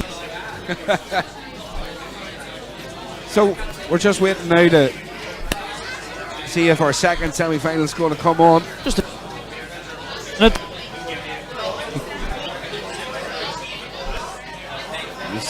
You'll see the seats filling up. A game of the quality we've just seen. It's going to be hard to follow, Justin. We sure do. The Travis Boer on. It's number 1 versus number 2 today in the youth rankings in the final. So they've managed to avoid each other the whole way through. Should be a good final. Sure. Over the lap. What? It's putting us to shame, is what it's doing, Tristan. Every dog has its day. Yes, well, our day was some time ago. But hopefully we'll have another day. Another day, or just a nap. Sean McKeown there on the YouTube page. He's cheering on Travis in this final. Hopefully you stay with us for these finals. We should have the ladies finalers. See Travis just making himself seen there, walking past the main stage, loosening up, limbering up. Loosening up those shoulders. It's interesting to see the confidence these guys stroll about with at such a young age. Unbelievable, yeah. They look the part. But yeah, it would be interesting to see them. Obviously, there's a bit of gamesmanship comes into the senior events when they get into those. You know, and the experience, youthful exuberance doesn't always outweigh experience. But some cases, it sure does. You know, huge. Haven't so yet. Take it. Event.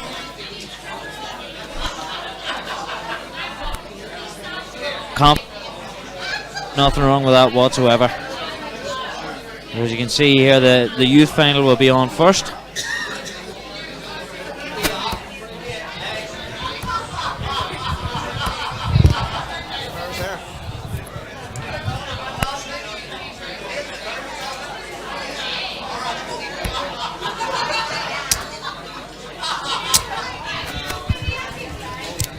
So we're going to have a change of commentary team soon, folks. And one of the N.I.D.O's very own youths, Carter Gainey, is going to join Damien Bradley on the commentary booth for the youth final. Should be a good one.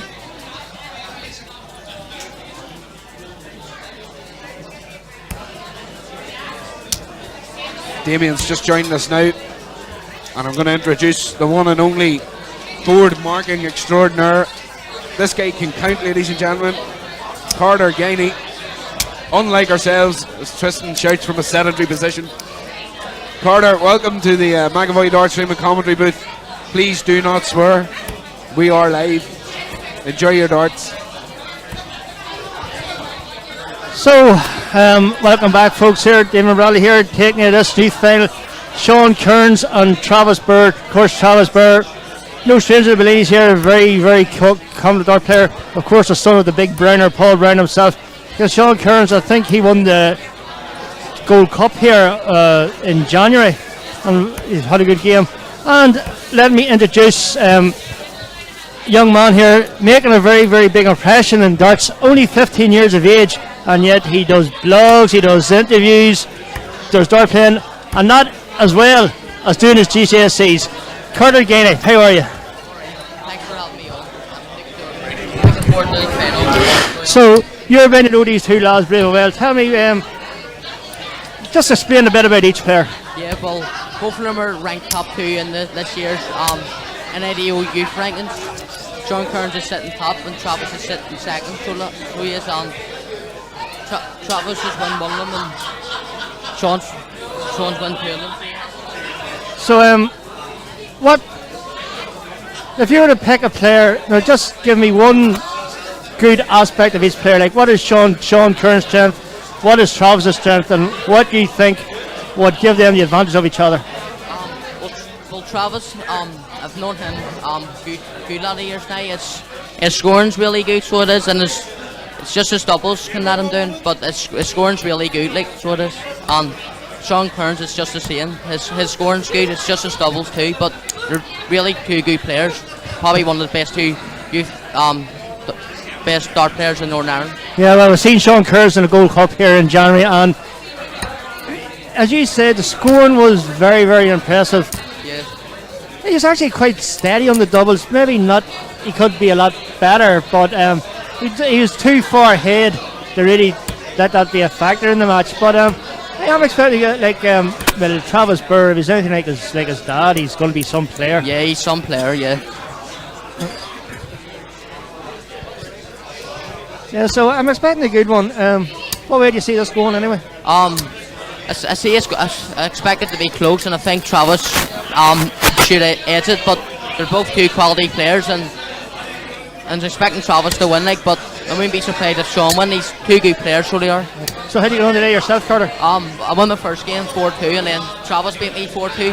It was a good game, probably one of the better games I've ever played, but he threw well against me, so he did. Well, as I know myself, from my experience, you don't mind throwing well and getting beat, because you know there's not more you could have done. Yeah. Especially when you're up against a player who's, well, I'm not going to say better than, he just has that luck on the day. It's helped me many times, so just don't let it knock you. But so you said it a while ago to take a break from the journalism aspect of things, but now you're back in. What made you change your mind? Well, funny enough, Gary Anderson and Michael Smith's management team sent me a message and says, would you be interested in doing a bit of work for our website and page and all, so keep them updated. So I said I'll take that opportunity, and I did, and then I got Darts Planet TV also asked me, will I join their team too to write articles for them. They're one of the top websites in darts at the minute, because Chris Mason's involved in it too. And all this at only 15 years of age? Yeah.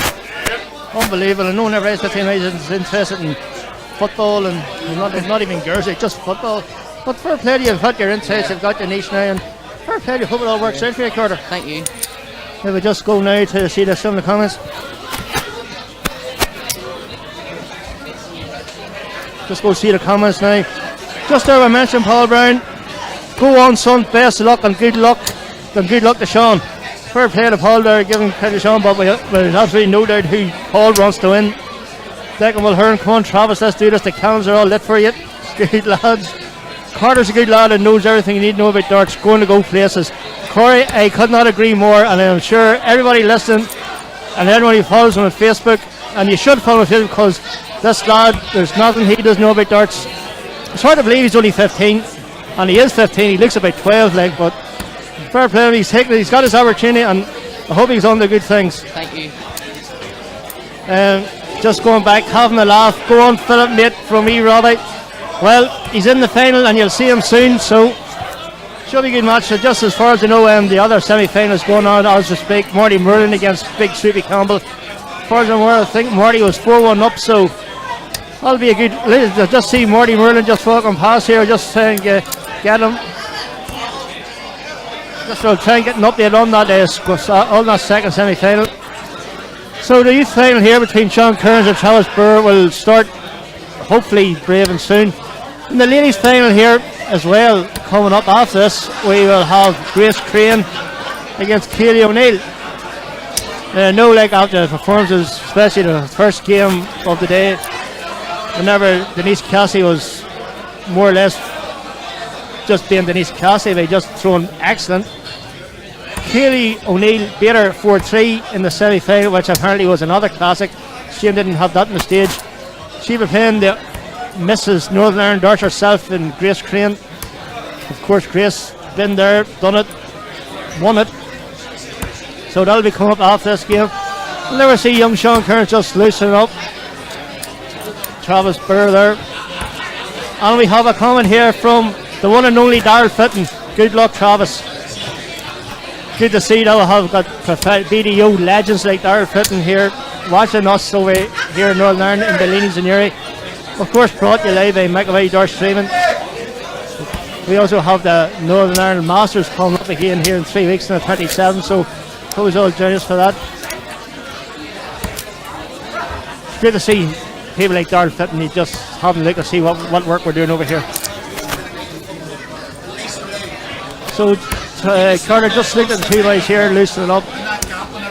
Just going by the expression, body language. Can you tell us anything about how relaxed or how nervous they are? Or they'll be just getting rid of their practice starts, and they'll be getting rid of their nerves. But once they settle in, they should be okay. So they should. Yep, and here we have a.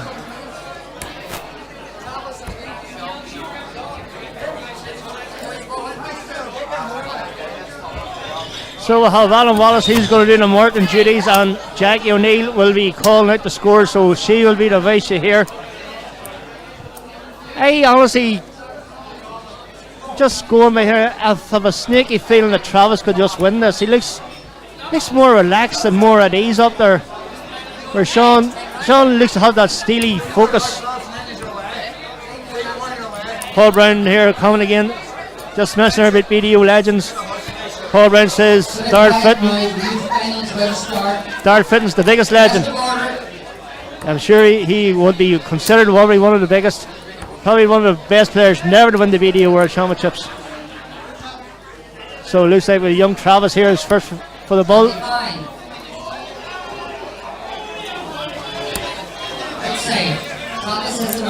So Travis Burr has darts in this best of 7 youth final at the N.I.D.O Youth Masters.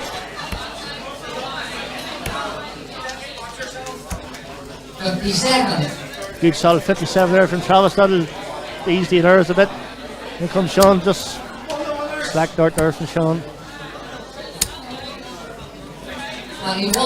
Bit of nerves showing from Sean there, but still kind of settled in the match. That's a good second. That's unfortunate for Travis. Like I thought, whenever that second round went in there, I thought he was going to follow it up with another one. That's a good enough score. Sean starting to settle in at the minute. Good solid 60 here. Yeah, but it looks like Travis is settling in a wee bit quicker. That's a super visit there from Travis Burr. That is, from what I've seen of the young Travis, I've been very impressed with him. Yeah, he's a really good player, so he is. Yes, I watched him a couple of games there on the boards, just floating about when I take a break from the commentating duties, and once he gets in a good rhythm, he's really good. Like when he played me in the semi-final, he got in a good rhythm. He played very well. So he that's unlucky there from Travis or from Sean. But now Travis Burr, unfortunately, so probably down in the 19s. 92 left. Only a foul. Disappointing there from Travis, but still he's got a good. He's way ahead, so he's got plenty of time. He's got time aside, so 86 left, so probably going for treble 18. Double 16.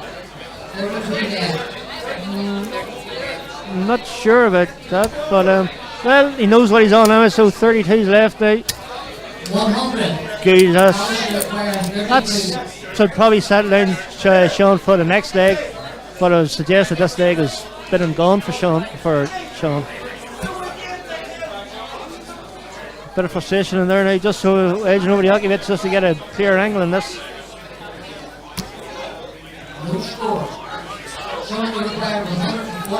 So Sean Kearns is capable of taking us out.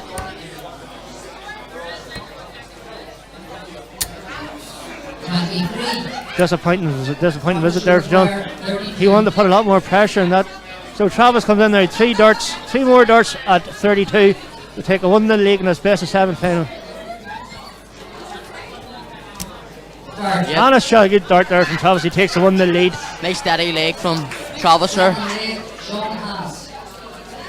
Well, the 240s in a row there kind of just edged that for him. And just kind of deflated Sean a bit. As Sean comes in to start this, only starting with a 42. So a chance here for Travis to really grab this leg by the scruff of the neck right from the off. That's good steady darts there from Travis.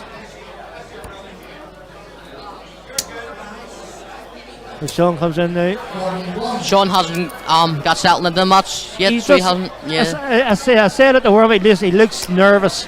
Yeah. He looked very nervous. I'm surprised that because having experience of the Gold Cup final, I thought he would have been more settled in this, but he seems to be trying too hard at the minute. Maybe thinking about it too much, maybe. Yeah, whereas Travis just seems to be just throwing them, letting them go. He's just letting them go and he's just throwing his natural headers.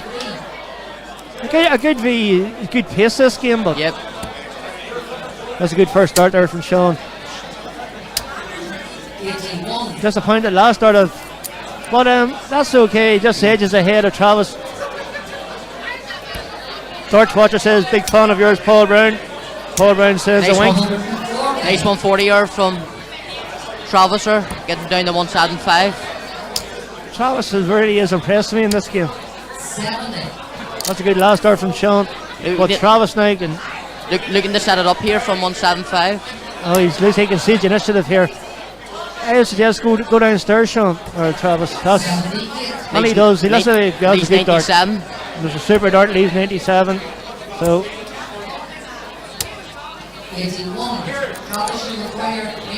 Sean seems to be throwing a bit better in this leg, but just not good enough. 78 left. Leaves 60. Tops left.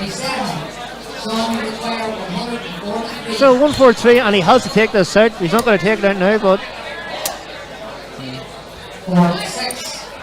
if Sean just needs to take his time. Yep. Travis. So Travis takes a 2-0 lead, and I must say he really is throwing well. He's looking good at the minute, so he is. Doesn't look nervous at all, so he doesn't. No, he just. It's as if he's saying I belong up here. Yep. And the way he's throwing, I think he'd be up there for many a year to come. Yep. Of course, down by yourself, Curly. Hopefully. Solid 58 there from Sean. Mr. Rich. Solid 57 there from Travis. Like Travis seems to know his way about a dartboard.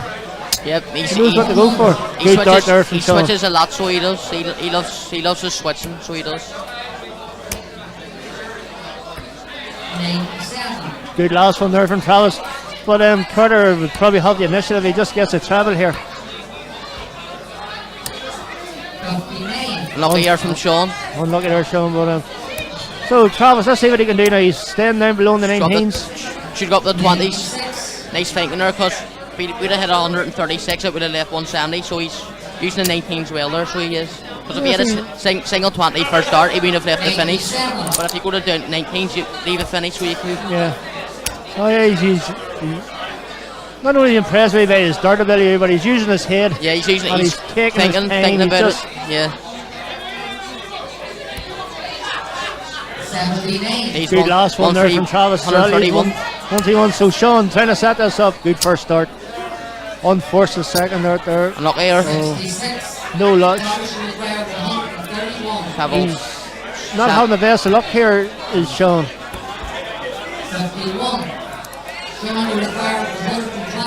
So the 51 there from Travis leaves 80. A nice free finish there. But Sean's feeling the pressure here a bit. Yep. So Travis now in 80. Travel 19. So 19s. Single 20. Oh, bounce. Oh, love Travis. So 19 straight away, I would suggest. The travel leave 42. So that leaves 80. So tops left when he goes, if he has a chance. But I don't think he'll be back because the way Travis is playing here, he's just. Double 10. So just taking a moment. That's it. So Travis just taking his time, getting himself a bit of a G up there. And hits it. And he nails it. 3-0 to Travis Burr. So he holds it through to take a 3-0 lead. Paul Brown. Good boy. I bet you're proud of your fella now, Paul. He is throwing up the line there.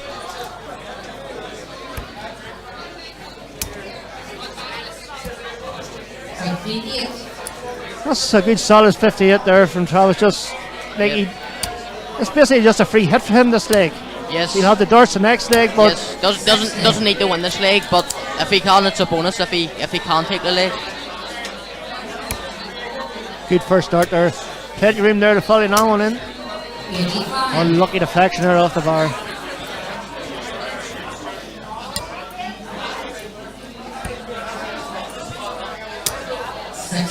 Nice last one. Good last dart there from Sean. Just to let Travis know he's still there, but good solid 90s. That's good darts. Yep, 262 up there, 9. I have to stress that these two lads, they're up on the stage here in front of everybody. They're only youngsters, with 15, 16, and yet this is a standard darts they're throwing. And the two of them is impressed me, but this boy here, Travis Burr, really is something special. Yeah, he's a really good player, so he is. If he's half the player as does, he's going to be some player. Yep.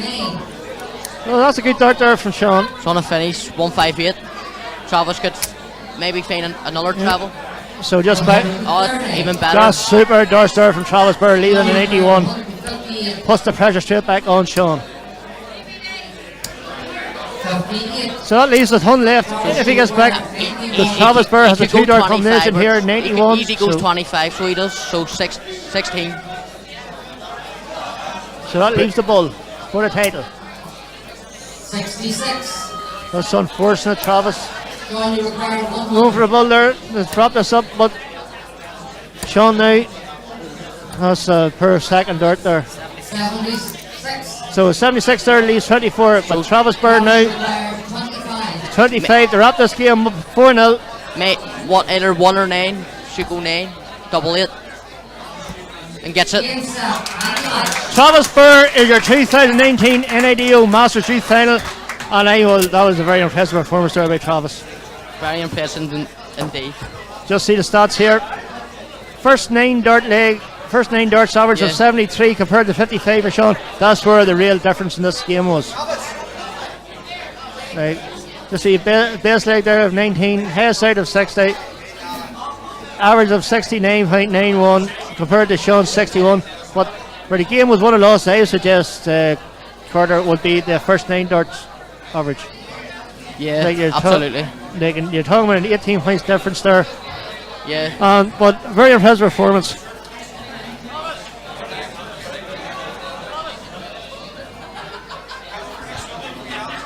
So hopefully you get a word here now with Travis, so he's just coming up. So here, joining us here, we've got Travis Burr, who just recently crowned 2019 N.I.D.O Youth Master Champion. Travis, that was a great performance. That was alright at times. I'm telling you, you hit the close at the right time. Your finishing was brilliant. You showed great composure and you showed great nerve up there. So did you have any nerves up there at all? At the start of that, but once I got on there, I was fine. Well, I suggest you've seen the Honyers a lot more better than Sean. What do you think? Was that, although not taking anything from yourself, Charles, because you were absolutely brilliant, but like Sean didn't seem to be at his best. Did you just take full advantage of that?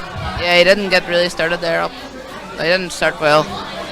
No, but that was a difference. As you've seen the first 9 dart average, you had in the first 9 dart average of 73 compared to Sean's 55. But I suggest that was the main difference in that game. You just took full advantage of it. Yeah, I played right at times, but well, I suggest I have seen you through a couple of things. That's the best I've seen you through. And just go in the comments here. Your dad's on.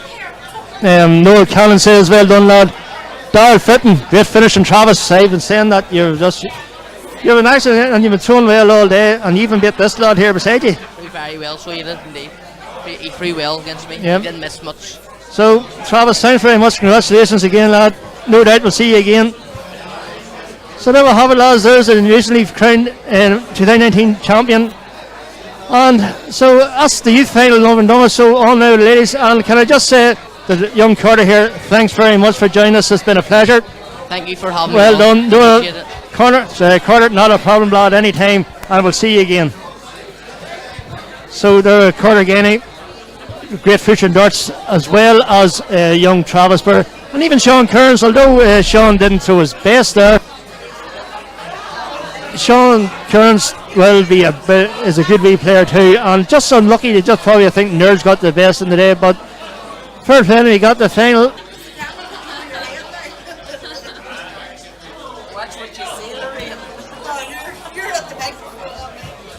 Against Kaylee O'Neill, and I'm proud to introduce the reigning Newry Ladies Open champion, the Northern Ireland International, and a former teammate of mine, Anna Mulligan. Anna, how are you? I'm doing well, thank you. So, you know both these girls well, her partner Grace Crane. How do you think this one's going to go? Really, it could go either way. They are both great players. Grace was number 1 for quite a few years, and Kaylee was number 2. Now Kaylee is number 1. Sorry about that, that's just Helen on going a wee bit mad, please. So as I was saying, now Kaylee is number 1 and Grace is number 2. So you recently won that Bellinis Open pairs with Grace. I did, yes. Yes, that must have been a great experience. It was, and Grace got to the semi-final of one of the Opens in Tormelinas.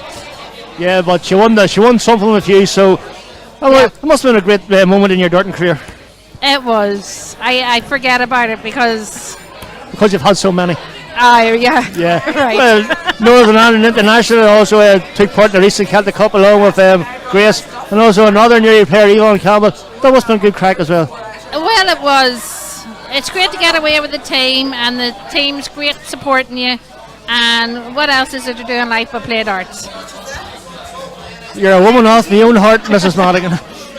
So this final is just ready to go on here. We have Lorraine Branton marking. As you've probably heard there a few minutes ago, Helen Dunn is going to do the calling, so it's going to be loud. So Grace here as guide here for the ball, just outside the 25. So the steely focus of Grace of Keely there, outside as well, but further away. So Grace has darts here. I think this final is best of 5. Best of 7, is it not? I think the final. Well, I'm not quite sure. It's been the best of 7 all day. Yeah, this is the final. Which is usually more. Usually. So. Hello, Jane. Grace in that slow, methodical throw she has starts off at a 60. As Kaylee just comes in, that's a bit of a poor first start. Anna's poor second dart. Nerves playing a big factor here, Anna. So only a 9 there from Kaylee. Probably a wee bit nervous there. Like this is their first major final. Those 60. Another 60 there from Grace. Grace starting well here.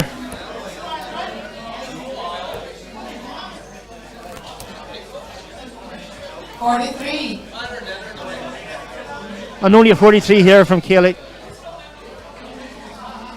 So Grace, that slow methodical throw that we've all become accustomed to throughout the years. Oh. Probably needs a treble here really and insert a 30 in this leg. 60. Another solid 60 there from Grace. Steady darts. 42. Kelly's finding a bit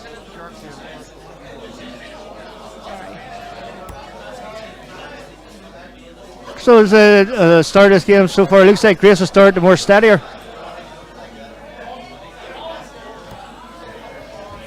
60. And a 60 the hard way there from Grace. She's really steady. A good solid start there from Grace. And they haven't found the treble yet either to them, but there's the first one there. So 81. 81, that'll settle Kaylee down a wee bit now. That'll hopefully settle her nerves a wee bit.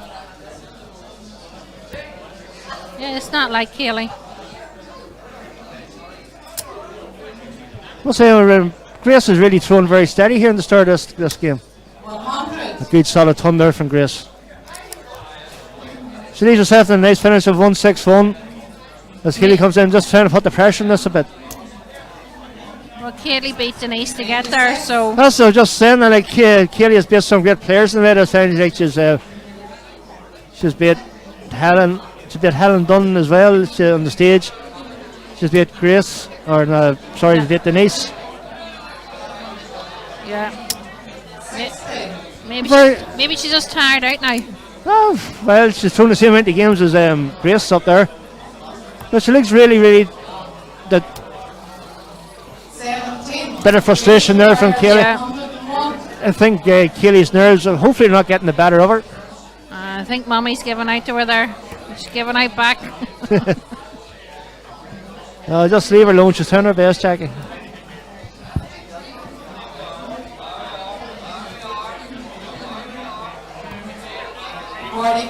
So 40 turns. Keely Neal basically just hope to apply the pressure. She's very slack darts there from Keely. It is getting frustrated. Just looks like Keely's just very nervous up there. It's like she's trying too hard. She's probably hoping this leg will soon be over and start again. Well, if she gets this, she will. Just follow it in, just underneath. That's it. That's a super. Great. Now, Keely. yeah. The level us up. Hopefully she'll settle in a wee bit now. Yeah. That's good. Settle her in now. So Grace Crane now, she'll start off a 4 solid 60s from the last leg, but a poor first start there.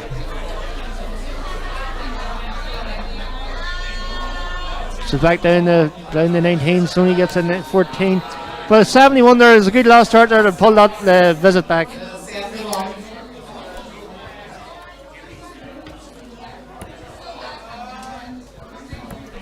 Kitty's back in again now.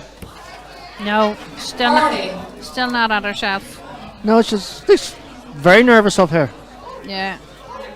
That's not like Kitty, because like the first game when she had on the stage, she was brilliant. Katie's a very confident player. I don't know what's wrong with her. I thought like getting the final out the date Denise Kelsey should be very confident.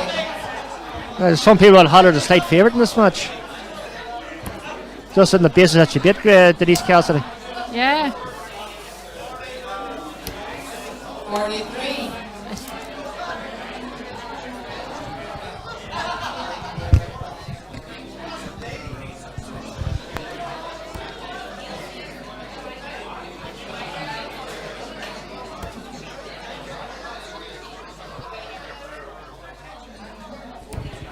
Fo- 41.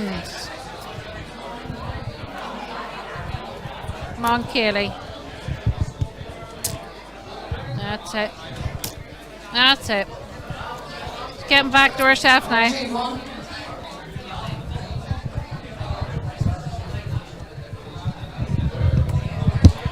$60.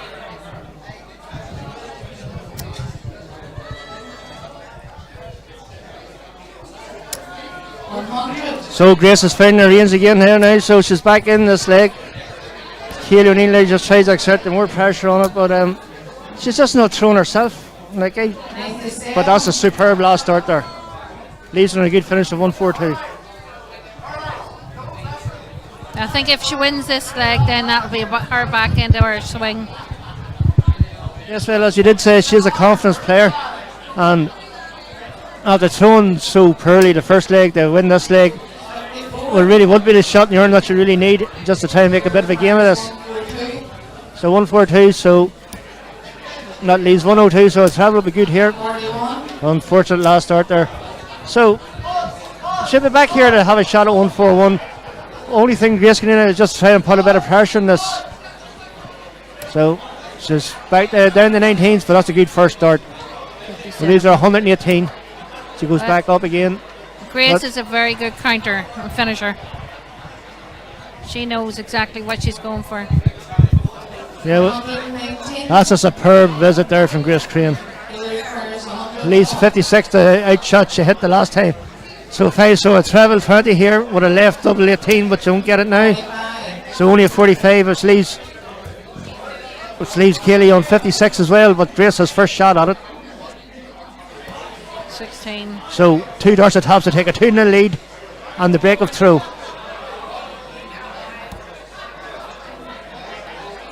That's a bit of a scout there. No.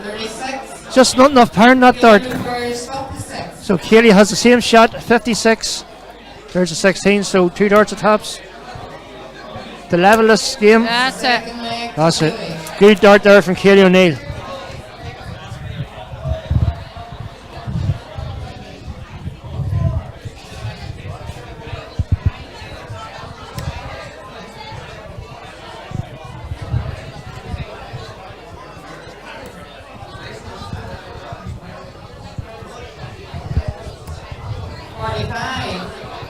So only a 45 there from Grace, so Kaylee has the chance here to take advantage of that. Like one thing he knows about Kaylee, if Kaylee gets her first start in the treble 20, usually about at least one would follow it. Like it happened the first time she's up on the stage, like she had I think about 4 or 5 ton 40s and a few tons as well. Just not the same player she was then. 45. Not great there from Grace, so Kaylee just looked very determined there. She goes in. 60. Good 60 there from Kaylee. So go to commentary, Aidan McAvanna, come on the anthem girl, which obviously is Grace Crane. Paul Brown still on, Darts Watcher Punjab. Don't know what that means, Paul, if you just like to explain that a bit. Probably still in the hay after watching the son win the Youth Masters there.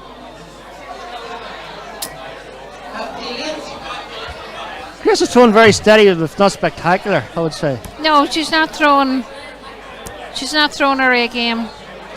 But then she doesn't need to. Well, last week was Kaylee's not throwing the best here, but that was a good solid ton there from Kaylee. Puts her 70 ahead of Grace. Yeah, so Grace will probably hit 100 in this one. Oh, I just missed it. Well, not sudden first and second there. Yeah. That's a little. Puts her. Lets Kaylee know she's still there, but Kaylee still has the advantage in this leg against the darts. 59. Solid 59 there. Kaylee seems to be eased more relaxed now since she won that leg. She's just kind of letting them go easier. That's it. That's a good first start. Just right in the corner there. Loads more room for the other two. Unlucky. But there's plenty of room there for his third one. But she goes downstairs. 94 leaves her 204. 20 ahead of Kaylee at the minute. No. 32. She hasn't got it yet. Kaylee's kind of still hasn't really got the grips.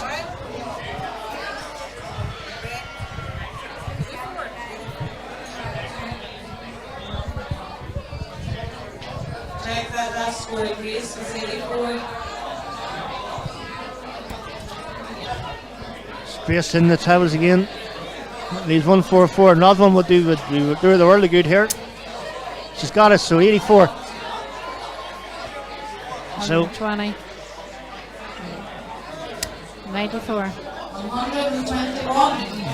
which leaves 93. As Kaylee tries to put a better pressure in this 93 outshot that Grace is going to have.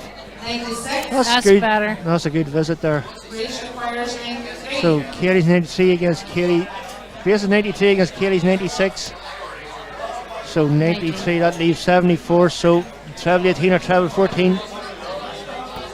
Suppose it's treble 14. It's got 14, leaves 60. So 20 for tops. That's it. 53. So tops there for Kaylee, or for Grace. For Kaylee is two dart outshot here. So at 80 leaves 18 or 16. That's Kaylee's throw. 88. That's her back into it now. Grace requires 40. Well, usually Kaylee's main strength, I would suggest, will be the finishing, but he just kind of let her down there. So Grace at this start here to go 2-1 up.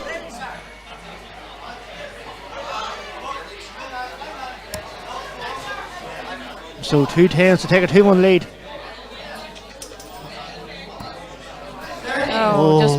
Just missed her. So Kelly, 2 fours to go 2-1 up and to break the throw. And that's a good dart there. Take a 2-1 lead and to break the throw. Yeah. But it doesn't really matter if she doesn't win this leg. Just take the average there. That's a very poor average there from Kaylee O'Neill. Although like she's winning, but the average isn't great. There's Grace. As they've often says, averages don't win a game. Averages don't win games, but Kaylee's finishing, as I say, is getting better.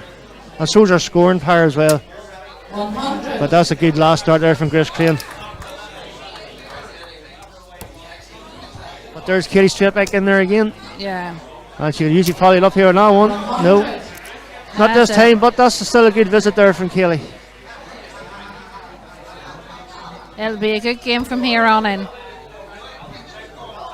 That's brought the averages a bit closer together there. So Great just slides in the double 5 there. 55. But 55, not what you needed at this stage. You need a lot more than that. You need at least a treble. 45. Just there looking at Kaylee, so very little movement in her body. It just seems just all coming, all the power seems coming from the elbow there. Whereas Grace holds the dart very high. Actually holds the dart above eye level. 100. But it's working for her. These two players are just finding their rhythms now. 100. Yes, 100 scored there. So it brings down 195. Grace back in 246. A ton here would be brilliant. And she's got the first part of it. Did you get an hour treble? Yeah. Yes, she can. So 126. So probably down the 19s. No. Oh. 140 scored there. Leaves 106. Now we'll have an update here on the Dart Watchers Punjab from Paul Brown. Ask Mark Kearns' private joke. Well, if Mark Kearns was still here, I would ask him, but he's way home. So I'll probably ask him the next one. Thanks a lot for that, Paul. So, Grace here in 106. That's okay. Still has a chance here. Doubles, treble 17 for the ball. The level is up at 2 each. Oh, unlucky. Great effort there from Grace Crane. So Kelly Neal on 140. Not going to get it, but if she hits a ton, it'll make things very interesting. 60. And only can get a 60. Leaves 80. Still has a chance if Grace doesn't get this 25, so probably go for a 9 here. As she gets, so 2 darts at 18s to level us up. Or 2 darts at 8 even. 2 darts at 8, you mean? Yeah, that's what I mean, yes. Thanks for that, Anna. 17. Only 17 scored there, so Kaylee. So, double. No. No. 77. So, that leaves 58. 26. And that leaves 54. Grace requires 8. Just Kaylee rushed them a wee bit there. So, 2 fours for Grace. That's it. The fourth leg. That's a good dart. Grace Crane. Good dart there from Grace Crane. She wants to win this, doesn't she? I think so. I think Grace wants to win everything she goes up to. She seems very determined there in the day. Just usually you see Grace, although she's always determined to win, she just says to have a bit of a laugh and a joke. Grace is used to winning, but so is Kaylee used to winning. So both of them are going to be trying to win this one. 2 great competitors, but only 41 there from Grace. She wouldn't be happy with that now, because she knows a player of Kaylee's capabilities, because more she can punish that, and she has done that second dart and the third dart. 130, great visit there from Kaylee.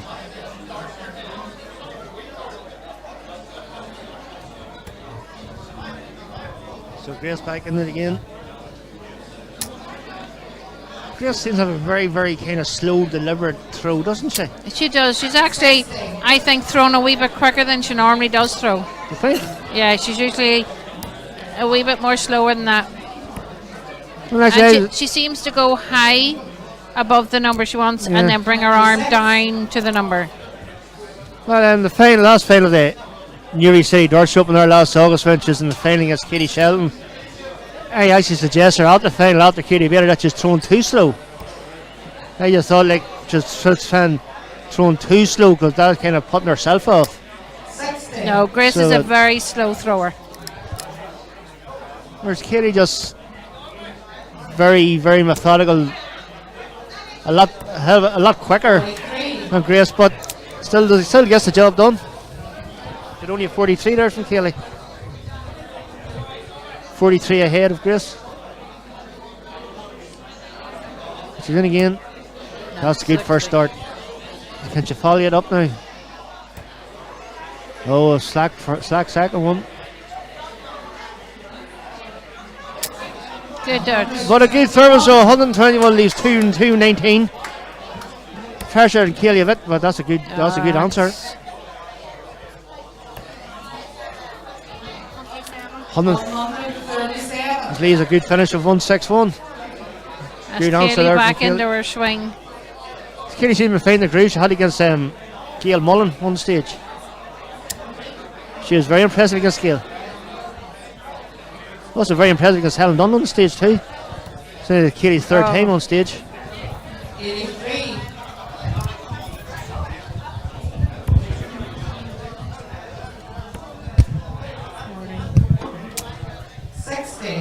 Good solid 60 there from Katie. This requires But Grace 136. is capable of hitting this, Anna, isn't she? Oh God, yes. No, I wouldn't know what way she'd go for it, but she would. So 96 left, so a treble 20 here would leave double 18. That's it. And she hits it. So Katie O'Neill, 101. it's 101 now, so there she has hit this. Well, that's a good start for double 16. Good dart. That is a brilliant out shot. And nice, she had to hit that. Yeah.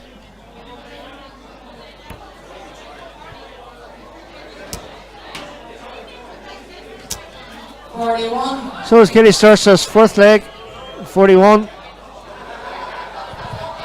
Just like the John Hazeltine says, hey, how you going, John Hazeltine? Hope you're enjoying the viewing here. We'll have some great dart action here today from the men's, women's and the youth.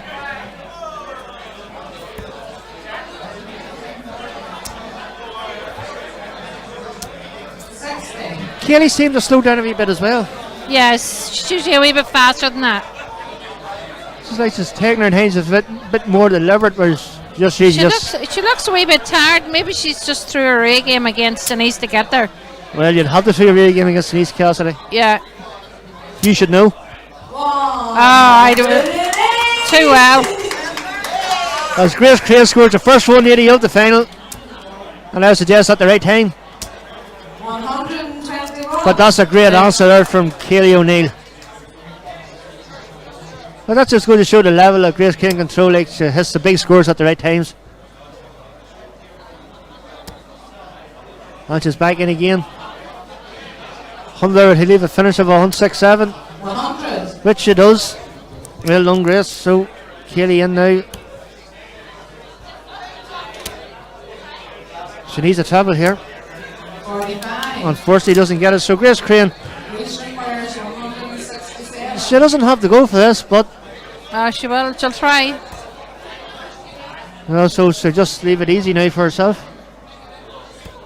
No. Oh, she'll probably stay up there in the 20s. Which she does. Good last start release. 86 when she returns. Kaylee O'Neill way back on 234. But 140 could put the pressure on this. 100. That's a good answer there, but Grace on 86 now, so treble 18. So 60 at, she go for 18 ball?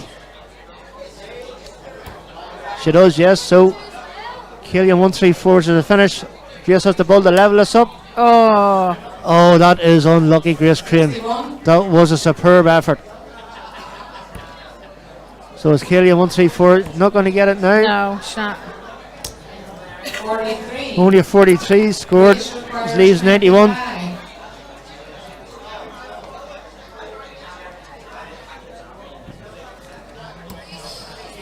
So, double 8 for Grace to level us up at 3 each. Double 4.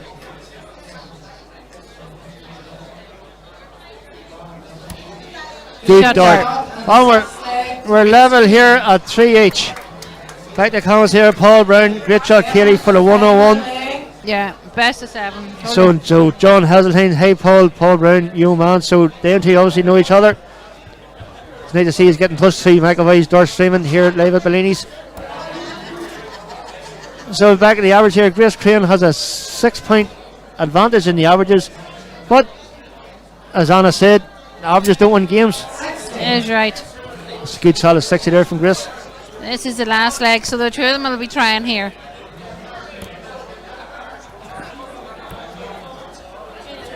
$82 there, that's a good start there, a good last start there from Kaylee. This is going to be a very hard leg to call here.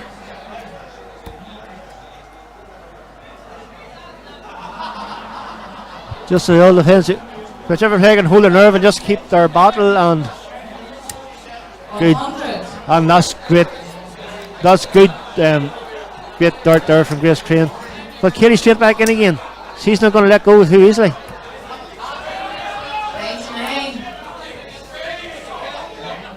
I'll say Grace really has grown in this game. She really has. She's improved the whole way through it.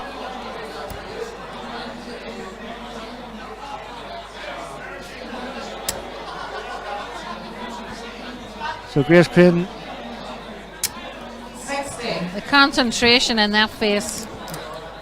She always has. Like, the two of them look very, very determined and very concentrated. But I'm sure that this being the last leg, the nerves will be rattling. But that is bound to ease Kaylee's nerves. There's a good solid 100 there.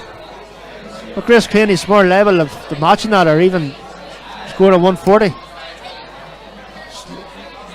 Average is only 4 in it now. That 100 really pulled Grace back up. So they are impressive averages in this final. That's a poor one, so this is the chance Kaylee's been waiting for. There's a bit of a slip there from Grace, and in goes Kaylee. 81. That's okay, that will do, Kaylee. We'll leave 139.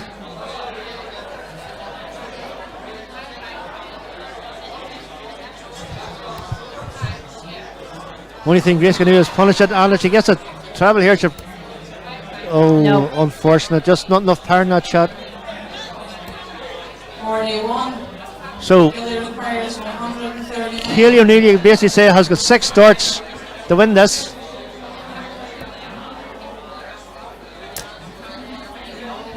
81 scored, which leaves 58. Best Grace O'Neill just hope to apply the pressure and hope for the best. She needs a 140. She needs definitely needs a 140. Not going to get it now. 45. Only 45. So Kaylee O'Neill, 2 darts. Finish here. 18. There's 18. So tops. 2 10s. Unlucky. Just missed it. 48. So this is a big ask here for Grace Crane. 167 finish. Oh, it would be. Let's see how she does. So, treble 20, first start. Yep. She hits it. So it's on. Treble 19. Well, there's a 7 out of the road. So 100 left. 87. So 87 scored, which leaves 80. Requires 10. But Kaylee has this shot at 2 5s. Bit of a gate there. And too many. No score. Grace requires 80. So Grace, she will be kicking herself there. This is 20 tops. Grace has a shot at 80 here. There's 120.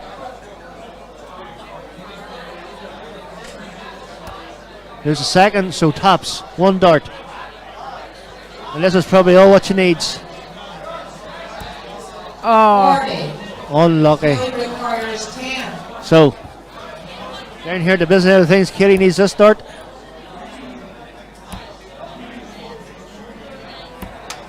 Nope. Bad pull there. Grace will take it out now. You know something, I would say you're probably right there, Anna. You know her better than I do, so. Yeah, I shall throw the first one out. And then the next one will be in.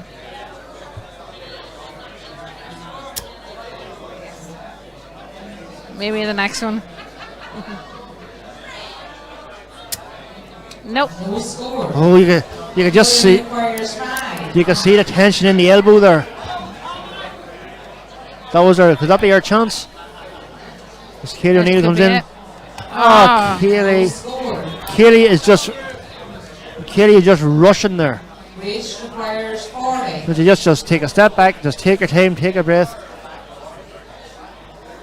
Just what Grace is doing here.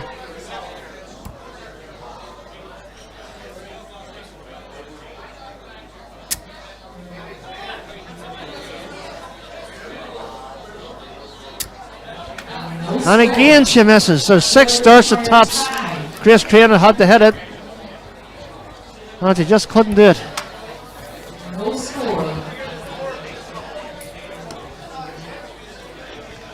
Katie just very annoyed at herself there. So Grace 2 10s. That's a good marker. So just deflecting off the barrel to win this. No. So Kelly has a third chance to take out 5. 3. So 2 ones. Yeah. Game shot. Eventually Kelly O'Neill has won this Masters ladies final in a good, a very intriguing game there. Anna, thoughts on that match? That was a very good match. I enjoyed it. Kaylee wasn't up to her game, but she won it and well deserved. Just showed her determination to pull through the win, and congratulations, and also commiserations. Also commiserations to Grace. Let's see if we get a word with Kaylee.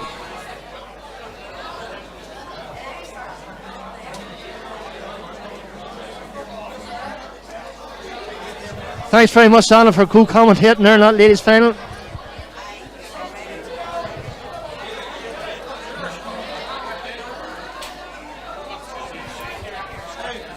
And we have and now we have the recently crowned ladies champion coming up here. Have a couple of words. Kaylee O'Neill, you weren't at your best, but you got the job done. How do you feel? Relieved, to be quite honest. Like, Grace there had 6 starts at tops to win it. You must have been saying, that's it, my chance is gone. Definitely, I thought I had it lost, to be quite honest. I thought going in for the 58 that I had it won long before she even had a shot at tops. Yeah, because you're a good bit ahead there, but just you seem very. Hold up. You seem very nervous up there. Was that the case? No, well, to be quite honest, there was air conditioning on for the first 2 legs. Oh, right. So there was a bit of a unsettled start. Right. It's just I thought it was nerves, and then Anna and co-commentator there mentioned that you're probably tired because you're playing all day. But like, you have some very tough games today. Oh, definitely. I was 3-0 down in the semi-final, so I don't even know how I got through into the final. Just consider the players you beat here. Like, you beat Helen Dunn on stage. You beat Gail Mullen, another quality player on stage, and in the semi-final beating Denise Cassie. So I'm sure after you beat Denise, you probably thought your name was on the trophy. No, I thought I threw everything. I thought that might have been my final, to be quite honest. Yeah, well, once again, Kaylee, congratulations. You're the 2019 Ladies Masters Champions. Thank you. Well done. Thank you. And no doubt we'll see you again at the Masters in a couple of weeks. Or the Classic. So, folks, that wraps up the ladies' final. Now straight on to the men's final, where Philip Carson against Marty Merland. This should be another clinker.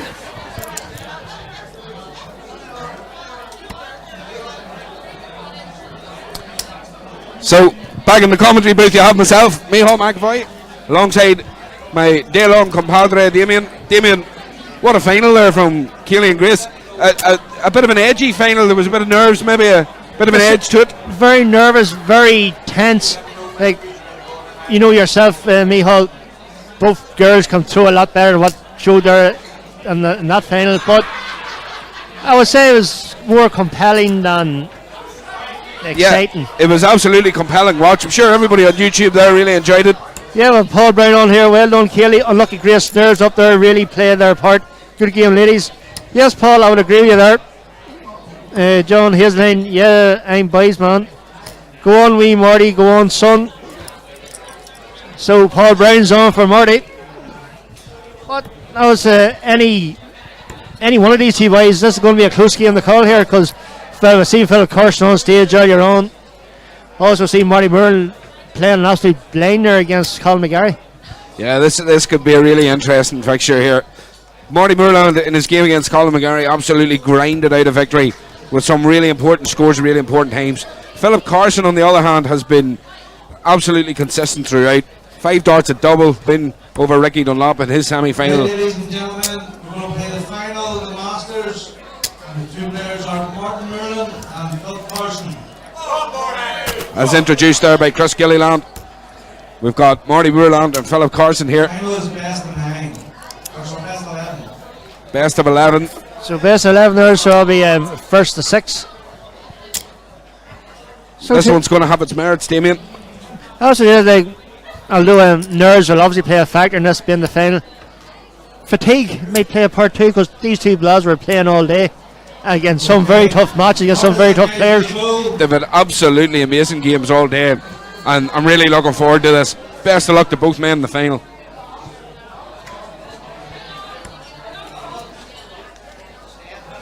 So Marty gives the guide there for Philip. Oh, wow. So yeah, that looks the first start to me. Marty wins the ball Yep. and has the guide.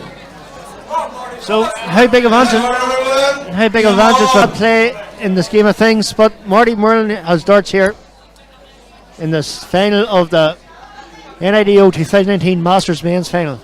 Yeah, Marty's a very methodical thrower. 30's not a great start against Philip Carson with the scoring prowess that he has. But again, in a final, a bit of tension in the arm, takes a leg maybe to get into it. Well, nerves and fatigue probably playing their part there. Like these two boys were playing all day from 1 o'clock. Yeah, maybe just purely running on adrenaline now, Damien, you know.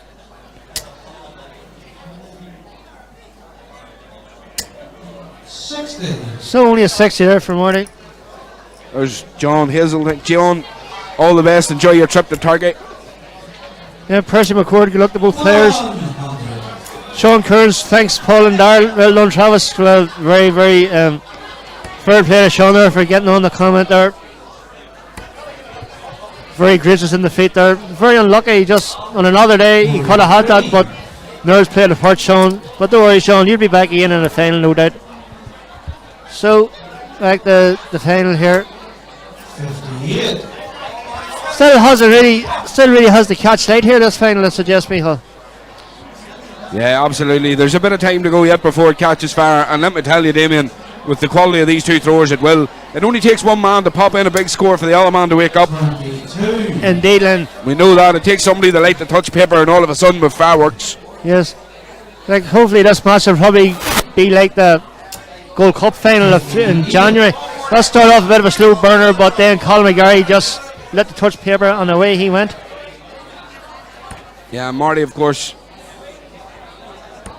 is a very settled thrower normally, but you can see Philip Carson just stretching out there in the background, and you know, both players feeling the tense moments at the minute. Both players feeling the tension, feeling the pressure of the moment, and you know, what an absolute delight it's going to be for either of these throwers to become the Northern Ireland Masters champion. Yeah, well, considering the level of players that was in this field today in the Masters, fair play to both boys. They came through a very, very tough field to get to this final, and both their place in this final well deserved.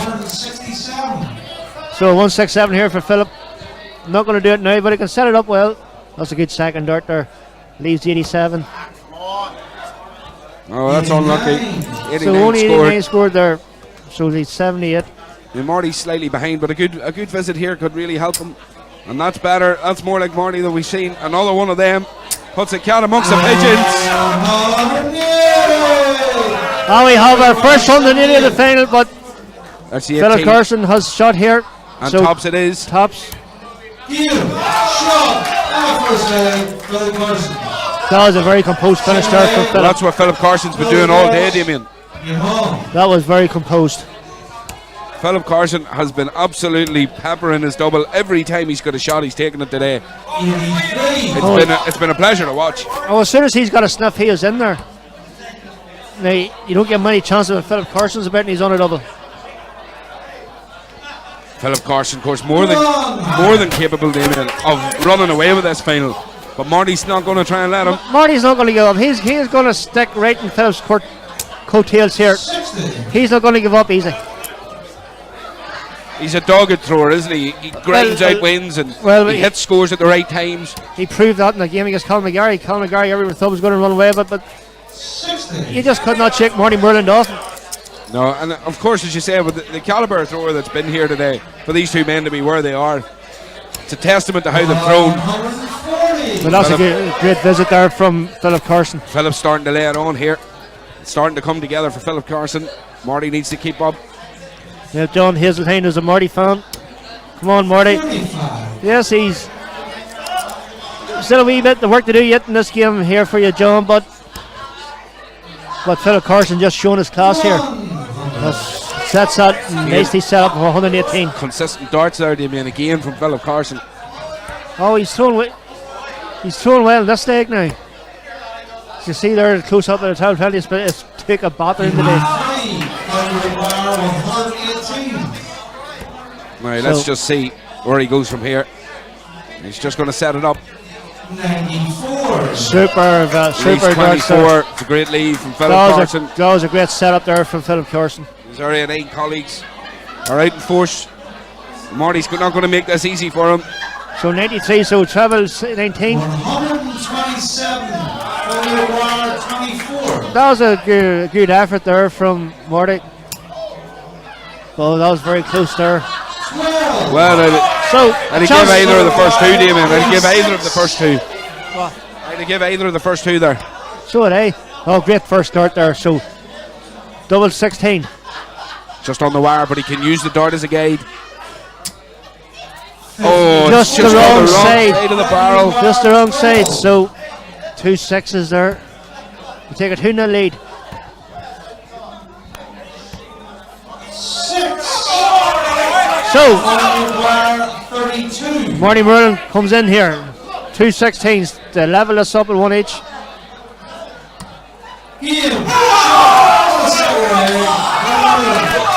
Marty Merlin fans there celebrating. I must say, Marty Merlin has come back in this game now. He's starting to find the range. He's finding the 20s, finding the treble 20s more importantly, and finding the doubles when he has to find it. So first player coming back there, like that wasn't an easy lane to come back into. What a good start there. Just see the averages. Philip, nothing in these averages whatsoever. Shows how tight this game is. 83. That's okay for Philip. Just sees himself in this leg nicely there. As Marty comes back. So that's a good dart there. Another one will be brilliant for him. But 81, that's okay. I would settle for. Personally, I would settle for him, but then again, I'm not in the Masters final here. So, has the down he just kind of blocked the treble 20 there. 59, solid 59 there as Marty Merlin comes back in here for 320.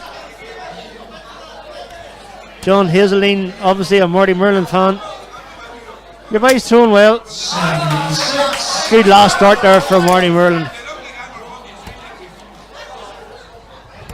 Nothing in this game whatsoever. As reflected by the averages.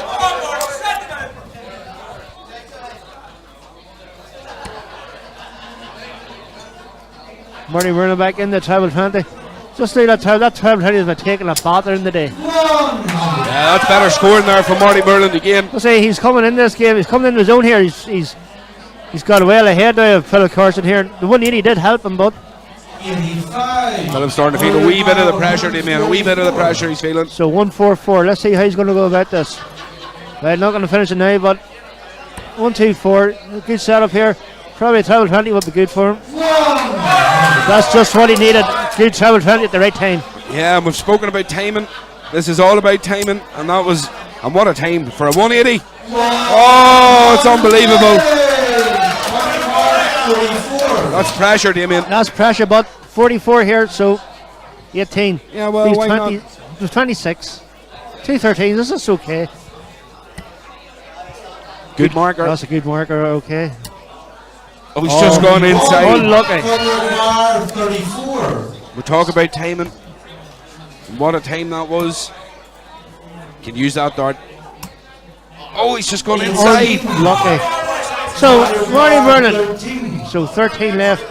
Bit of a bad number to be left on, but a 5 would be good here. Yep, so double 8. Or double 4. Double 2. Pressure dart. Oh, just gone outside of it. Now, Philip Carson's moment to take a lead and a breaker throw. There it is. Very confident dart there for Philip Carson. Tremendous work there from Phil Carson to steal in and take that leg, and now he's got the darts. I'll say that. Good solid dart. But that dart at double 8 is sitting very confident dart. Absolutely, yeah. It's just he approached Here we that. go. Is Marty going to fill this up? Fill it up, Marty. Keep us involved. That's okay. Philip will be happy with that. Nothing wrong with 140. Martin Johnson has Philip no support in the room. It doesn't sound like it. It sounds like he's got a hell of a lot of support here in the room. And just right underneath our commentary position, his area 9 colleagues are definitely willing him on. Yeah, we've got big Gareth Chambers down there cheering him on. Alan McKnight. Jeff Wiley. Davy Glenn down there cheering on Philip. Alan McKnight, a great friend of ours here. Yep. McAvoy dart streaming. Says he fancies throwing for McGuigan's next year. I don't know about that. Well, I don't know if he'll be allowed to throw for McGuigan's. Might have to come to Bites first. Well, I don't think it's Roman McGuigan's in the 3rd division anyway. We'll see what Pat O'Malley has to say about it. Indeed. 78. That's a good last start there from Philip. But the averages are creeping up there, Damien, as you can see. That, yeah. But Marty, that's a brilliant visit there from Marty Merlin. Leave himself in 40. Now Phil Carson now. A 140 here. 100. Only 100. So Marty, 3 darts at 40 to level us up at 2 each. Bit of a flyer there. He's just tipped under. So 1 dart at 2 10s. Cool. Super dart there. Very, very good dart there from Marty Merlin to level us up. Marty's darts. Game on. 2 each, Damien. This is getting interesting every leg. It sure is. Martin Johnson says he can't hear the boys cheering for Philip Carson. Well, you might be able to hear them, but we can definitely hear them below us here. So Philip, what can he do to get back in this game? 96. That's okay. Just sees himself nicely in this league.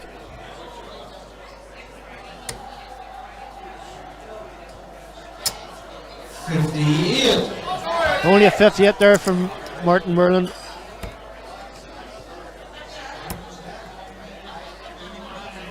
Paul Brown says turn the volume up. We can't turn the volume up. The boys will just have to cheer louder, Paul. Of course, John Hazeltine here, a Marty Merlin fan. Come on, Marty. And he's answering there, a good 100 there from Marty. Yeah, Philip Carson needs to start digging deep here. His scoring hasn't been as strong as it has been previously. No, his scoring hasn't been quite as impressive, but Marty's thrown well. Yeah, well, Marty has that. He has the ability to hit the right darts at the right time, and he's proved that time again here. 100. As proven there.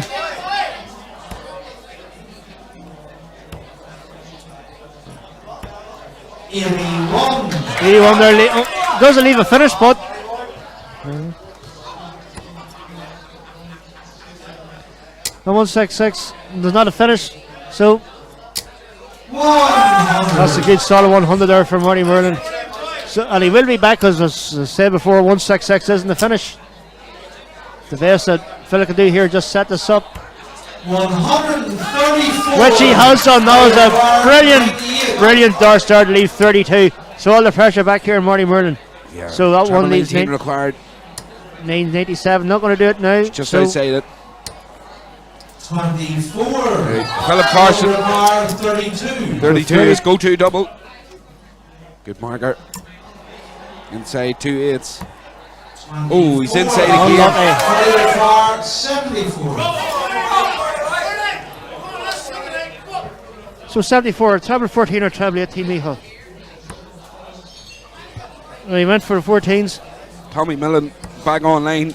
Still not behind any drink, Tommy, but watching the darts. 27. Our old mate Willie O'Hagan's on again. Where's Area 4 again? Don't know where Area 4 is. Any ideas? It's just below Area 5, but just above Area 3. 47. Good answer there.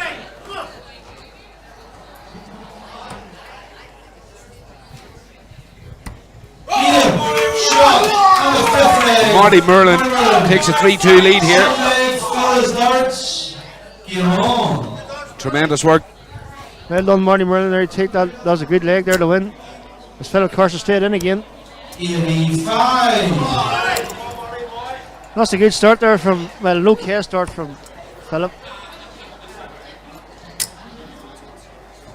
Yeah, I think Philip just needs to get into his groove a bit more here, Damien. 22. Just needs to ease himself into it a wee bit more. Just the scoring power seems to go missing from Philip's game at the minute. 100.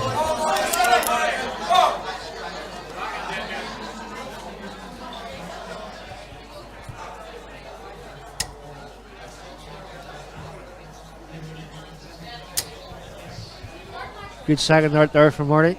Marty's very good. I've noticed him walking across the hockey and moving to find the right spot where he needs to put his next dart. He can adjust very well. Philip Carson there with 3 very unlucky darts. Very unlucky. Within millimetres of being a 180 there, Damien. No, he's a very unlucky visit there. Like any RD, that'll be a 180 or 140. Marty coming up now. 60. A solid 60. Philip Carson slightly ahead, only slightly in this. Philip coming in. That's good. That's good. That's tremendous darts from Philip Carson. He's cheering himself on. Yeah, I think anybody there that's on YouTube can hear the support there for that. Marty firing back. 137. What an answer that is from Marty Merlin.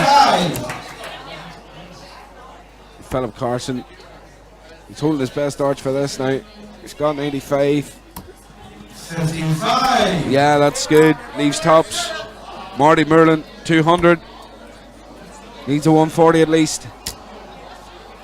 A ton even. He finds the ton. Still leaves a 2-dart finish if he gets back. Philip just hasn't been as clinical. But that's 3 each. It's a bit more like it. Hasn't been as clinical, but that's a good finish. Here we go, the 7th leg.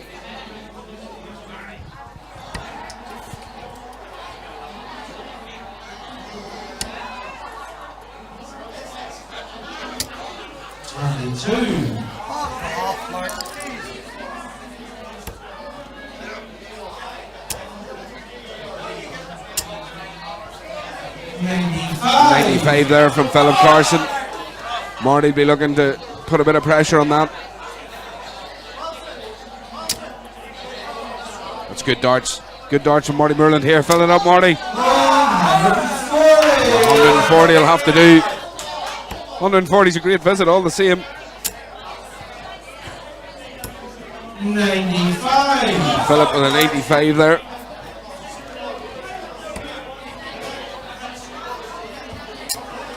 Here Tommy Millen there says he's fed up buying drink. Percy just laughed at him. Come on, Percy. John Hazelay wants beers. We all want beers, John. 140. What a great visit there from Philip Carson.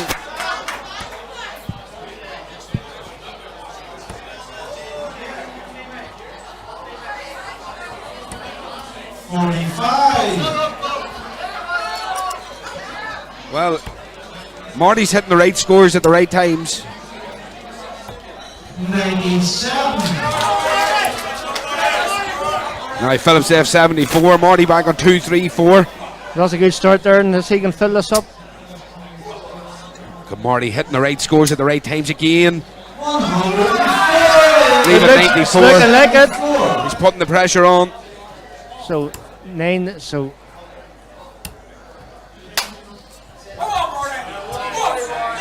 27.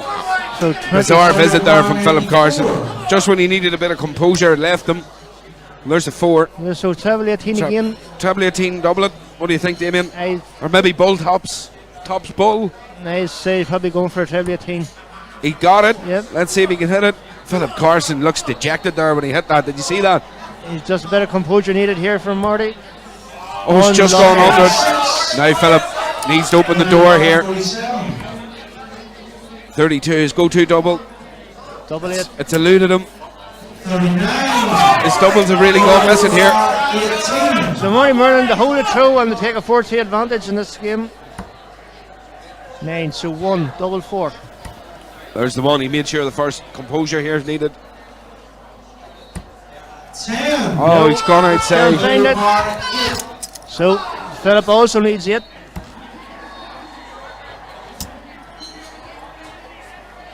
Shot. That meant a lot.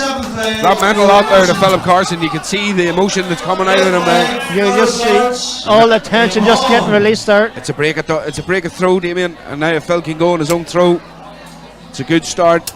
100. Super darts. Brilliant start there for Philip Carson. He really is starting to come alive now, but Marty Merlin won't be shaking that easy. Marty's not giving up here, not in Fill the it up, slightest. Marty. Make a game of it. And he did. 180 for Marty Merlin. Brilliant darts there from Marty Merlin. He's been showing that all day, and the chips seem to be down. He always comes back with the answer. Now, as Marty continues on in this great vein of form, his scoring's been fantastic. The averages will be interesting here because the scoring has been powerful, but the finishing hasn't just been as good. Finishing hasn't been as good now. It's just the averages. Marty Merlin. Well, there's nothing in it. Nothing in them averages whatsoever. There's nothing in it. Philip Carson hitting 76. Marty Merlin just nudging 76. You know, maybe 1 point in the difference, but that'll change in this throw. Two players are really, really turning on the style here now. Yeah, absolutely. It's a good watch. This has been a pleasure to watch this game so far. 60. 161. Lee's a good finish at 146, but Marty has a chance here at 161. Not going to do it now, but John Hazeline's dancing around the living room because Man City have won there. well, we all have our crosses in there. 3. 146. It's going to be an awful sickening whenever they lose the league United on the 24th of April. 84. Again, we all have our crosses to bear, Damien. You try telling me, my United fan or my fan, Now, 18. any one of them depressed. This is on for tops. This could sicken Philip Carson. 78. Now he's got 62. And this you feel has to go. I would suggest it has to, but there's a start now, so 52. Down does go-to double again. There it is. Start. Absolutely fantastic.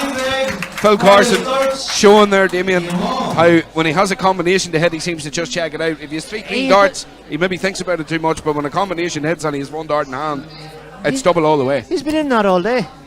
He's been very, very impressive when it comes to finishing.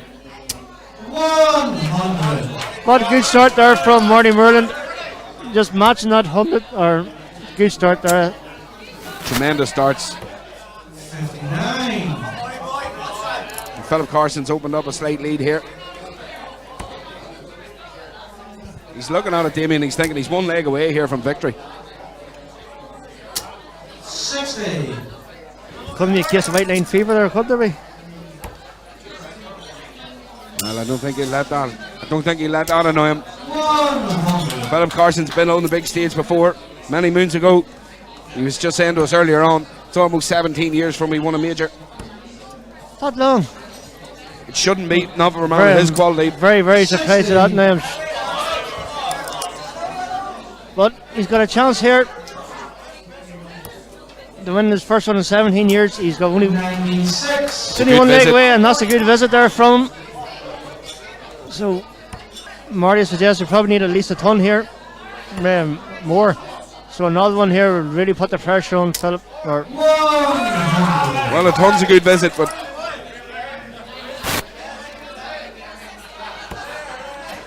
having a laugh there, saying Phil's a different class, and he's proven it. He's coming back for a 1-4-6 attempt to win this game. Marty needs to set this up, leave himself something decent. Needs a treble here. 60. Doesn't get it, leaves 1-2-1. So Philip on a 1-4-6 to win this. Not going to do nothing now, but well, he's 58. only 58 there. 121. Left himself 88 with a 1-2-1 check out here for Marty Merlin. Put the cat amongst the pigeons. So 11 ball here. Oh, he's gone 11 ball. Why not? Give yourself the dig. Unlucky Marty Merlin. Now, 88 to win it outright here for Phil Carson. That's a great effort there, but oh, that's unlucky. So 73. Well, he's got to go treble 19. Which leaves 54. 54. Leave it for a setup. He leaves 36. Marty Merlin with 25. There's a 9 out of the road, so 2 hits. What a great marker. Good marker. In off it. Oh, he's just gone inside. And he's pushed it. Now, Philip Carson has 3 darts to take the title. He's gone inside. Oh, he went inside again, Damien. Blew it. But he's left it. Now, Marty needs to take the 2 4s out here. Sure, we carry on in this game. Marty Merlin needs 2 4s. Pull this back to 5-4. Inside, so 2 2s. Inside, so 2 1s. So he's in the madhouse to stay in the game.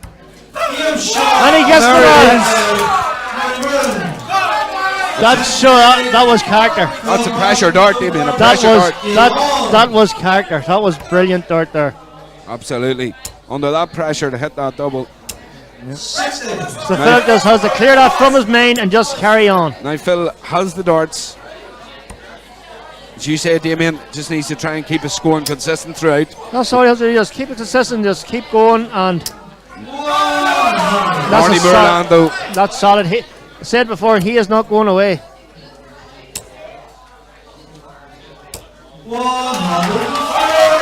Great answer there from Philip Carson. Yeah, absolutely great. That was brilliant. Slow, bit of a flare there from Marty. Yeah, Marty just a wee step to compose himself there. 45. Only a 45. Now, so Philip Carson can really step on the gas here with a couple of trebles. Well, not with a dart like that, he won't. Downstairs again, the 19s. Only a 39. Edgy darts here, Damien. Edgy darts. Very, very nervy. Like after the first few darts that Philip threw in this leg, I'm surprised he hit a score that bad. He's gone down, he's taking a step. It's warm up there, Damien, under the lights. The whole crowd watching. I mean, it's not easy. Well, it's been a warm day and it's warm in here in Bellinis, but over there on the stage with the lights and the pressure, 6 they are going to six feel darts there that Philip Carson just will not be happy with. Probably the worst 6 darts he's threw all day.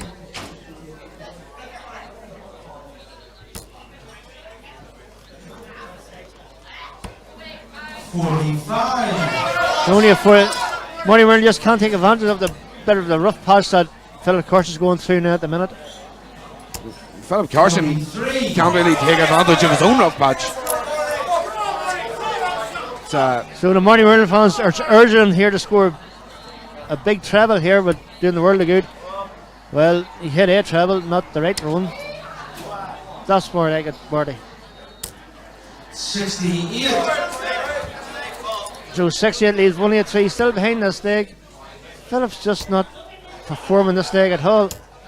Oh, that's a great last start. It's a great last start. That's the dart he needed. He needed that dart. He's coming back for 95. Marty just needs to try and tidy this up. That's a great first start. Super dart. He's 1, 2, 3. So 63. So go treble 13. Treble 13 or treble 17. 100. That's unbelievable. What a visit.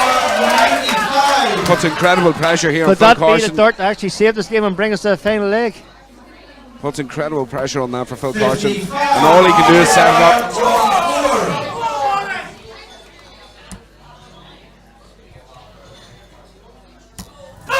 And we're going all the way, folks. This is it. We've gone all the way now, Damien. That 159 was probably the 159 is probably the best visit of the day. It's the leg for the title. This is the that one. That was brilliant. That was a brilliant visit there. That 159. Crowder behind both throwers here. If Marty goes on to win this, he'll probably look back in the 159 and says that's probably the visit that won it for him. He's opened up well there.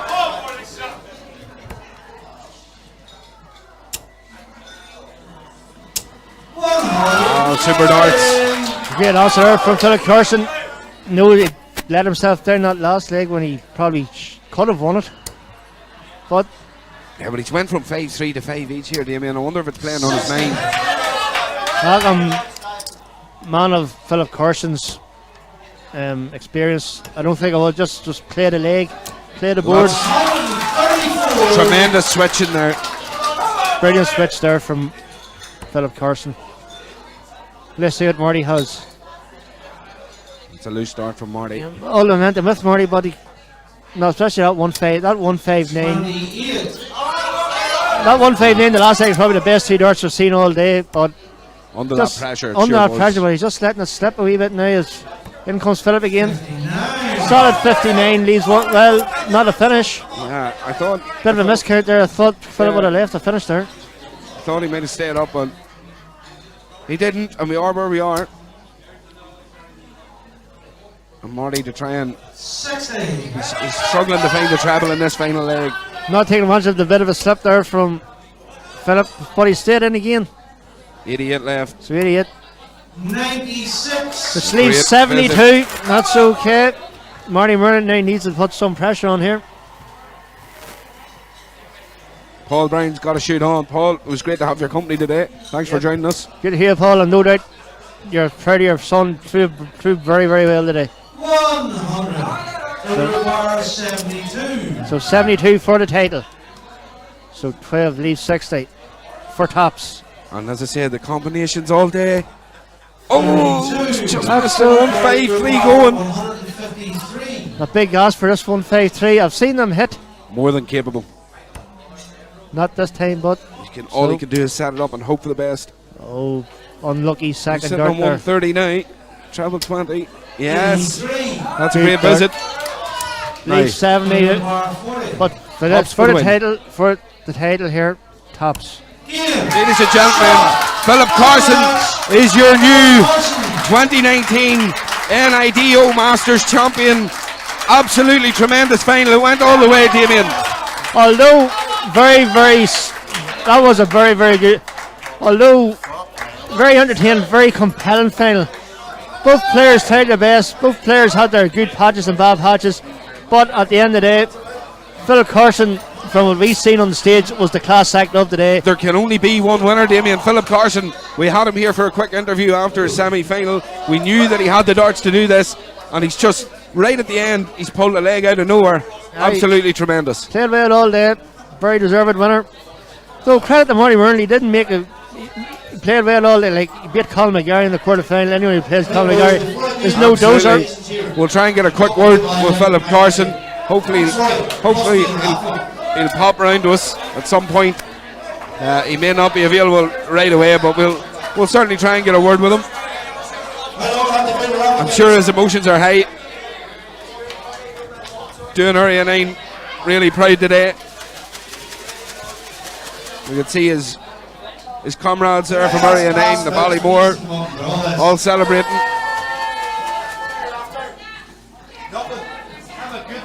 Adrian McElvanna, you're right. Well deserved. Best thrower on the day. Played tremendous darts all day, there's no doubt. Absolutely fabulous. Now they're just going to do the ballot.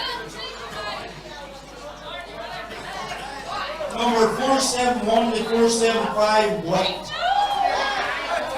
We don't know who that is. Somebody wins it. So I see Big Phil's going to come our way now. We're going to have a quick chat with him. Philip Carson, Masters champion. How does that feel?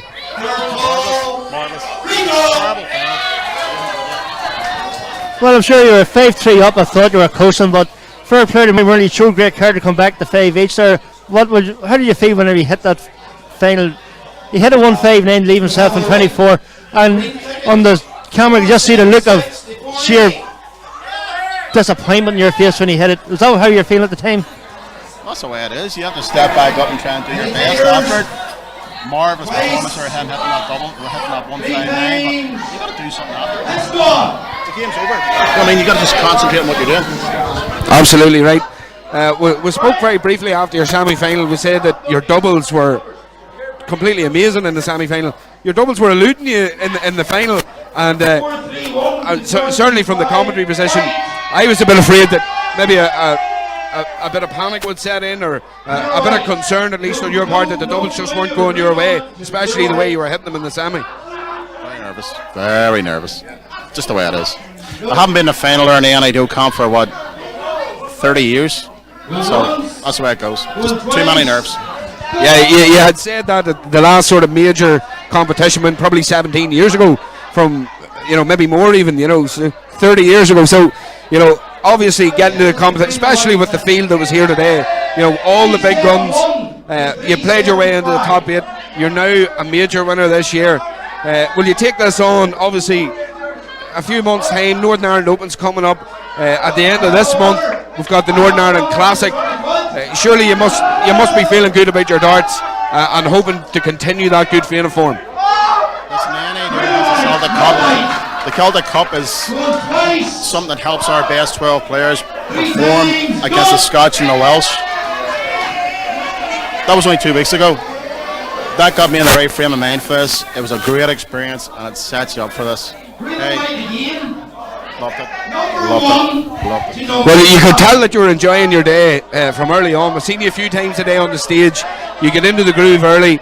Your scoring was fantastic throughout. Your averages were amazing throughout the day. Your doubling, certainly in the semi-final and the early rounds, were absolutely clinical. As it got to the final, as you've said yourself, nerves will take over. It's all about how you combat that, how you deal with the nerves. You seem to cope, and particularly when it went 5-5 after being 5-3 ahead, it went 5-5. It's a tremendous amount of pressure on you, and you open the leg up with a 140-134. You must have felt very settled after that, or at least a bit more confident in your own ability. You're playing Marty Merlon.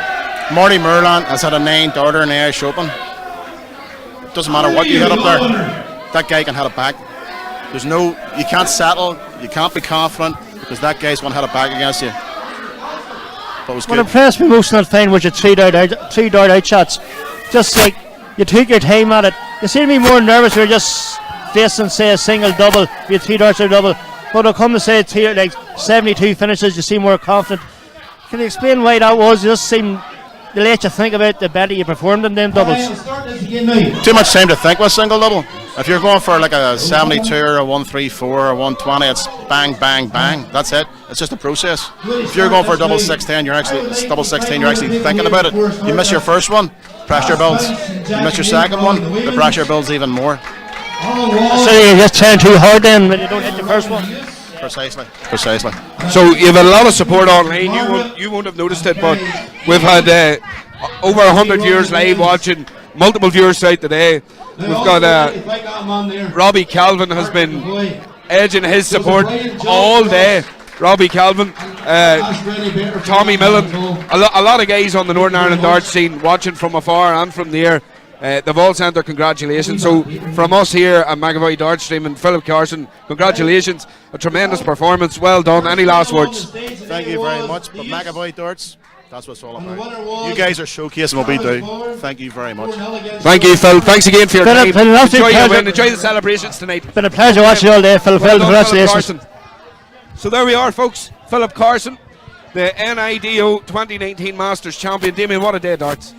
Today was probably the most enjoyable day of darts I've had watching and commentating, because right from the very first game, Denise Kelsey against Tommy Joe, the starting has just been brilliant. Even the youth final was brilliant. Ladies final was compelling. That men's final was just excitement and drama, and it was just a thoroughly enjoyable. And I can't wait the next one in 3 weeks. Yeah, the classic's coming up in 3 weeks.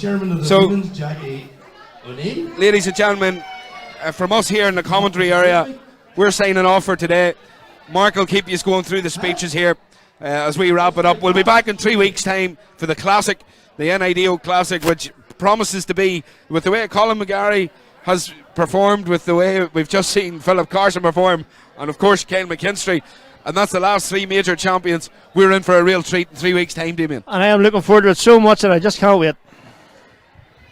So, from me, Damien Bradley, from Michael McAvoy, from Tristy Byrne, and thanks to our guest commentators earlier on, Kurt Ageni for youth final and Anna Madigan for ladies final.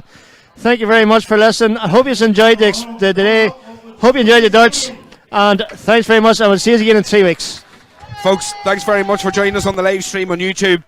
Make sure you keep commenting and keep it interactive with us here at McAvoy Dart Streaming. Make sure you like and subscribe to the page, and we'll keep you up to date with all the live events that are coming up. Remember, lots of live darts coming up on McAvoy Dart Streaming.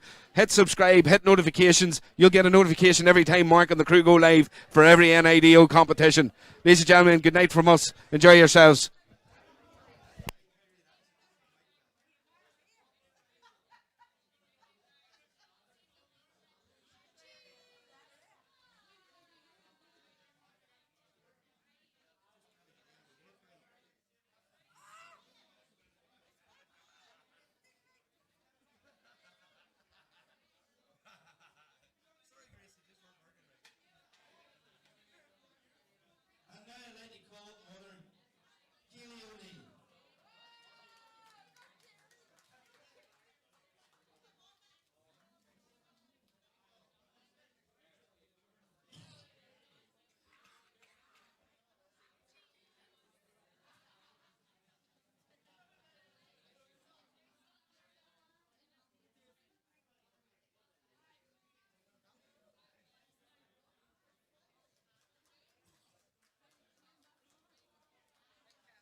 Last leg, brilliant final all the way through.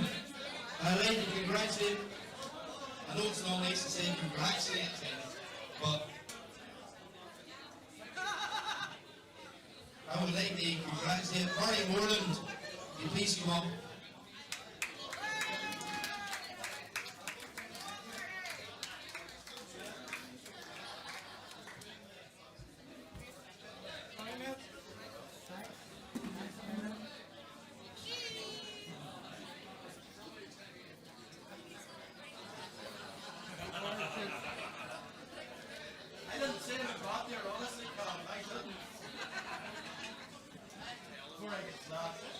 And then we have the deserved winner.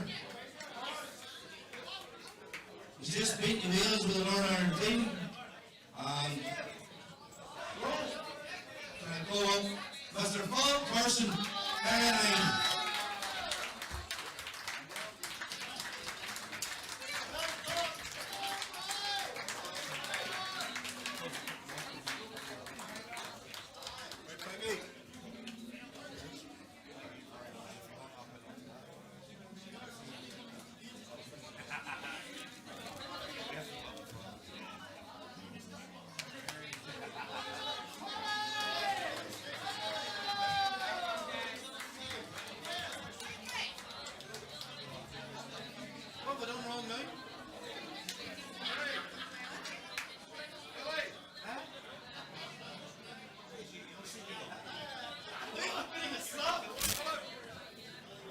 Right, people, I'd like to say thank you very much for the day. Hope you all had a good time in the same home.